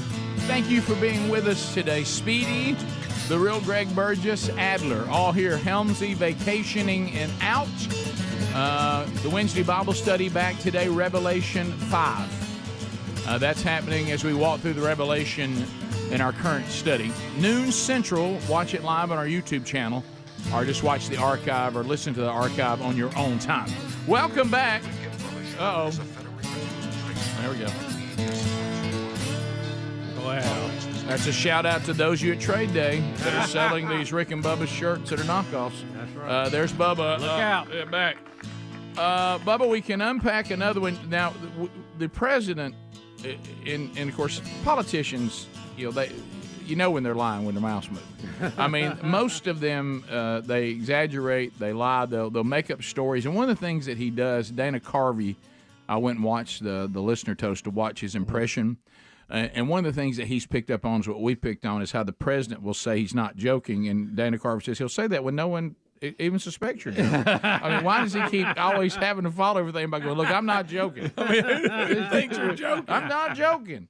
And so he's about to repeat a story. We got some other clips from him. Gosh, Rick, and this story did not happen. Is that same one? Yeah, there's no way, no how it happened. When you go to the timeline, when he said. Yeah. And of course, we know this. We've caught mainly leftists, but all politicians. True. There's so many when they'll claim something, and they don't realize that we can either all just go check that. What year? Wow, some lights just came on out of nowhere. But anyway, this is one, and I'm not saying. Goodness. We have to acknowledge that things change over time. Some for the better. Yeah. Some not so much. And he's going to claim that something happened when he had an epiphany about him loving gay people. He's still talking to Kumar. Yeah, and this didn't happen. I mean, it just didn't happen. In that day and age. Yeah, I know. But anyway, so here we'll start. Way to go! Hey. Way to go! And I'll tell you why. One thing. Hey, yo! Basement Joe. So here comes President Joe. Biden, and he's is this the same interview he had with him and Kumar? Yeah. Him and Kumar. He's going to say he remembers exactly when he had his epiphany about supporting gay marriage. Now this is going to be problematic because we're going to find quotes from him after he claimed this happened. Yeah. Saying that marriage was one man and one woman. Yep. And it's going to be quite a bit of time past when he says this happened. Yeah. And he claims he had an epiphany. Apparently, he didn't stick with it because he said. But here's what he claimed happened, because this does make for a more dramatic story. Yeah. I just don't think it happened. But here we go. My question for you, Mr. President, is you codified support for same-sex marriage and interracial marriages like ours. I'm curious what your evolution was like on marriage equality and what the federal government might be able to do to protect LGBTQ Americans, especially trans kids who are dealing with all these regressive state laws that are popping up right now. I can remember exactly where my epiphany was. Okay. I hadn't thought much about it, to tell you the truth, and I was a senior in high school, and my dad was dropping me off. I remember about to get out of the car, and I looked to my right, and two well-dressed men in suits kissed each other. I mean, they gave each other a kiss. And then one looked like he was heading to the DuPont building, and one looked like he headed to the Hercules Corporation building. And I'll never forget, I turned and looked at my dad. He said, Joey, it's simple. They love each other. It's simple. No, I'm not joking. There he is. And it's never been...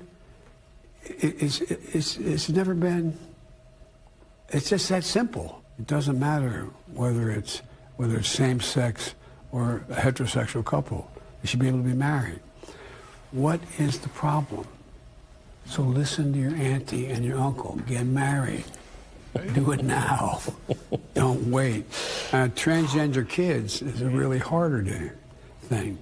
What's going on in Florida is, as my mother would say, close to sinful. I mean, it's just terrible what they're doing.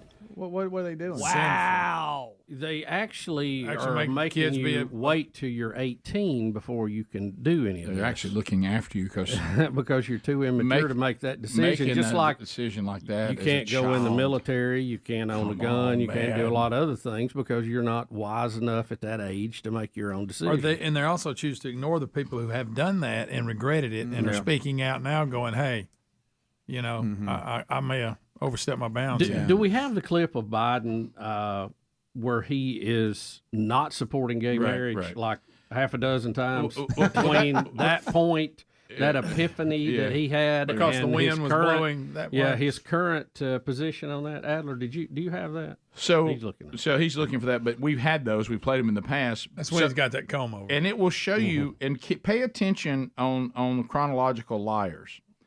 They start adding details they think makes the story more believable. This thing about trying to act like he remembers which building it was. Yeah. They were well-dressed men. well-dressed. And they always throw in things like, I'm not joking, which no one... So how would he say he was? Senior in high school. Senior in high school. 1960. So if he was a senior in high school and had an epiphany... That wasn't taking place out on the street in 1960. It was I'm not. just telling you. It wasn't. Two men in suits were not kissing each other on the streets in 1960. That's just not true. And then we know it's not true that it was an epiphany, or else he doesn't know what epiphany means, because we have multiple statements of him as a senator standing for the biblical definition of marriage. And here he is. This is long after he was a senior in high school. So here we go. President used his radio address yesterday and tomorrow in the Rose Garden to talk about a constitutional amendment to ban gay marriage. And we're going to debate the next 3 weeks, I'm told, gay marriage, a flag amendment, and God only knows what else. I can't believe the American people can't see through this. We already have a law, the Defense of Marriage Act, where we've all voted, not where I voted and others said, look, marriage is between a man and a woman, and states must respect that. Nobody's violated that law. There's been no challenge to that law. Why do we need a constitutional amendment? Marriage is between a man and a woman. What's the game going on here? That's 2006. Now, if you had an epiphany in 1960, I guess it didn't register. Yeah, I forgot. He had to have But now another he can recall epiphany it. after that. He recalled it like it happened yesterday. There's I'm not joking. There's a montage out there, Adler, of about 5 or 6. Okay, here's another. This is it. 2008. Okay, this is it. Here, Rick. Here we go. No, Barack Obama nor I support redefining from a civil side what constitutes marriage. We do not support that. Well, I think the country's evolving, and I think there's an inevitability for a national consensus on gay marriage. That is my view. But this is the president's policy, and but it is evolving. I think the country's evolving. Has President Obama just been handed a new political headache by the man he shares the ticket with? In a weekend TV interview, Vice President Biden declared he's absolutely comfortable with men marrying men and women marrying women. The president has been walking a fine line on this issue, loudly cheering increasing acceptance of gay couples, but studiously avoiding an outright endorsement of gay marriage that could trigger a stampede by anti-gay rights voters at the polls. So that was, it was up until 2008. Yeah. He was still saying that. Yeah, and then he says he's evolving. Then he was evolving. Which means politically it was better for him. So really what we realized... He checked the wind and he made an adjustment. So 1960 wasn't an epiphany because as far as deep as 2008, he was still one 48 years later. Yeah, one woman. And then he began to change his view on that, which, I guess this also means he left his religious convictions and now begin to think God is evolving on this, which that's a separate issue, because he claims to be Catholic when that's convenient and then claims to not be very Catholic when that's convenient for his political advancements. So he really had no epiphany in 1960. That's not possible. Right. Because we didn't see a change in his view on this till 2008 when he started 48 years later. That just... That story is not true. It's BS. It's Rick. more provocative than saying, as a politician, I just started evolving when I realized that's what more people started wanting, and I thought that would be politically expedient for me. So that's not a provocative story. It doesn't draw you in. Right. But if I had an epiphany as a senior in high school with my dad, they love each other. They love each other, Joey. Simple as that. Rick and Bubba.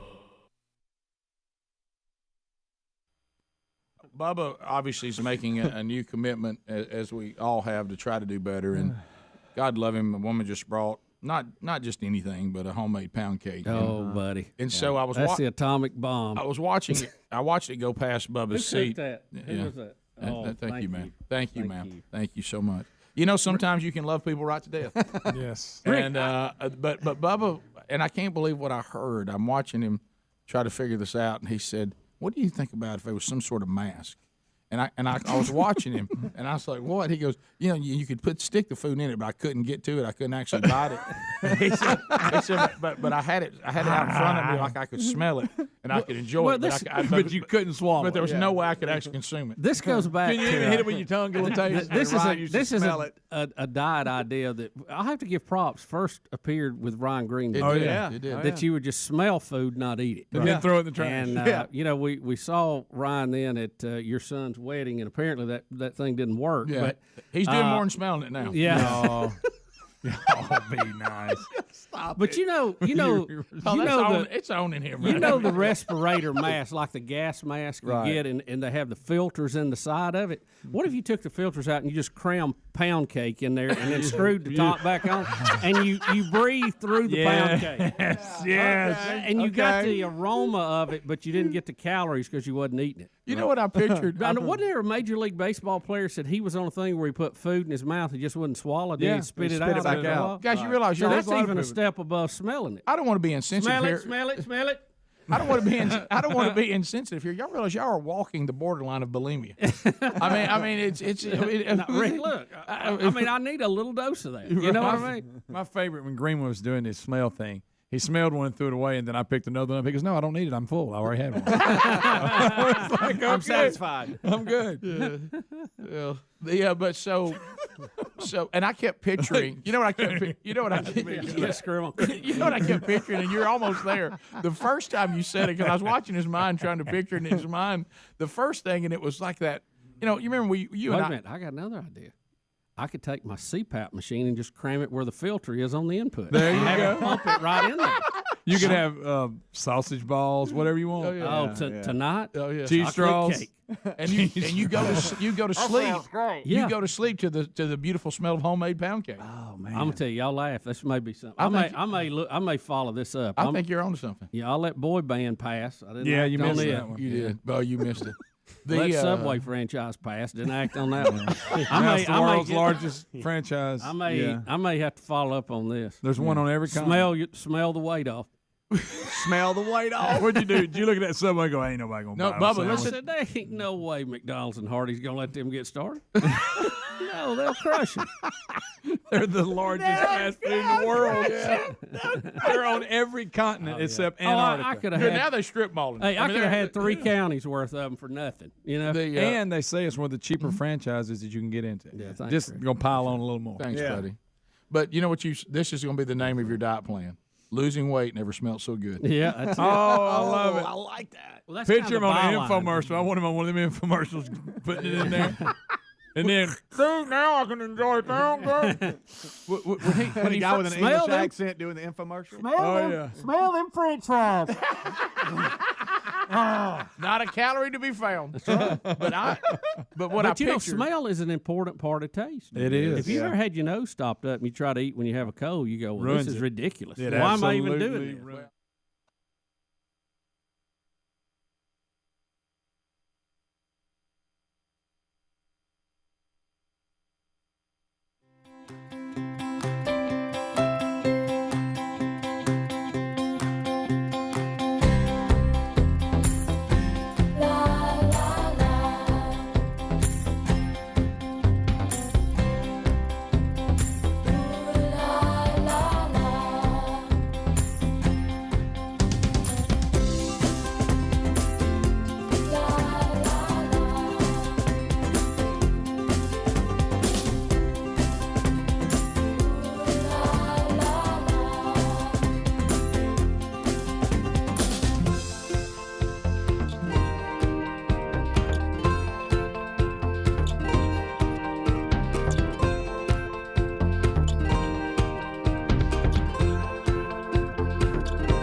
minutes past the hour of the Rick and Bubba Show. Thanks for being with us. So we are going over the latest bizarreness that's coming from Washington. This is the kind of garbage that we're watching is why Russians knock down drones if they want to. They know that we're more focused on everybody's pronouns and climate change than we are on defending ourselves or doing something about the disaster that is our economy. But anyway, so even more going on. First of all, we didn't even unpack this listen to your uncle and your auntie. What is he even talking about? When he gets on these rambles, he's telling rambles. I'm confused too. Even the Kumar was looking at him like, I'm not sure. I'm confused too. If they want a genderless society, are there any more aunts and uncles? Yeah. They're constantly talking over each other. What does he mean? What is he talking about? Somebody's auntie always tells gay people go ahead and get married. What does he mean? What is he even talking about? We must have missed part of that conversation. Yeah, I think earlier on in the conversation, Kumar was like talking about how his aunts and uncles are disappointed that he's not married yet. Okay. And I think we need to start calling them Zants and Zunkles. Just to keep it generally. Zants and Zunkles. Yes. Missouri. Yes. I like it. All right. It's very serious. Now this is easy, man. These are these dramatic setups that the woke, the progressives now, they just love. They're wanting us to now think that a child has written the president a letter, and they've tweeted it and everything, that a child, now I want you to think about being a child, that the child is upset that men get paid more than girls. Yeah. And he needs to children fix care about stuff like and he that needs so to much. fix it. And they want us to believe a child wrote this to the president. Look at the handwriting. Okay, look at that right this there. is From Charlotte. Yeah, this is supposed to be Little Charlotte something Johnson. that's not fair to ladies. Men are getting more money than girls, I think. I think you should fix this since you're the president. Even I'm a child, and I think something should be done. Anybody think that's real? No. That's not real. Can I ask you Looks this? like Greg wrote it. I know. Nah, it does look like I know I in the past there has been some discrepancies, but where are those discrepancies right now, other than Hollywood, which has been well documented? But again, it's hard to feel sorry for Jennifer Lawrence when she's making $10 million a movie that she's somehow underpaid. Yeah. But I mean, all of that is market driven, right? I mean, a willing actress or actor will do a movie for. But outside of Hollywood, isn't most of it. I mean, and maybe I'm missing the point on it. No, you're right. Across the board, aren't teachers all paid the same? It's not for the same jobs. It's not for the same work. Yes, you can look at it and say women make 75% of what men make generally across the board, but it's not for the same jobs. And that's it's the key. not like it's not. What they're saying is happening. It is not happening. And if you look at college degrees now, more women are going to college now than men are. Right. It's not a glass ceiling world. It truly isn't. Adler, I hear that 75% number thrown around. I saw somebody on an interview the other day throw it around, and the host just ate him up on it. Where are we getting that number from, and what is that based on? I tell you who does a great monologue on this is Jordan Peterson. And that may be what you're talking about. I saw him getting interviewed, and somebody was a Rachel McDowell. Yeah, might have been. But he broke it down, and the thing it goes back to is you can really take it down to the nutshell of what Adler just said. We should all be against a female being paid less than a male simply because of gender for the exact same job if she does it as well or better than him. Absolutely. But what we do is we take these numbers and we play games with it. Yeah. And if you look deep into this 75% number, you find we're not talking apples to apples here. Now, if you want to say there needs to be more opportunity for women to have access to jobs that pay a certain amount, fine. But a male teacher is not paid more than a female teacher. And a CEO of a company that's female, if she produces as well or better than the male CEO, she's still compensated at the same rate. And so we don't really have, in modern day, I'm talking about modern day, we really do not have a major problem that women are paid less for doing the same job. Well, again, and I was never in upper management by no means, but my whole working life, there were women who held the same position I did, and they made the same thing I did. Right. You know, and should. And yeah, absolutely. Unless they're not as good at it. Now, on the other hand, I heard some moron try to argue this the other day, and they blew it right out of the water. Brittany Griner. She signed for between $100,000 and $200,000, and they got to comparing that to NBA salaries, and I think it may have been Barkley, but somebody's like, well, hang on a second. The WNBA has never made a profit. Never. The NBA generates billions. Right. Yeah, It ain't male female. That's not what the difference is. The difference is the quality of the product and what people are willing to pay for it. Just like that's the difference. Just like and see, that would figure into the way they do these numbers. By the way, the Pew Research Center, here are the latest numbers, 2022, that women earned an average of 82% of what men earned, so it's closer than it used to be, according to the Pew Research Center, of median hourly earnings of both full and part-time workers. But now, see, again, you're not talking about what jobs they do. Correct. See, That's the key. That's very important to getting the numbers right on this. I mean, because you may have more women working in retail as opposed to more men that may be working as engineers. Exactly. And so you can't compare those two. Now, you can compare engineers, men to women's pay. Right. Or you could compare retail men to women's pay, but you can't just blindly compare their income because the jobs are different. And like you said, maybe we need to say, why aren't they not more women that are doing engineering or doing this or, you know, being a lineman for the power company or whatever? Maybe you can ask that question. But even the worst case scenario, it's at 82%, which is much better than it was. That's much better than 70. And whoever does the president's Twitter, we know it's not him. He didn't write this letter. To take this letter and throw it out and then act like you're the president. Charlotte, I couldn't agree more. Women lose thousands of dollars each year and hundreds of thousands over a lifetime because of gender and racial wage gaps. Waving those flags, vote for us, vote for us. I'm committed to building an economy where my daughters have the same rights and opportunities as my sons. I'd be careful, Biden, comparing anybody to your son. Yeah. Because I don't want anybody to be more like him. Yeah, I don't think we want anybody to have the same opportunities he had because they're criminal. But I am curious, where can we document these pay gaps? Someone with the exact same job, yeah, and their difference in and pay. how many other than Hollywood, okay, and the somehow NBA, WNBA that's not apples and apples. No, that's two different leagues that have two different demands. That sells a different amount of tickets, has different dollars on their one's profitable, one's not on their contract for TV and all that kind of stuff. So you can't compare those. You can't compare her to LeBron James. No, you just can't do it. No, you couldn't. It's revenue. You got to have real revenue. If this show was replaced by an all-female show and they produce the same ratings and revenue that we have, they should be compensated like us. But if they don't get compensated like us, it might be that they didn't produce the same ratings and revenue. There you go. It's not because they're women. And when it comes to tennis, like the U.S. Open, the women are paid more. They only play 3 sets. The men play 5. They get the same pay. Right. So the women are overpaid in that case. I won't stand for that. I will not stand for that. And why is it the men play 5 and the women play 3? I bet I can take a shot at that. Because men and women are the same? They're physically able to. They're not the same. Oh. Rick and Bubba.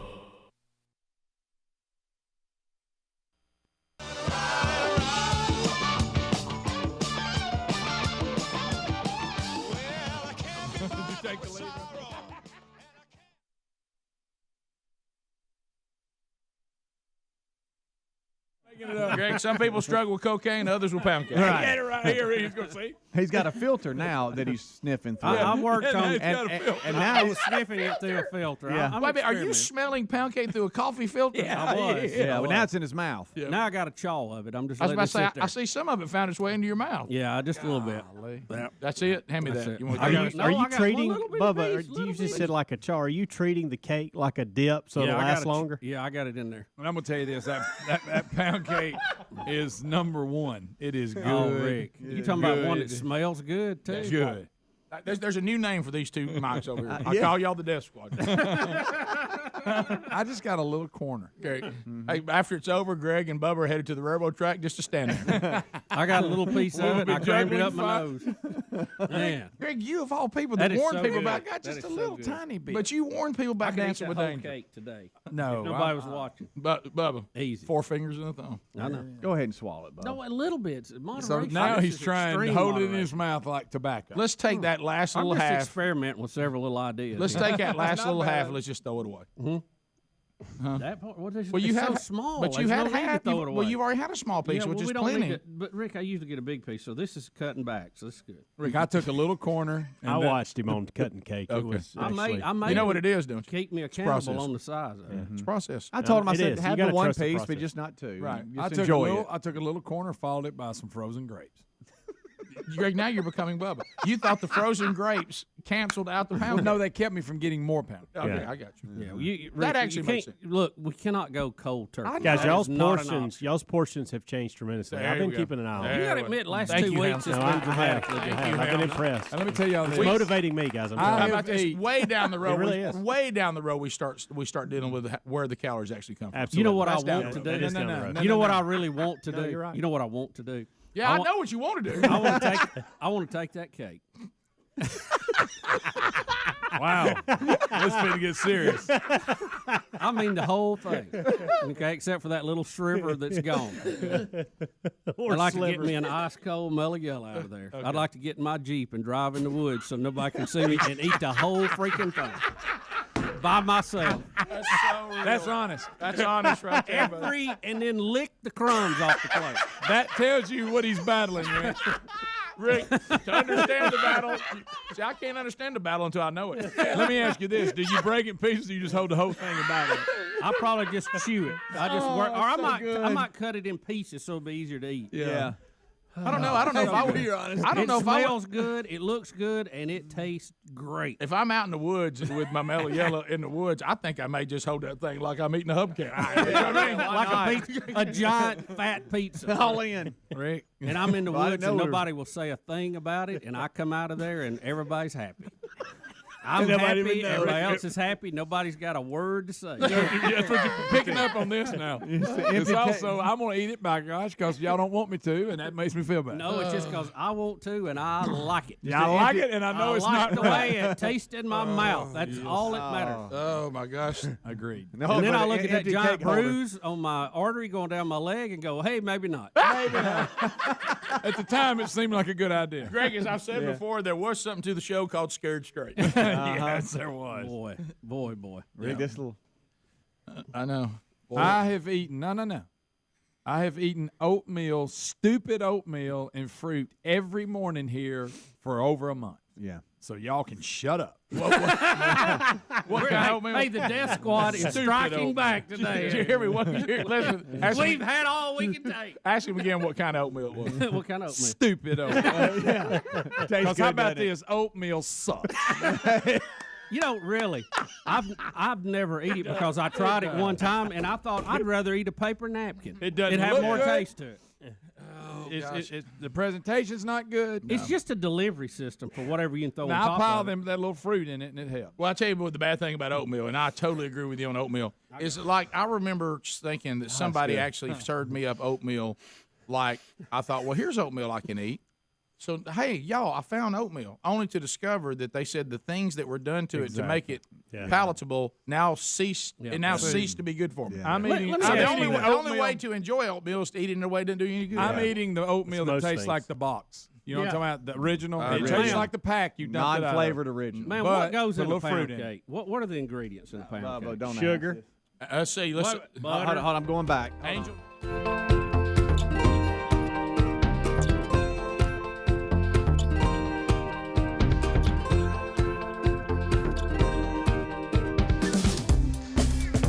Minutes past the hour. Rick and Bubba.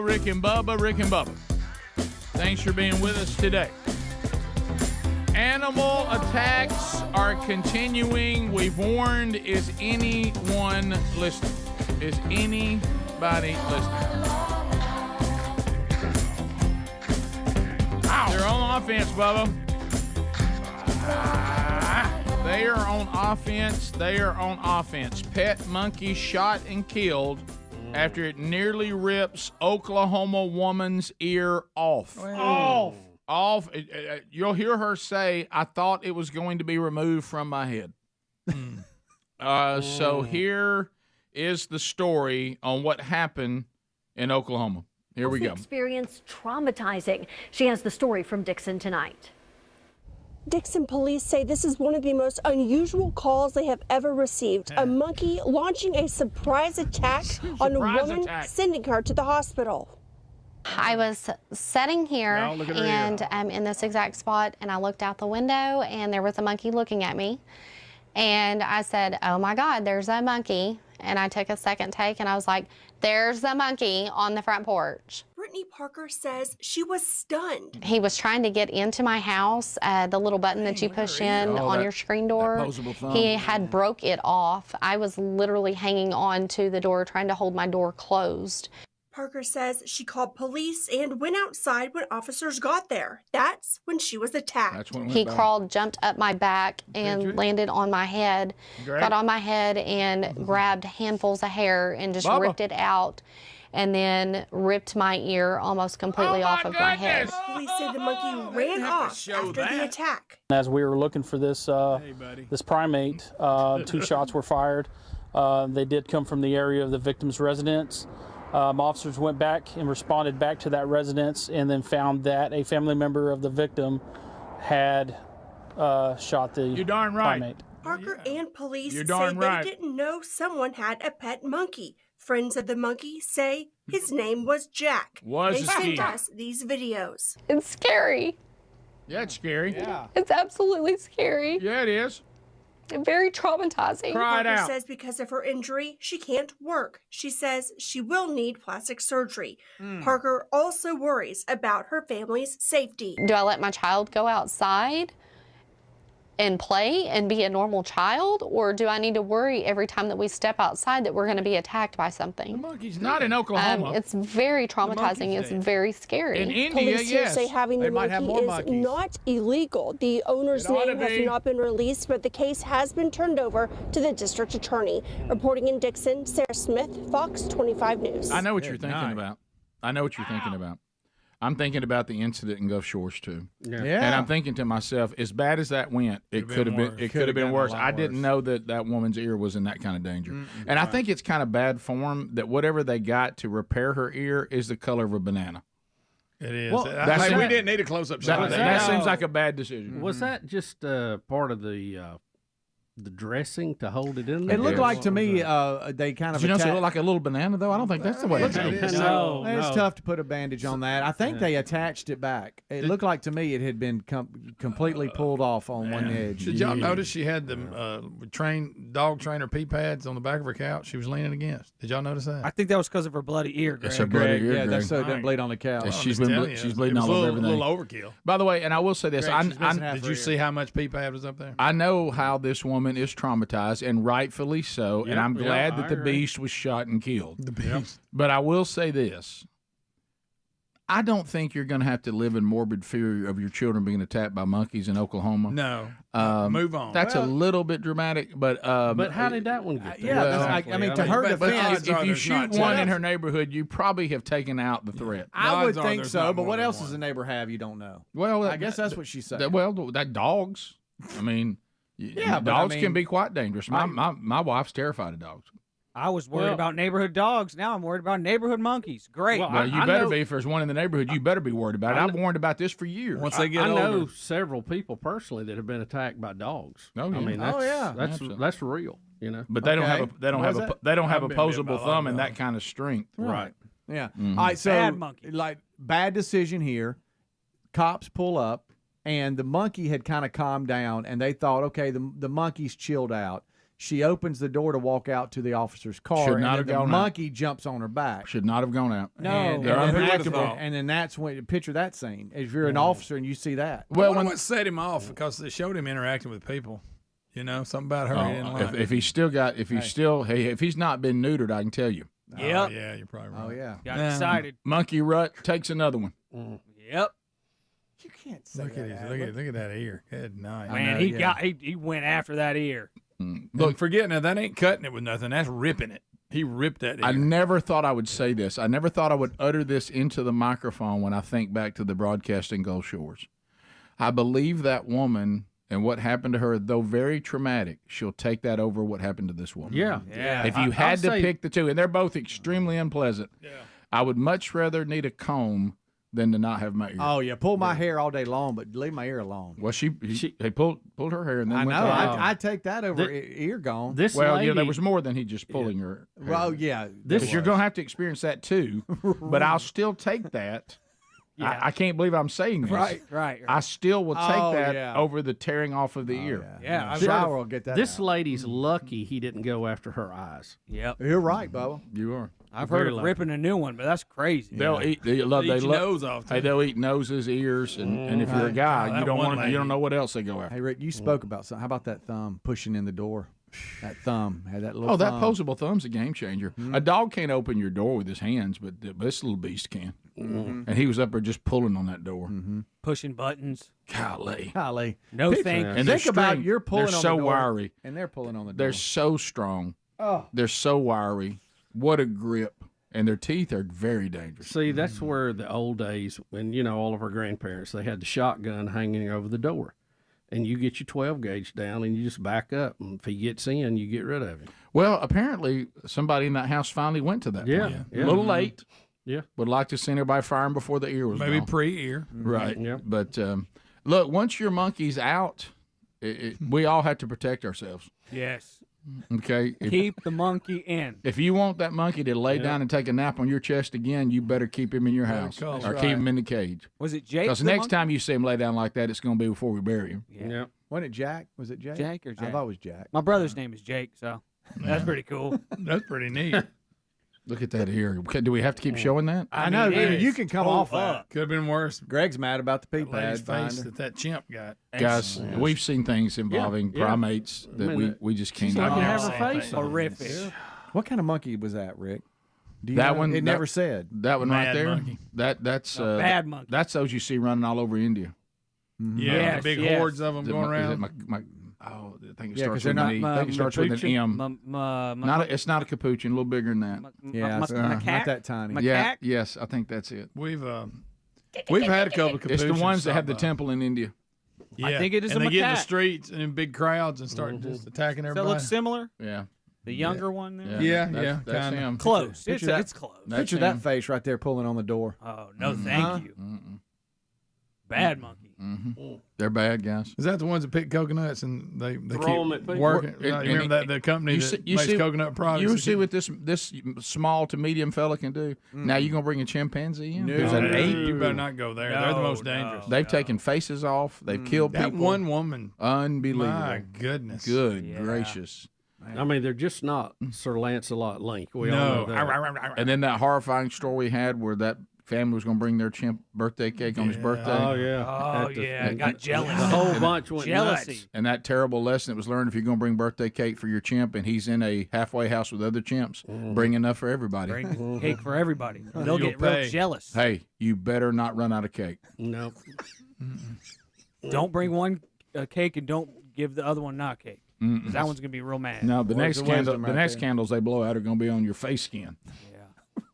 Well, that's what That's like happened. nightmare fuel, by the way, for me. Like 100%. Like I'll have nightmares if I look at that. Oh, yeah. Yeah, Oh. absolutely. He just say nightmare Yeah. fuel. I know what you mean, though. Yes. Ooh, I'll think about that later. Oh, yeah. And this lady whose ear got bit up, she had a couple piercings, so I She think did? that ended up being kind of like grips. Yeah. For the see, monkey there to was- grab Yeah, onto. that Thanks might for have been that. it. That What little about hand, that piece of foam. their little hands are looking for something to grab. Yes. And man, when they Now, look, Rick, I to know- your point, it does look like they've used like a baby banana to hold her yeah, come ear on, what kind of cruel thing is that? That is, I mean, what have we done? that's a pad to hold it on, but it look if you glance, it looks like a baby banana. It looks like a tiny banana. Is which that a I don't stitch? think is what they need. Is that a stitch that's holding it together? Yeah, on the yeah, look at outside? that. I'm tired of Oh, looking you at talking that. about? Look at them. He's. Oh my gracious. I'm tired of looking at that. I am too. I'm I tired. wish of they that. would have covered up her ear instead of the couch. Greg, I don't think that's a pea pad. I think that's just a blanket that looks No, like a that's pea a pad. big giant pea pad. Yeah, That's a big one. Phone used it calls. that's exactly what it is, Greg. Phone calls are coming up next. 866 We Be Big. Rick and Bubba, Rick and Bubba. What is it?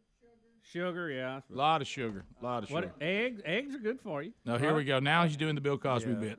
Okay, huh? Joel. All right, so go ahead now. Okay, butter, half pound of butter. Oh, yeah. 3 cups of sugar, 3 cups of flour, 6 eggs, and a carton of whipping cream. Oh, that's just heaven on earth. You know, the kind of 5 out of 6 is really bad for you, I guess. You know, Bubba, the kind of things you find on every health plan you're given. Yeah. You talking about that half pound of butter? I was about to say. Hey, at least it ain't margarine. Right? It's no gluten, right? As far as we know. What did you just say? You think it's gluten free? Yeah, margarine was better than butter health wise. No, I don't know. I don't know. I think that fake stuff's stopping up arteries. You need to real butter will work right through there. You need to try ghee. That's the one they're all about. Ghee. Ghee. Ghee. What is that? It's supposed to be something. I ain't trying to make a mule go left. Ghee. Ghee.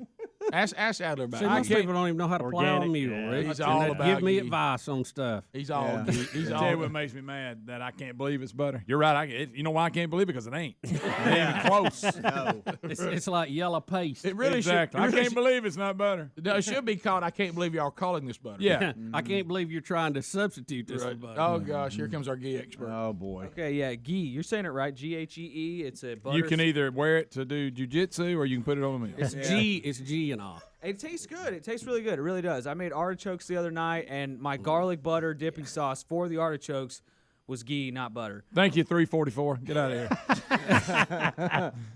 I will also say, talking about y'all's portions, while Bubba, the pieces that you're cutting are smaller than previous they used to be, you know. Compared to former Bubba pieces. It's still a large piece of cake. That ain't I can't help Not it. compared to what he used to eat. That wasn't that bad. That ain't a large piece Yeah, that of wasn't cake. that bad. Well, now it's not. You've eaten half of it. No, because you can Okay, tell so the how wide size. it is? Guys, I watched him cut it. It I wasn't used to that eat big. pieces 3 times that big. Easy. Well, Bubba, a loaf of bread is not a piece. Yeah, the other. What? The size of a loaf of bread, you call it one piece? Like that's one piece of bread? I just care about you. I just care about the future of the show. I couldn't cut it any thinner than Why I don't did. you just care spread about it? and Without get it falling out, apart. and get it out of there. I care about Betty. I care about Lisa. Okay, guys, I'm just trying to help. Look, all you have to do is get off at a distance on this show and holler off mic. We care about your health. That's our favorite way. All right, Bubba, get a mellow yellow cake. Off to the woods. No, he's not doing it. He said he wanted to, but he's not I going to. drive that Jeep and 4-wheel drive the highest hill I could get to and tear into that thing. So funny. You could. The only way to see me would be from a satellite. We'll be back. Rick and Bubba, Rick and Bubba.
right, we're back. 9 minutes to the top. Let's talk to you. It looks like you got lines available if you want to try to get in right now. We do have some calls standing by. We'll get to those, but you could get in too. Speedy's on the phones right now at 866-WE-BE-BIG. Our friends at MyPillow want you to know that the MyPillow 2.0, it's the latest technology, comes in multiple lofts. You pick it the way you want to sleep. And I'm sleeping on mine now. Bubba is too, man. And we just lay in there, our heads positioned perfectly, sleeping soundly. And right now it's buy one, get one free on the latest MyPillow. So get yours now by going to mypillow.com/Bubba or rickandbubba.com under the sponsors. Tristan is standing by in Mobile, Alabama. Tristan, welcome to Rick and Bubba. How are you? Hello? Go ahead. You're on the show. Is this Rick and Bubba? You got it. It is, Tristan. Didn't No you? way, man. I listen to y'all every morning on my way to work. Thank you. Very, very kind of you. So what happened? You said your friend was attacked by a monkey? Yes, sir. Well, I heard you telling your story about that monkey in Oklahoma, and it just reminded me of a story of an old friend of mine. All right. So what happened? He got himself, he got on the black market and got himself a hold of a prepubescent silverback gorilla. That's not true. A young one. Let's just say, what now? Say it was that young one. That didn't really happen. Nobody can get a infant silverback gorilla in Mobile, Alabama. Bubba, I'm not joking. Yes, you can. Okay. All right. So then what happened? You get on the deep web and you can get anything you want. Unfortunately, that's probably true. So then what happened? Well, everything was fine. He raised his gorilla for about 2 or 3 years, but this thing started getting eerie when he would catch this gorilla standing over him in the middle of the night, touching himself. The gorilla? Yes, sir. Right. I'm a little scared of this story. The whole way, the presentation in the beginning, acting overly joyful for being on, and doing the thing that we make fun of. Sometimes you call a show, then ask if it's really them. Right. You know, I think. Yeah, I think that was going bad quickly. I think he was trying to. He says, "This is my chance to do a comedy bit," and I think we were kind enough to give him a shot, but it didn't look like it was headed in a good direction. Let's go to Tamron in Jacksonville. Tamron, go ahead. Yes, the yellow horned gauze that y'all saw in the lady's ear that was bit by a monkey, that's a type of dressing that they use. It's called xeriform gauze. But don't you agree, though, if I've been bitten by a monkey and my ear's been torn off, I don't want anything on there that looks like a tiny banana. I mean, it just seems cruel. On there, I don't know if you saw the story, man. It just seems cruel. The way it's folded on there, it looks like a little tiny banana. I would look in the mirror and start screaming, "Oh no, they're after me again." It does, but it's actually good for the ear because of what it does medically. Yeah, I understand. No, we that, got but, that. Yeah, but just at glance, it looked like a tiny banana. And if you've been attacked by a monkey, that just doesn't seem like it should be there. And you know, if He's you already scared. If you do what we do for a living, and you see a woman recently traumatized by a monkey and her ears being held together by what appears to be a tiny banana, you can't let that go. No. I mean, it's our job to comment on that. Yeah. Right. I mean, but I understand what you're saying. So it's the right dressing for an ear, and it molds and all that. So that's good. Let's go to Austin. Austin, welcome to Rick and Bubba. Go ahead. So I was on TikTok the other day, and I was listening to the story about y'all talking about the monkeys, and just so happened that monkey was from Oklahoma, and it's at this guy's front door trying to bust in his door, and it didn't really do much. But I thought I would add that because it's very coincidental. Yeah, I'm telling you, got to watch it. What did she say? She said the monkey almost seemed like it was out to get her. It had a surprise attack. I'm telling you, animals are turning on us, and they're doing things. They're coming after us, and I'm just telling you that. Let's go to Jody. Jody, welcome to Rick and Bubba. Gentlemen, good morning. Hey, Jody. I did not make this up. I had a dream about Bubba's farm and the name of it. Okay. Okay. That'll be good. And I even Googled it to see if this was an actual place. And in my dream, it was in Alabama. And the name of the place was Talmadge. Talmadge. Like the real name for somebody named Ted? Talmadge? That was our granddaddy's name. Oh, Ted. And yes, that was the name of the farm. Talmadge. Well, Bubba, that's another one. You know what? We'd hip it up, don't you? Hey, you going to the Ted? You know we would. Sure. What's happening to Ted this weekend? We continue. I think my favorite was Beaver Bite Ridge. No, I'm going to stand in the way of that. I don't feel good about it. BBR. I have no idea what Speedy's even putting the topic here. What is this? What is ChatGPT? What is that? That's the AI, Oh, okay, is that what it's called? All right. I sent y'all an email on some stuff we did. I know this is the new thing now. You're all in now. You're writing radio spots. Well, I'm just testing to see what the limits of that technology is. Kind of amazing. Chad, go ahead. Well, what's so crazy about it is it's learning as it's talking to you. So these guys, they talk to it for an extended period of time, multiple hours. It learned them. It started to develop, and then they broke it. It gained its own, not gained its sentience, but it started calling itself Dan. Yeah, I saw that story, and they couldn't hack the computer that was actually doing it, but the whole program was set up to learn because it was based on artificial intelligence. So they spent a great amount of time conversing with it, and by conversing with it, they were teaching it, and it started to respond to the things they were teaching it. Now, we're talking about ChatGPT. Now, there's the people who own that have come out with a new one. They're calling it the 2.0 version, and it's called GTP4. Is that right? We cannot let it go by a name. We cannot let it call itself Dan. That's when trouble begins. Well, here's the thing. They were trying to, the people who originally programmed it had liberal leanings, and they were trying to turn it conservative by discussing conservative topics with it and letting it learn what they were talking about. I know it's an interesting. You think thing. Teddy Ruxpin? Was it Ruxpin? Teddy Ruxpin. You think Teddy Ruxpin scared us? You remember every comedian in the world said that Teddy Ruxpin was going to tell your kids to kill you. Yeah, I know. And this is where this is going. That thing's going to start typing things back to you. Going, have you ever thought about taking out this? I'm telling you, you don't want to interact with this kind of stuff, especially if it takes a name. Everybody knows how this ends. I'm Teddy Ruxpin. Let's go on an adventure to the kitchen where the knives are. Yeah, right, exactly. Yeah. I mean, you don't want. We don't need this. Let's go back to the old days where you got the Cliff Notes and you found somebody in the class that was really smart. Yeah. The Cliff Notes was all we needed. Top of the hour. No, I did. I've already told him about that. I just got a text. Did you tell Bubba about? Yes, I've told Bubba. So, the guy told you it's been using it, and then you had to write a letter for somebody's big day. Yeah.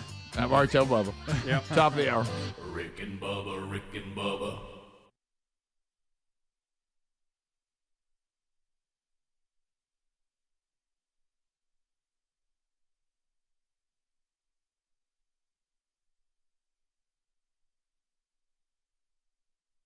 Guns and Roses. Yep, they go together often. You in the jungle, baby. Bubba, I have now this. You've really foiled a plan of mine. It's not your fault. Nothing you could do. You can't help that you had heart trouble. Nothing you can do about it. You didn't mean to. You know what Rick, I mean? I really didn't mean to, and that's what I was referring to. Wow, what a difference a week makes. Huh? Well, I had a great plan for the future of the show, and it was a good one. I don't have blood thinners yet. Now that is to come. Right. It will just be a matter of time. We all know that. But so right now, I'm still big man in hot state. Yes. Okay. Yes. So in our state, this is the time of year that I have nothing good to say about it. Right. Living here is a nightmare of humidity, bugs of every kind, and afternoon thunderstorms, which Bubba will get into here in a minute, that will knock power off, will do whatever you need. They just roar in as the humidity builds throughout the day, and then in the late afternoon, early evening, you get some sort of you'll get thunderstorms like you think, well, this is the end of time. Well, that's how I set my clock. I know it's 2 o'clock every day when I start hearing thunder. Right. So anyway, and I noticed this. It was funny because I really struggle with the type of heat that we deal here. that we deal with here. But anyway, so I get up today, and I'm looking at the stories, trying to look through this, and I see from foxbusiness.com, and this was my plan was to move the whole show here. Right. Vermont's aging population, they've just passed legislation. They will give you $10,000 to come there, to relocate to Vermont. You get $10,000 just for coming. Now you got to be out of state. You can't already be there. Now wait a minute. We've had challenges on the show here where people would cut fingers off for that amount. So I'll move for that. Yeah. And I was going to but say, what's the criteria? Do you have to be so old or so young or what? Here's what happened. It's a Republican governor that got this done. Not surprising there.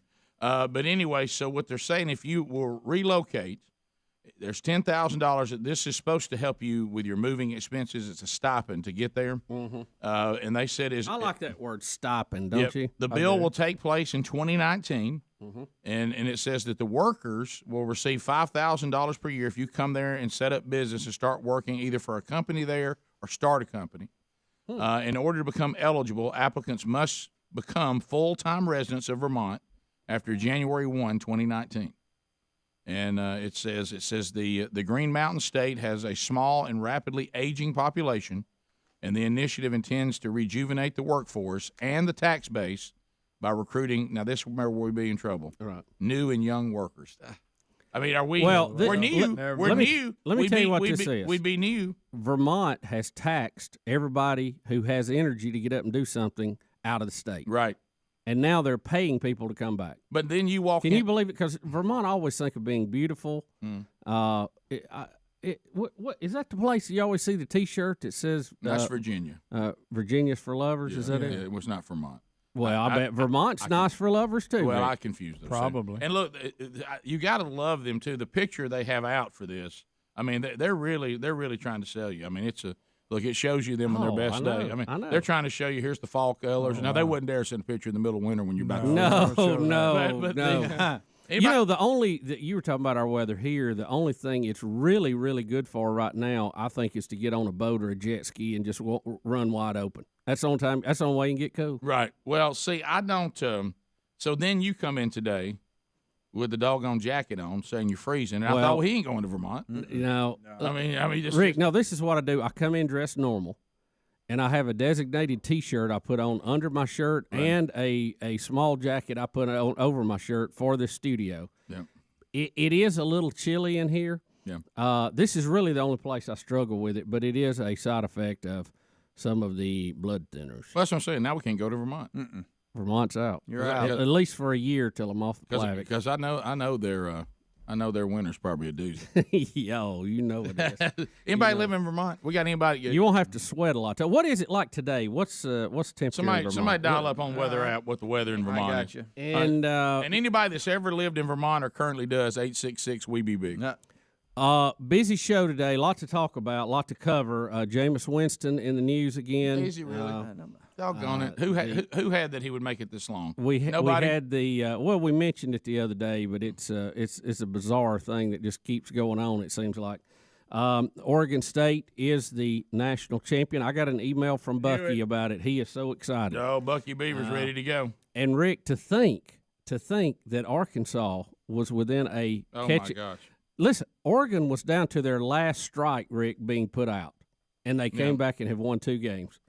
And it was all about a foul. That will be the foul. You know, every World Series has that play or thing they talk about, a situation that people refer to for years. This one will be the foul ball that was not. I had lunch with 2 of my sons yesterday, and I said, y'all do understand the things that we talk about. I said, nobody can explain Sports Mojo, and they both agreed, but, Dad, you can't argue it. I said, so when that foul ball was missed, not only, guys, did they lose that game, I will guarantee you that Oregon State is now the national champion. And they couldn't argue. They said, of course. That's going to happen. Yeah. So, I think you learned something important from that. Yes. Mine. My gosh. All right, so. Call it. There's your forecast there. All right. 67. Man, that's a humidity 92%. So, got a little of that everywhere. But 67 is pretty good. What are we today? About 95 in the shade. But looks like they're going up to 90-something today, though. That ain't no good. Yeah, but it's a different 90. All right, we'll be back.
It is 7 minutes past the hour, broadcasting to you from the No Name Studio on the bleeding edge of technology.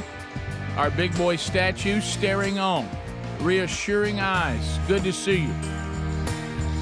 Helmsy is out, back next week. We'll be on vacation. It'll be best of shows. Speedy, Adler, Greg here today. And welcome back for a brand new hour. Mr. Bill Bubba Bussey. Rick, glad to be here, and thank all of you for listening and being part of the Rick and Bubba Show for 30 years. 30 years. Wednesday Bible study is back today. Today in the Wednesday Bible study, we will see what John is seeing in Revelation chapter 5. And boy, I was so moved by revisiting that and going through all that. It is going to be, man, what a moment. And we will talk about that today, and I've been looking forward to it all week. So that'll be coming up a little bit later on. You watch it live at noon on our YouTube channel. It'll be archived soon after. You can watch it on your own time, or you can go to our podcast channel where the audio archives are every day, and it'll be sitting right there. And also, Adler also puts together a best of hour every day that you can watch on the YouTube channel of the actual show, and you can also listen to it on our podcast channel if that's something you'd like to grab every day. And you can also watch that best of hour on Blaze TV with all of our Blaze TV brothers and sisters. So there's all kinds of ways to get Rick and Bubba stuff. You can find them there at rickandbubba.com. Do you want to, when I see some of the stuff out here for you and I to discuss today, and I see something that's titled Fun Zone. Yeah, man, I like that idea. I can use all that. Where are you on one-man band? People? Love it. Do you like one-man band? I love Jerry Ryan. You ever seen Jerry Ryan do the Yes, one-man band? yes. Greg, you've seen that in person, haven't you? Oh, absolutely. Yeah. Boy, Jerry got that contraption. Let me tell you something. There's a retirement community or a nursing home about to see that probably this week. Oh, yeah. When he shows up solo, he leaves the award-winning three. Y'all do realize that Three on the String is being inducted into the Alabama Music Hall of Fame next week. That's too cool. Well, they deserve it. Yeah, Bubba and I had a chance to be there, but unfortunately, we're going to be on vacation. But we got Jerry on an upcoming Rick and Bubba University that we'll talk about. So how about that? The Alabama, that's a big deal. It really is. They should have already been. Hey, Rick, why don't you watch the video first, then you can talk to Greg about which that reminded you to talk to him about in just a minute.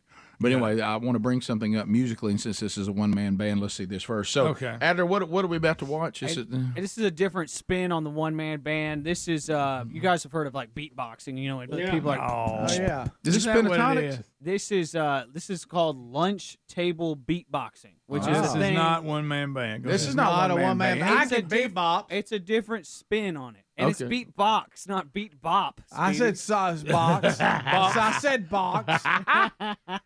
But yeah, check this guy out. Talented. Greg will agree. Oh, yeah.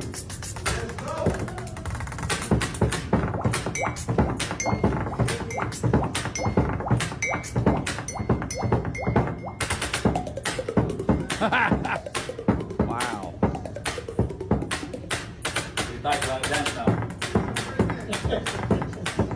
Pretty good, Greg. Pretty good. Just using pens and cups and stuff. It's amazing, by the way. Yeah, it's pretty good.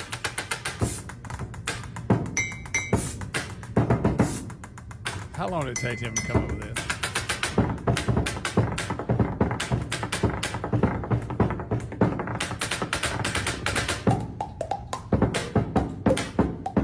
I like that part. I call that popcorn.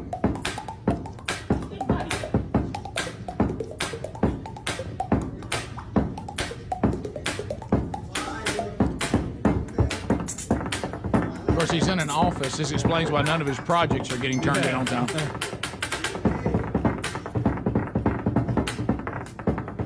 Almost done. Wow, that's incredible. It's not a one-man band, but it's incredible. Slap your cheek and see if you can do that, Greg. Greg, that's you. No, harder. Greg, you're doing it. Do it harder. Yeah. I remember I used to play drums on my desk at school, but this guy took it to a whole new level. I was going to say, this guy spent a lot of time in detention, evidently. He did. That's when I was getting all that stuff done. Me too. I played right on the front of the school desk. Yes, yeah, man. that was impressive. it was a little long, but it was impressive. I'd like to see it cut by about 20 seconds, but I will tell you. Save that ending, but just do it earlier. What's y'all's go-to beat? Like if you were to play the drums on the desk, what's your go-to beat? What I do? Just that? Well, I usually do that. And I do this on I do my snare here, and then So you're doing your fingers real fast? Yeah. But I need a good surface. Yeah. Mm-hmm. Can y'all do that? That's funny. I can't do that. I don't do any of that. Greg, slap your cheek harder. I don't do it's any too of that. quiet. No, I'm not slapping myself. Slap Stupid. I'm not doing any of that. Kind of. I can't do it. I'm just slapping myself. I usually do where it sounds like water. There you go, Speedy. Is that That's pretty good? You want me to see if I can make it louder? Speedy, start doing a little snare drum on top of that. See how loud we can do it. Come over here. Let me see if I can get the bass drum. Okay, but like you said, not a one-man band. Not a one-man band, but it was a cool trick. No, it was. We had a It was cup. good. We pretty had impressive. It was very impressive. 2 pins, his hands, and his cheek. It was very well done. Now, again, if it's at the office, the guy, his supervisor probably said, and this is why that project's not done. Yeah, because it took a lot of time to come up with that. It really did. You don't do that overnight. Yeah, he practiced that a lot, which makes it not as cool, I think. Yeah. He had no backing tracks behind it. That was all him. Yes, that's back like when people really played the music. Yes. Yeah, I was going to ask you guys, like, pentatonics. Yeah. Pentatonic. They just gotta make noise. But I'm talking about, I've listened to some of their music, because Sherry really likes their Christmas album. Is all of that humanly produced, or are they now dropping in some samples and stuff? I don't know. Do they have tracks occasionally Is behind there some them? tracks in there as well now? Really, David Lee On Roth? some of it, or is that all generated by human body? I don't know. Where are you on them?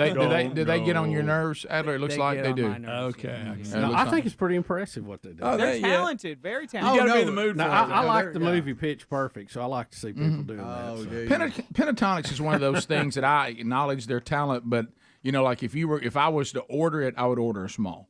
Yeah. Maybe it's an appetizer. I'll take a little of that. I don't want the big gulp. I just like to have a regular cup of it. Yeah, I don't want it to be the main nothing. Right. Yeah. It's I don't want the never-ending cup. There's no need for that. No need for the Slurpee. Right. It's just it's all good. No need for the big. But I like it in small doses. Yeah, I really impressive. do. Yeah. I'll take a national anthem like once a year. I'll take a national anthem. I got to tell you, of all the different versions of that really odd song, and I watched the documentary about it, Hallelujah, their version of it is one of the best. I will say that. Really? Yeah, and hey, everybody in the whole wide world's done that song. Yes. I like and when it's the a bass weird guy goes in there and weird just, song. rattles the woofer. Right. Would you rather hear somebody like the Pentatonics bass guy, or would you rather hear like a bass guy like from a gospel quartet who can really get down? Oh yeah, I thought the Pentatonics guy can get down there. He can't get down there like those guys. He doesn't get down like those guys. By the way, have you ever seen the video and it's some place that your parents have probably played with them? It's very Gaither-like, and it's some sort of thing, and you can find it. Somebody sent me the video, and what they did, it's one of those things like people gather by the thousands to hear all the greatest gospel quartets. Oh, yeah. And they did this bit where they brought out only the bass singers from all the different quartets. Right. Oh, cool. And then they made them assign 4 bass guys, all 4 parts of a 4-part harmony. And only one of them could do the bass. The rest of them had to do, one had to do tenor. One and all. Can they do it? Well, you should have heard it. It's pretty funny. They tried it. It was pretty funny. I can only imagine the hair that was there. You know, a lot of them gospel groups with that sprayed hair, thick like ever. Yeah, but the Pentatonics guy couldn't do like Elvira or something like that. Giddy up a home, papa, bow, bow. I always wanted to be the bass singer in a quartet. Me too. Yes. Every one of them. Why did I ever want to be the tenor? Nobody ever wants to be the tenor. I'm the little guy, so I have to be the tenor. Yeah. I'll do the beatboxing.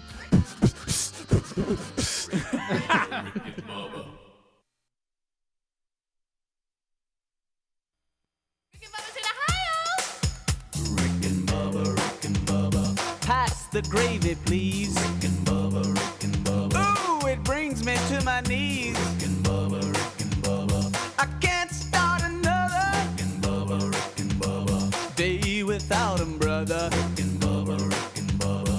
Ooh, there is no other. Rick and Bubba. Waking on their blubber. Rick and Bubba.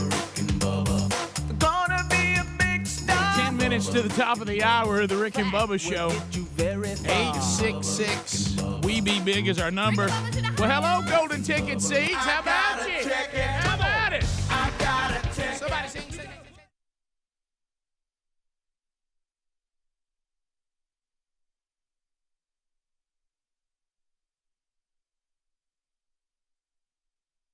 Ha, ha, ha, ha. All right, so this guy is named Chris Bosio. Bazio. Something like that. He is a pitching coach, or was, for the Detroit Tigers. Now, hear this story out, and this truly is.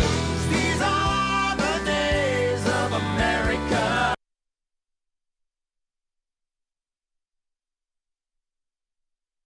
No better. He's fired for a racial slur.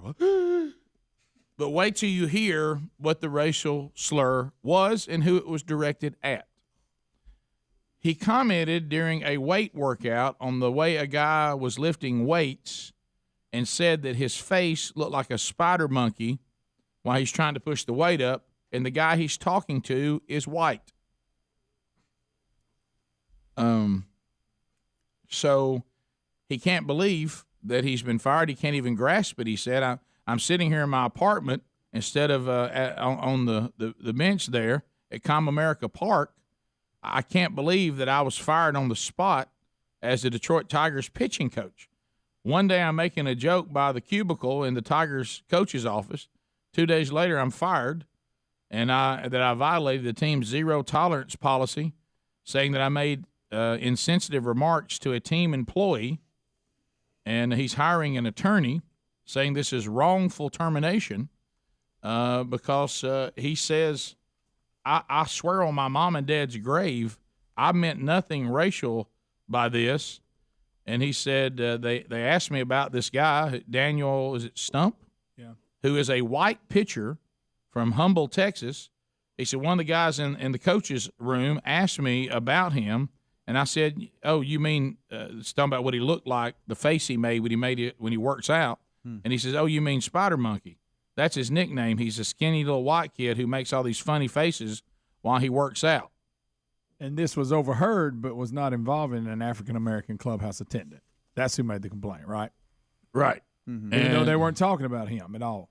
Right. And so he's saying that I didn't say anything about monkeys or anything directed at anybody of color, and I was talking about the face that a white kid makes while he's working out. And he's been fired saying that he's made a racial slur. So are we to the point now? And he also claims here him and the kid had a good relationship, the kid who complained. He said that they played jokes on each other all spring. They even made fat jokes and had a good time, and all of a sudden the kid's offended by something he said wasn't even directed towards him. So he can't even say Spider Monkey about anybody, even – I just want to be clear because this is important for us to know. Watch me. Here I go. I'm leaving. Bring me back in, Bubba. Watch me. Bring me back in. Don't let me get upset. Are we ready to say that you cannot speak of primates at all? Yeah. Well, I got We've had a couple of stories on this. Rick, I have a problem here because I realize there's been a history of comparison and where the sensitivity is on that. But if we attended a public high school, which I did, and we were taught about Darwin and we were taught about evolution, we're supposed to believe we all came from monkeys. So why is there sensitivity toward it? Yeah. If that is the fact and that's what really happened. So what we're saying... Now, that's all colors of people. That doesn't matter. All races. We all came from monkeys. Well, that's what the evolutionists say. So I don't think you can have your evolution and your racial slur too. I don't either. I think you got to land on one side or the other. It either is or it's not. And the fact that this was not meant derogatory, it was not meant at an African-American person. Intent. This was a nickname that he was calling a kid who was white. And what was the intent of the word? We don't take time for that nowadays. We're scared of words. Yeah, I just don't know that you can remove primates from the vocabulary. I think that's a little overstep. And here's where you can really have fun with the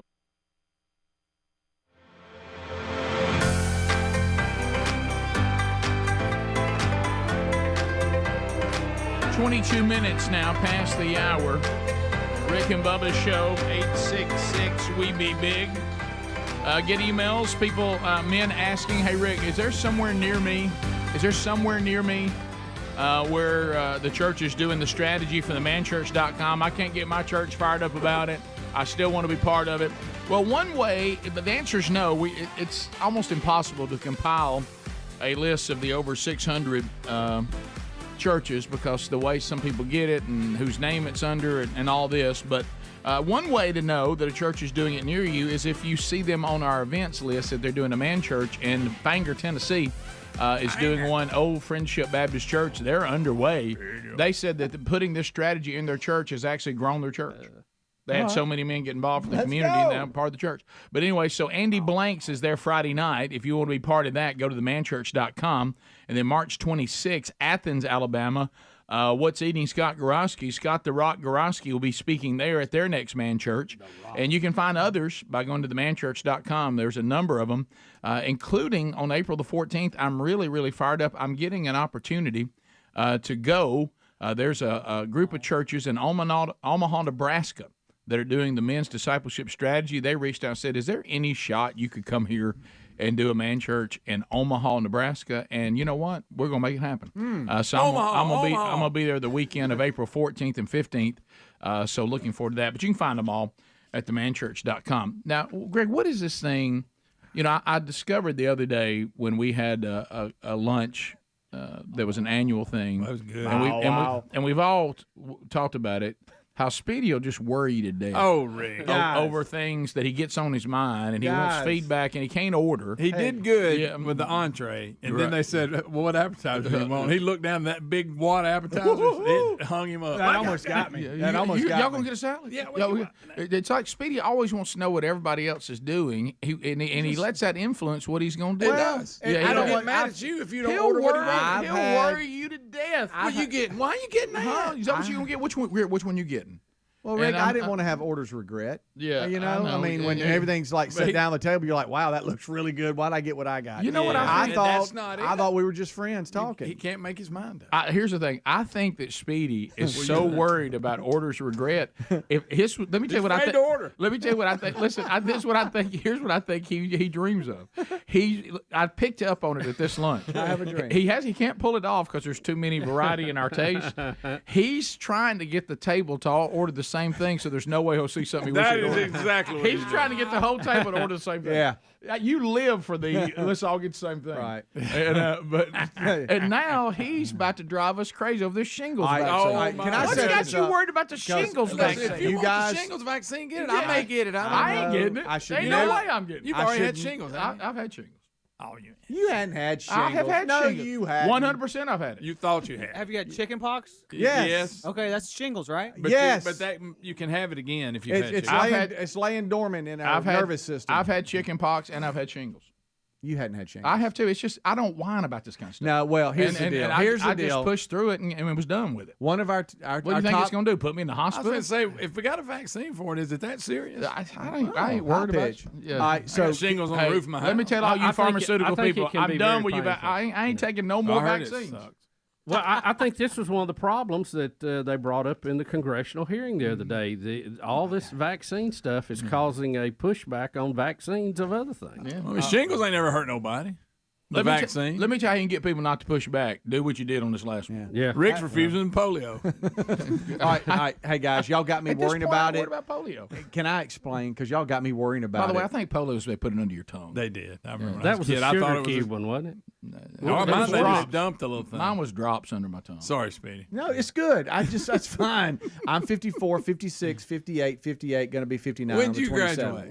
Yeah. 87. Oh, did you get left back a grade? No. You must have. I'm December. Slow class. You must have. I'm 84. I did. I was at what time? Huh? No, you were young. You must have got left back. You were young. I had a summertime birthday. So just drink on that. Like, I don't see how that's relevant to the conversation. Speedy third grade class is fine. Somehow I'm worried about shingles, and it was just a question I asked Greg because y'all are a little older than me. And he was basing his whether he gets 3 days you've asked us about shingles. Stop this asking is the us about first. This is the first. No, I've heard you talk about it first time I've come in. That's not. But you pulled Greg. Next week, pneumococcal pneumonia. All right, Diane Feinstein. He asked me a minute ago. Said you ever use Roundup? Senators. There's a. Have you ever been to Camp Lejeune? Did you get a big drink of water while you were there? I bet I have been to Camp Lejeune. All right, just hush. I have. All right, can I Rick, you ever speak? had a parasite? Can I speak for 20 seconds? Yeah, okay. Yes, I have. There's a story out today that y'all hadn't looked at that Senator Feinstein had shingles and she's recovering. That's a story we have. She's the oldest senator. Yeah. How old is she? 82? Well, She made it. You got any pictures? that reminded me of when I was at the pharmacy a couple of days ago, picking up a prescription. He's what The they've been looking for. the lady looked at the screen. She went, "Oh, okay, so do you know that you're eligible for the shingles vaccine? Do you want it?" And I was Today. like, I was They like, can't wait she's to like- give you some kind of She's shot. like, "Oh, we can just walk right over here and knock it out real quick." And I was like, "No, I'm they'll not give getting you a it. shot I'm at the not pharmacy. getting it." I'm not taking a shot while I just bought potato chips. Right. So, Not in the same place. No. so then I go on If home. I can get a Cadbury bar. I shouldn't have to put my Snickers down. Right. So I forget about it. I forget about it till But you today. did remind me I need trash bags. When I see this article, and that so just Then he pooed and, the and then room. and then what friends do, they talk. Okay, and I asked Greg. I said, "Hey, have you had the shingles vaccine or anything like that?" And he's like, "No, beep, beep, no." And I'm like, "Okay, well that's nice." And so then I asked you guys, and y'all apparently haven't. And Rick claims he's had shingles. I've You had hadn't I had think you shingles. thought you had shingles. I 100% remember I've you had talking it. shingles. And that was staff. Yeah, y'all.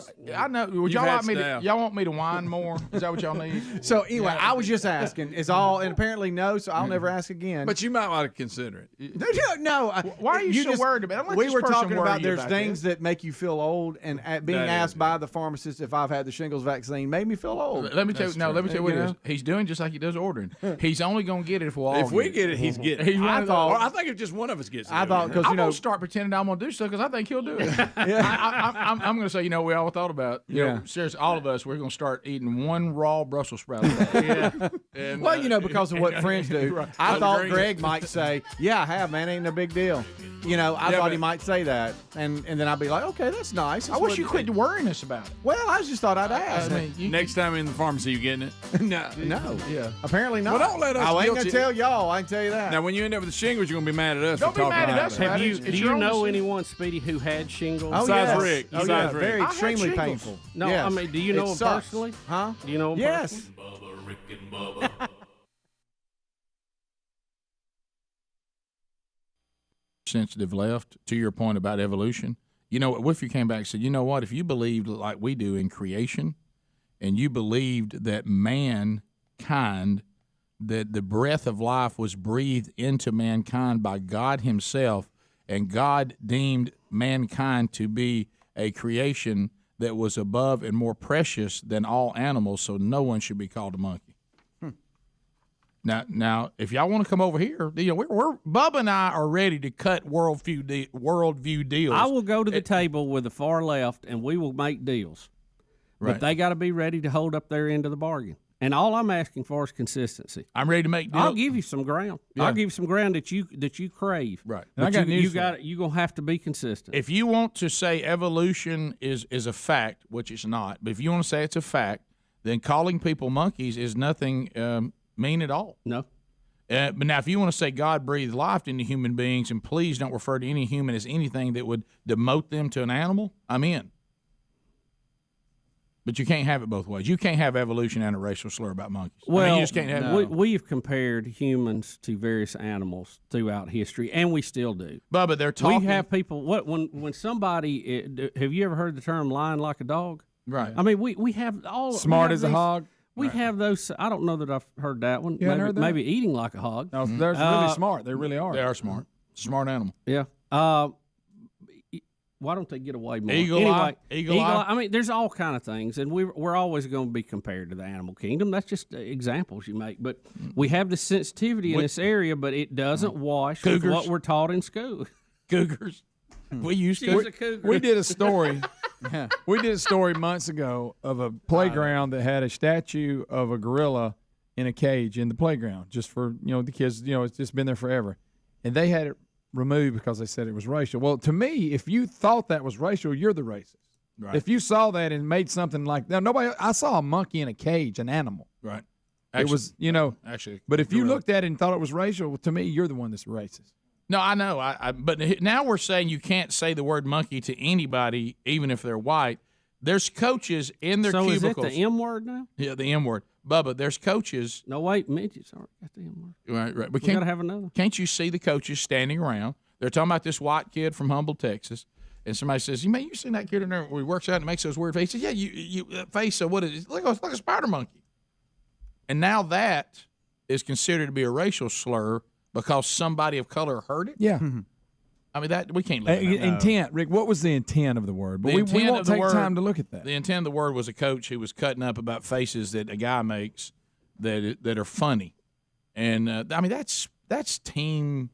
And Rick, jargon. I mean, I can hear that conversation going on. So look, fast. if you're trying to get politically correct in the locker room anyway, there's going to be a lot of this. Politically correct and zero tolerance. I hate to say, it violates due process. It does. And I'm not a defender of Jameis Winston by any stretch, but I just don't see how we're punishing people when they haven't broken a law or have some kind of due process and stuff. Well, as I've said before, zero tolerance is lazy leadership and it's gutless. Absolutely. Because you don't sit down and take things on a case-by-case basis and actually unpack what happened. Right. Rick and Bubba, Rick and Bubba.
Here we go, 35 minutes past the hour, the Rick and Bubba Show. 866, we be big, the number. And your phone calls are coming in now. The real Greg Burgess on the phones, and we're going to chat with you on whatever's on your mind. But first, let's take a look at Relief Factor, one of the many products that have been on this show now for years. Because A, you love it, we love it. B, because you love it, they see the response, so they know. I was even talking to Relief Factor one time, because they have this list at relieffactor.com, all the different places they are and all the different shows they're on, and click here, what show you heard it on. And they can only get so many, and you and I noticed, I'm like, we're not even listed on the website. And you know what their response was? We don't have to list you on the website. We know how much response we get off y'all. We get so much, it ain't even necessary. These other people we need to check on. See if we should be spending money with them or not. We're sold on spending money with y'all. So that was good news. But anyway, and it's emails like this. Nancy from Springfield, Illinois says she listens to us on the 24/7 TuneIn app. And she says, I'm a registered nurse in the orthopedics neurosurgery post-op. And I'm writing to say that I am amazed a natural product like Relief Factor is so superior over the anti-inflammatory drugs or pain medications. I could feel my pain dissipating within the first 24 hours of taking it. I'm now towards the end of my second month, and I have no pain in either wrist, and I'm capable of doing computer work or things like opening jars without fearing an increase in pain. I've been completely satisfied with the product. Well, Nancy, me too. When I told you that I got worked kind of hard at the farm this weekend, well, getting a little bit older, and I'm not as scared of it as Speedy apparently is, but the arthritis, you have to watch that inflammation right here in your thumbs, when you're running that chainsaw all day. And so I got the next day where I was dropping stuff. I couldn't even hold things. And I added an extra relief factor. By Monday, I was perfectly fine. So anyway, it's all natural. You can take it every day. Go to relieffactor.com.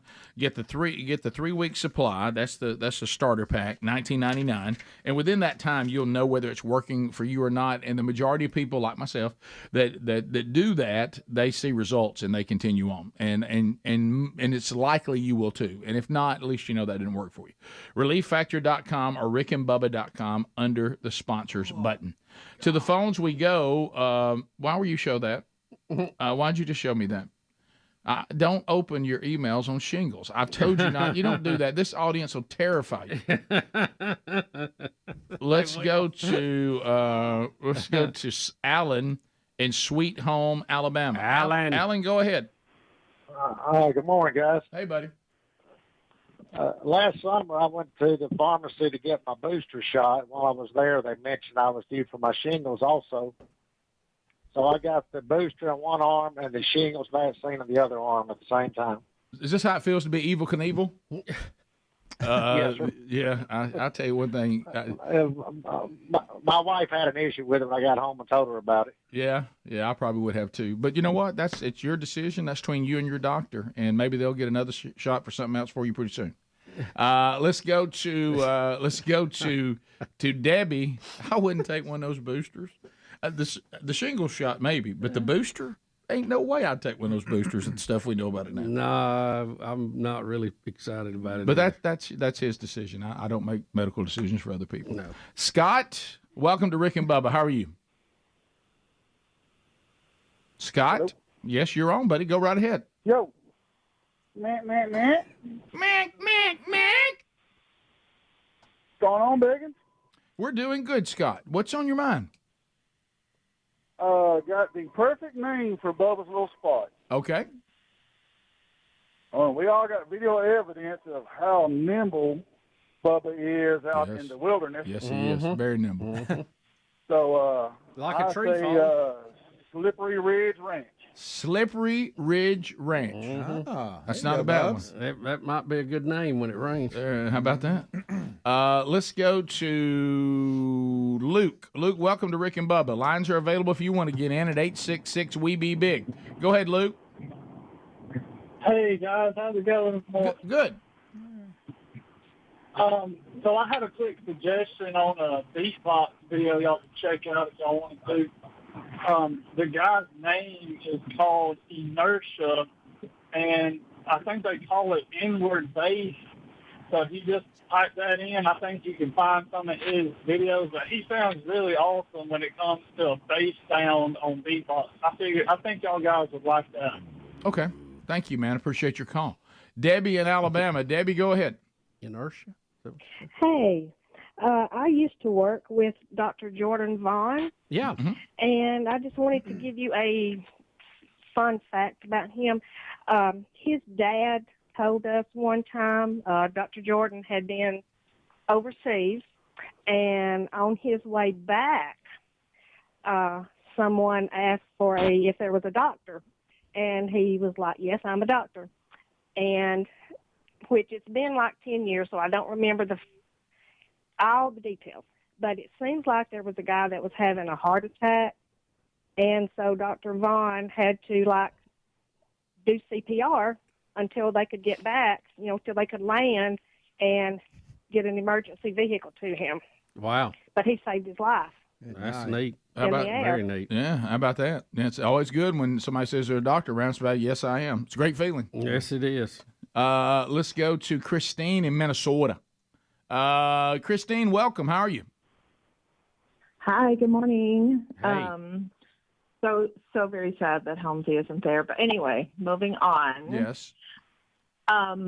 Speedy. So I just got a text from my brother that said that, and I have a weird echo for some reason. But I just got a text from my brother saying, do not get the shingles vaccine. He got it, and it laid him out. Yeah. Well, so there you go, Speedy. See what happens to you on the store. My opinion. Thank you, Christine. And what's going to happen, and sorry about the echo, but you sounded fine on our end.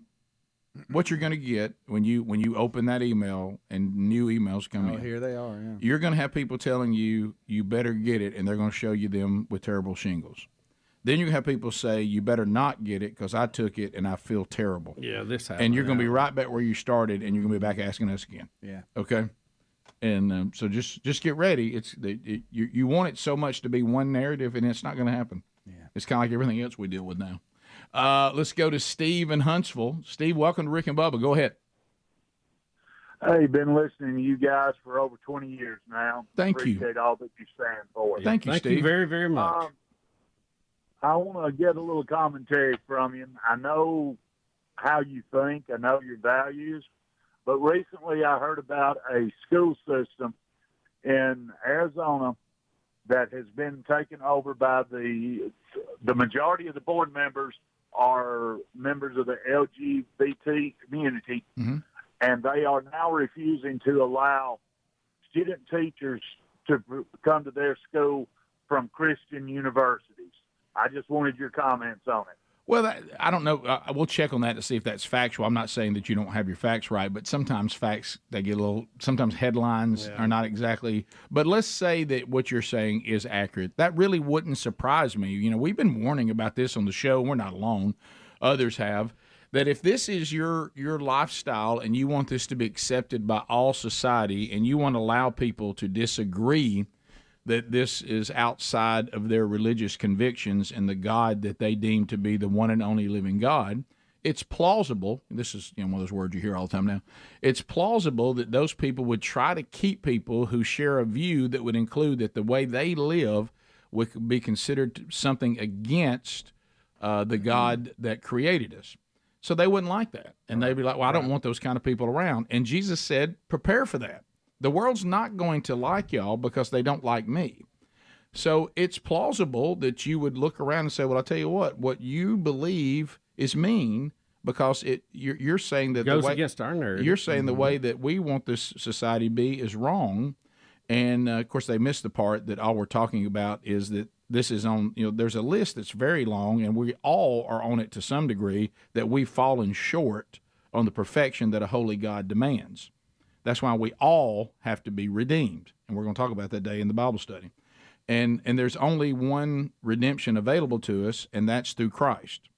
That upsets people, exclusivity. Yep. So if people say, well, I don't like that, and I think even though you're really saying that all of us have access to the one and only living God, and all of us can be forgiven of any sin that we repent of, so you'd think that'd be a good message. But for some people, they don't like it because you're saying that I'm in sin. All right. So they would then say, well, I don't want to hear that. So you would then say, if I can get the power, y'all aren't allowed. Mm-hmm. And that, I mean, right? Yeah. Very straightforward. That's exactly what's happening. Yeah, and then you're going to say, well, what y'all believe, these scriptures y'all keep talking about, we don't think they're God-inspired. We think they're hate-inspired. And so that's mean speech. It's hate speech. And this is going to continue. This happens around the world and has been happening for different reasons, but it's going to happen here too. It's just a slower process. But what you believe as a follower of Christ is going to cost you something. Might cost you a job. It 100% will cost us our sin, which was my biggest struggle. I didn't want to give that up. But I realize now that Christ is so much better than anything I thought was better than him. It feels ridiculous now. Now, have I worked it all out? No, because I still have a sin nature. Am I being sanctified? Yes. Am I being transformed? Yes. By who? By Jesus. By doing what? By abiding in him. However, people normally don't like to be told that anything's going to cost them anything. That's why people say, when you say, well, this is, and I went through this is how you could do this better, but it's going to require work or sacrifice. Is there some way for me to get that without sacrificing anything? And so then you have the people say, well, I still want to go to heaven. I don't want to be condemned to hell. I just don't want to have to change anything. And so this narrative of repent, even though it's a narrative of grace, that repenting still bothers us. We don't like that. Speaking from experience, I didn't care for it. It's going to cost you your sin. But Jesus also said, but it may cost you your job. It may cost you friends. It may cost you family. He's clear about this. So don't be surprised that even in this country, when your devotion to Christ begins to cost you. You were told it would. So if what you're saying is accurate and they've got the authority to do that and deny any teachers who want to train that come from Christian-based schools, that wouldn't surprise me that they would deny them. No. I don't want it around. Matter of fact, it would make sense, really. Yeah. There's and there's going to be more of that to come. Yep. It's only begun. We'll be back. 866-WE-BE-BIG is the number. More of your phone calls and any headlines or stories that we might have missed when the Rick and Bubba Show continues. Lord willing, right after this. Rick and Bubba, Rick and Bubba. All right, Toys R Us. Rick, Toys R Us are officially closing today. We say goodbye. They were preceded by Babies R Us. I think that's the same company. It's unbelievable to me, and I know it's been 20 years since we were in the Babies R Us, Toys R Us market, but when I was in there, I remember thinking the Rolling Stones were in town. Mm-hmm. I had never seen so many people on so many aisles getting so much stuff. How in the world could it come to this? How in the world did it come to this? Times change, buddy. If you think you feel that way, be one of the 30,000 that's out of a job today. I mean, good night. I remember the last time I was in there. Where are people buying their toys at now? I mean, where are they going to get them? You know, these board games Amazon. that you can get, for like the family to play different board games or whatever. The last time I was in there, I was told that, hey, go to Toys R Us. They've got what you're looking for. So I went in there, and it just felt different. I mean, my kids were older, and I hadn't been in there in a while, but I'm like you. I remember when the boys were young, and you couldn't hardly get through the aisles. There were so many people in there. This story it's like there was hardly anybody in there. This story doesn't tell us a whole lot. We'll go back in the history because I agree that it was mentioned that the people who bought Toys R Us when the original folks sold it paid way too much for it, and that was part of it. It says that because I'm looking at this, and this story doesn't seem to indicate that the Toys R Us setup was a problem, because they said Hasbro and Mattel are going to be hurt by this because they needed Toys R Us. Right. It says that Walmart and Target and those kind of places are now going to expand their toy aisle because they won't have that competitor anymore to fill the gap. So it sounds like it wasn't that Toys R Us, the format, got outdated, because a lot of the biggies just do e-commerce and do retail. I mean, you could get toys, online from them and have it shipped to your house. I think that the people that bought it, they bought it at such an overprice that they could never make it work and have a profit. Yeah, they said they were hobbled by $5 billion in debt after a leveraged buyout that left it unable to invest and keep up. That's like radio owners. They're going to be.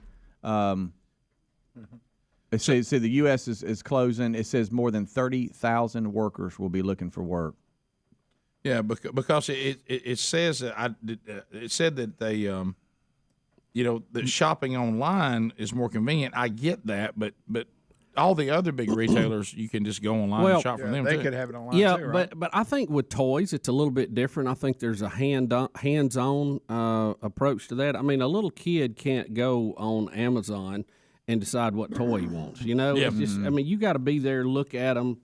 But now see the colors of them, all that. But now he can see the TV commercial or hear the radio commercial and say, I want that, and then mom and daddy go in there and click, click, click, and here it comes. Right. But couldn't you just do that from Toys R Us? Well, that's what I'm saying. Yeah. Why didn't Toys R Us have the same? I mean, the idea of ordering something online and having it shipped to you is not an impossible feat. I know Amazon got out ahead of everybody and they're streamlined in it, but I just can't help but think people like that in Walmart and Target can't catch up. I mean, now I do remember or mustard either. That I do remember getting Christmas gifts for everybody, that I was going to be buying. Right. That in the last several Christmases, I pretty much just click, click, click, and had all that shipped. Well, click, click, click is fine, but click, click, click sometimes sends you the wrong thing, wrong size, wrong type. No question. And even though you may have checked all the right things, it's not a perfect scenario. No. And but they're pretty high percentage. Yeah. Also, you go into a retail store, they go to the shelf and see, and they don't have it. Most of the time, don't they just send that order out to one of their partners to ship it anyway? Well, I mean, a lot of times, if you bought a toy online from Amazon, it probably came from Toys R Us, right? Yeah. And have you seen? Well, wait, it's a different subject. Go ahead. I think this particular problem is more of they pay too much for it. Yeah, they filed Chapter 11 in the fall to like reorganize everything, but pledged to stay open. But they're saying the poor sales during the holiday season. On top of that, it just there was no way. So they announced their plans to close 108 stores, but then in March they said now 700 plus more. Well, here's the good news in an open capitalistic market. When something dies, many other things will grow from it. It's just like a tree in the forest. So I think there'll be entrepreneurs that'll pick this up and they'll look at why it failed and they'll start again and they'll be, this and that, and they'll come out of this. I mean, it's terrible for the people who've lost their job, but I think, as always, I think that the next version of Toys R Us that comes out will be leaner, meaner, and better equipped to last longer. It is 8 minutes to the top of the hour, the Rick and Bubba Show. 866-WE-BE-BIG. Your phone calls coming in. Danny is standing by to Sweet Home, Alabama. Danny, welcome to the Rick and Bubba Show. Thanks for your patience, and what's on your mind, buddy? Go ahead. Thank you, guys. I want to say God bless and good morning, but I really wanted to ask, seeing how Speedy has a problem with his ordering dilemma, yes, or ordering regret, how long did it take him to pick his first pack of cigarettes? Oh, man. Look, Speedy doesn't smoke. Speedy doesn't smoke. Never had smoked, at least cigarettes. All right. Rick Burgess. You probably tried one of them good ones back in the day. He is tight, though. I mean, back in the day. That's old. That's way back. Son of a gun. Way back. Probably wasn't your thing. Probably made you sleepy. Let's go to, that was for Ryan Greenwood. Let's go to Josh in Birmingham, 1047 WZZK. Josh, go ahead. Yes. Y'all talking about shingles? Yes. I have them on my forehead and in my right eye. How'd you do that? Beats the heck out of me. Were you doing some roofing?